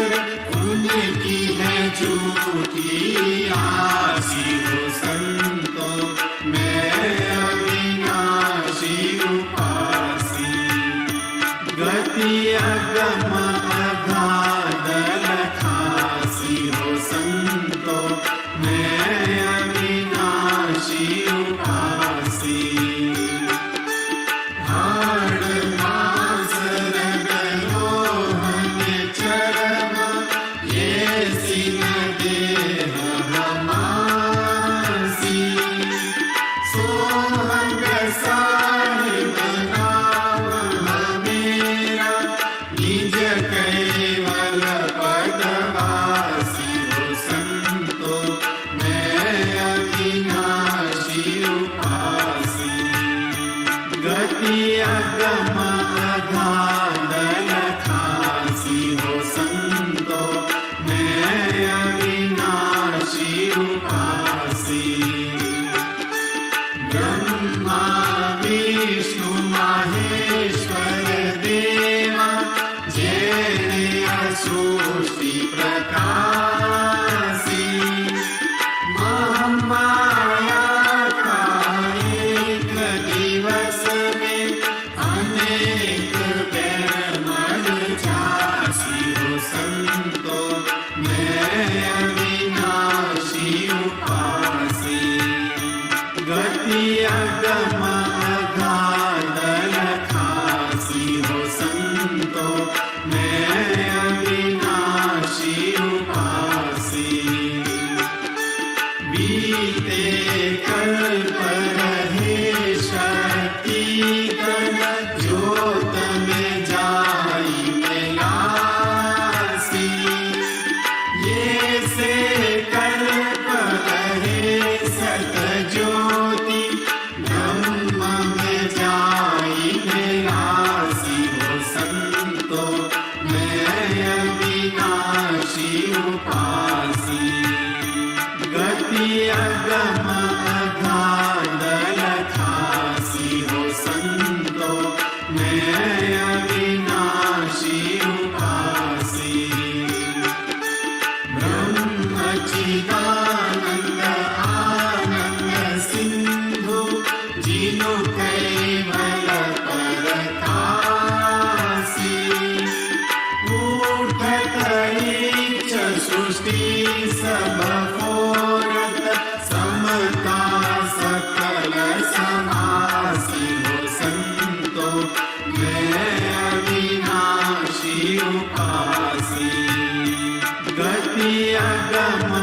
अगाध लखासी हो संतो मैं अविनाशी उपासी आदौ अंश वंश हम जाके अवध काल नहीं खासी निज घर सुरत जाई ममलागी आन्य देवते उदासी हो संतो मैं अविनाशी उपासी गति अगम अगाध लखासी हो संतो मैं अविनाशी उपासी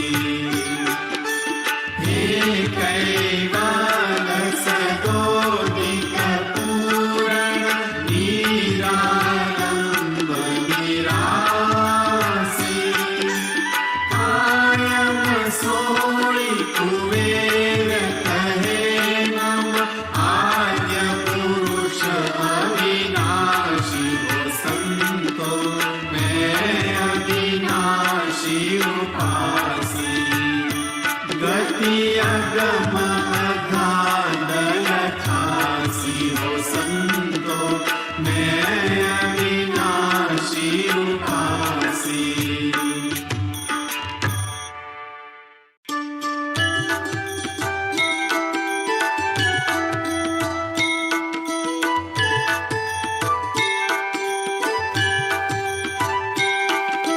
संध्या समरण आरती भजन भरोसे दास मनसा वाचा कर्मणा कर गुरु चरण निवास गुरु की कीजे बंदगी कोटि कोटि प्रणाम कीर्तन जानत भृंग सोई कल्याप समान गुरु मूरत मुख चंद्रमा सेवक नेत्र चतुर अष्टपहर निरखत रहे सोई गुरु मूरत कियो चार चीन हरि भक्त के प्रगट दिखावन दे दया क्षमा और दीनता पर दुख तू हर ले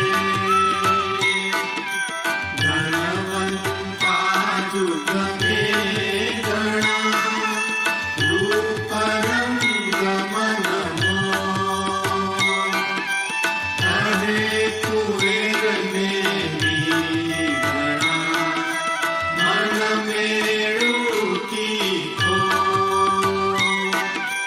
मन मेरु जब ही मिले आत्म तत्व विचार तन मन सौंपी दीजिए माँ के शरण मोजा तन मन सौंपी शीश तू प्रभु सदा लोरी तबे कुबेर अंतर नहीं जैसे जड़ माही ज्ञान मीन काम छतो संग करे जन को कहे कुबेरा को मिले रखिवन की तो ज्ञान मीन यहाँ सतगुरु जो कोई शरणे जाए कहे को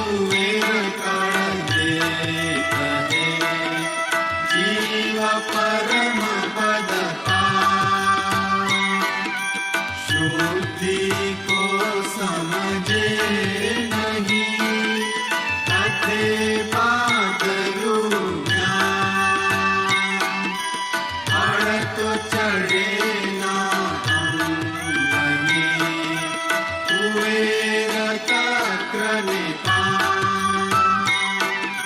सूरि नर मुनि जन देवता, ब्रह्मा विष्णु महेश। कहे कुबेर को लोकल्यो, जेठी तक्र आवेश।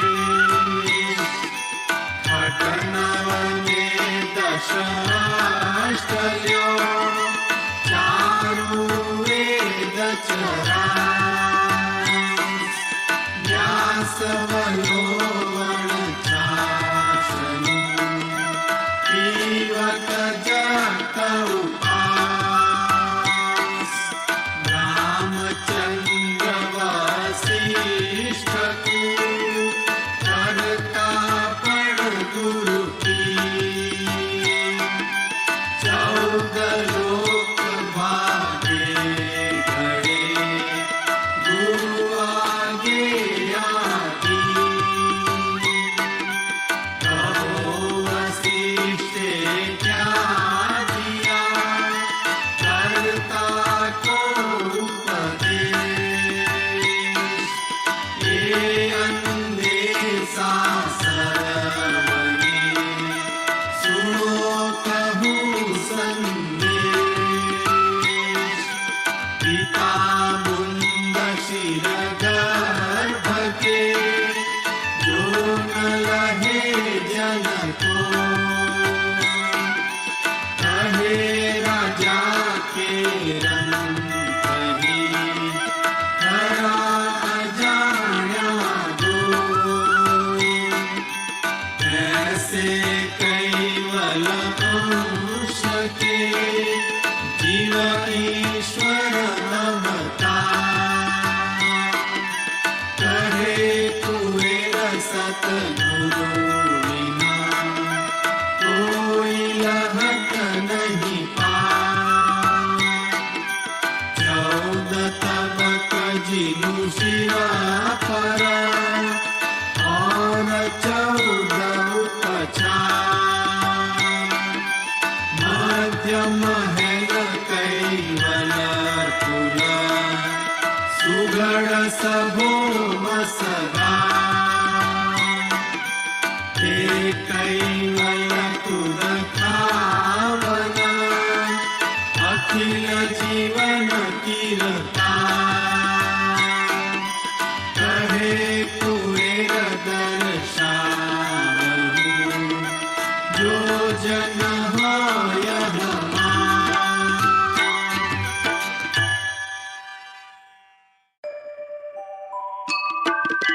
पहली आरती पहनहु लासा, अनंत कोटि जाकरत विलासा। आरती करत निगम हरिदासा, हरि हरि अगम अगोचर अविगत वासा। दूसरी आरती दिव्य मूरत की, देव सकल दिव्य मंगल मूरत की। आरती करत निगम हरिदासा, हरि हरि अगम अगोचर अविगत वासा। तीसरी आरती सकल सुमत की, ब्रह्मा विष्णु महेश्वर पट की। आरती करत निगम हरिदासा, हरि हरि अगम अगोचर अविगत वासा। चौथी आरती सकल चराचर, प्रणव पेट जेहि रही बराबर। आरती करत निगम हरिदासा, हरि हरि अगम अगोचर अविगत वासा।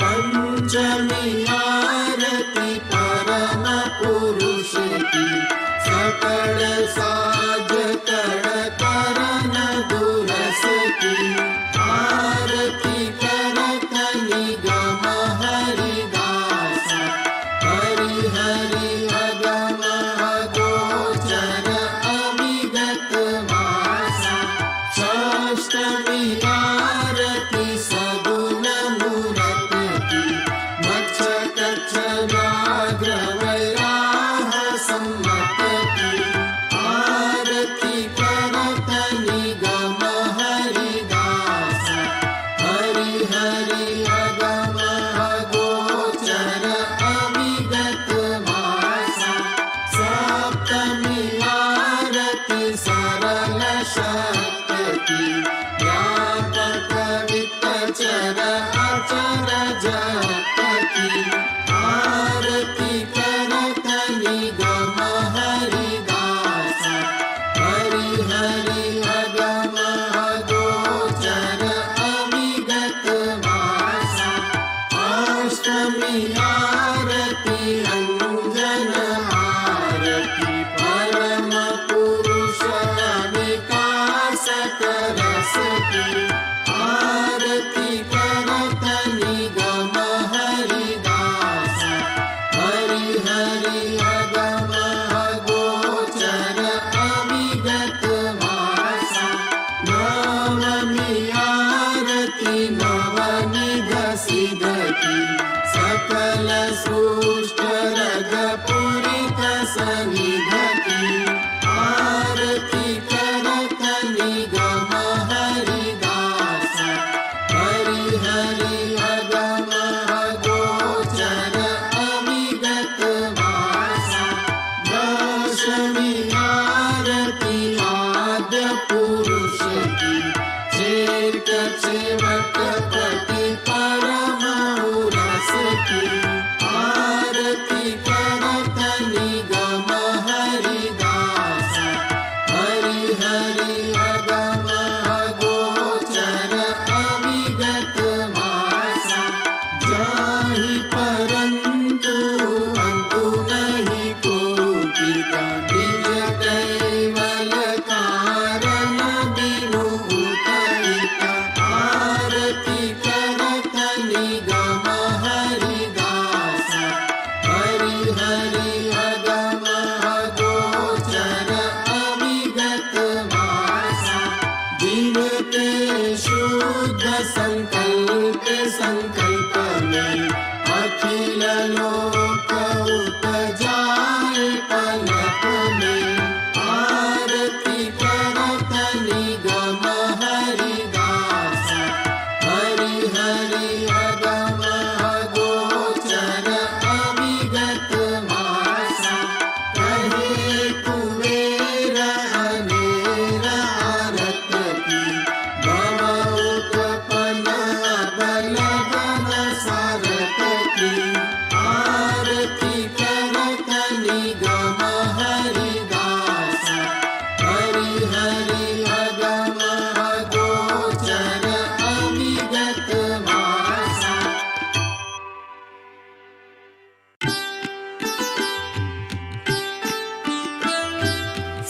सस्वयंग सदपदंग सर्वमोक्षदायकम् अद्वैतंग अनुसुतंग भववितंग ईश्वरे तत्विताय तदपदंग साम्रताय साक्षियम् मंगलाय महद्गतंग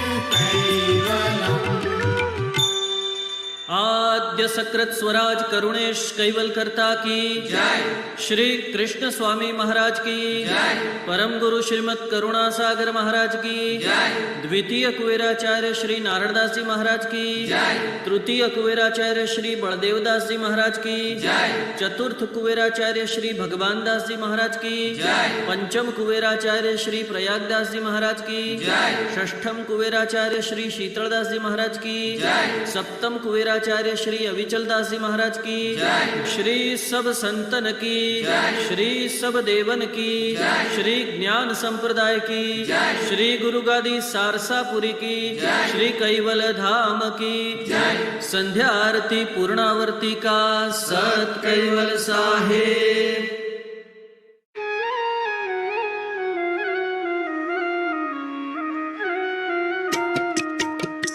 कोटे सुख सेज श्री महाराज करुणा सागर राज। कोटे सुख सेज श्री महाराज संतन के सुख दायक लायक नायक सजन श्रीराज। शोभा सुंदर अति अनुपम षोडश चिन्ह धरे साज। कोटे सुख सेज श्री महाराज करुणा सागर राज। कोटे सुख सेज श्री महाराज कला खटदश विभूति पूरण परम गुरु जग काज। लाए लक्ष अलौकिक अनुभव सुरगति नाही समाज। कोटे सुख सेज श्री महाराज करुणा सागर राज। कोटे सुख सेज श्री महाराज नवघन श्याम स्वरूप स्वामी नामी कहत गणदाज। तेज पुंज प्रकाश पावन करत रहत जन लाज। कोटे सुख सेज श्री महाराज करुणा सागर राज। कोटे सुख सेज श्री महाराज चंदन सेज जड़ित सोवर्ण पुष्प पिछोड़ी बिछाज।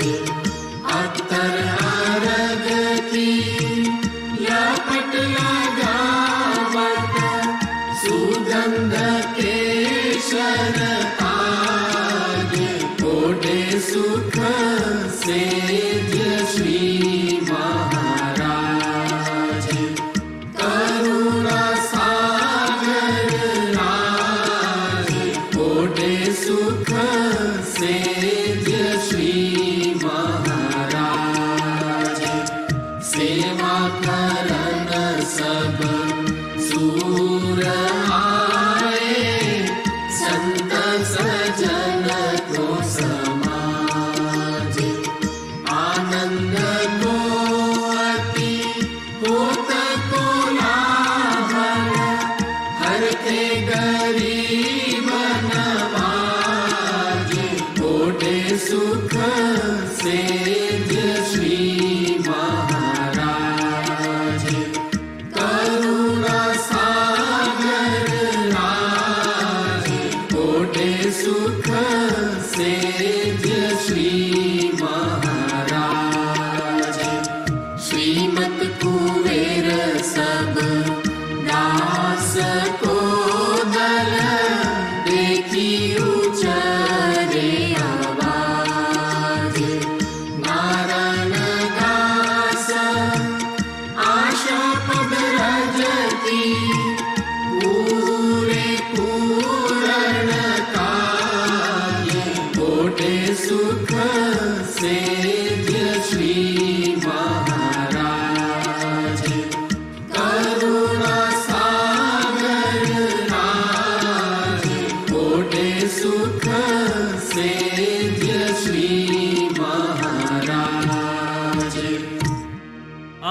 आद्य सकृत स्वराज करुणेश कैवल करता की जय।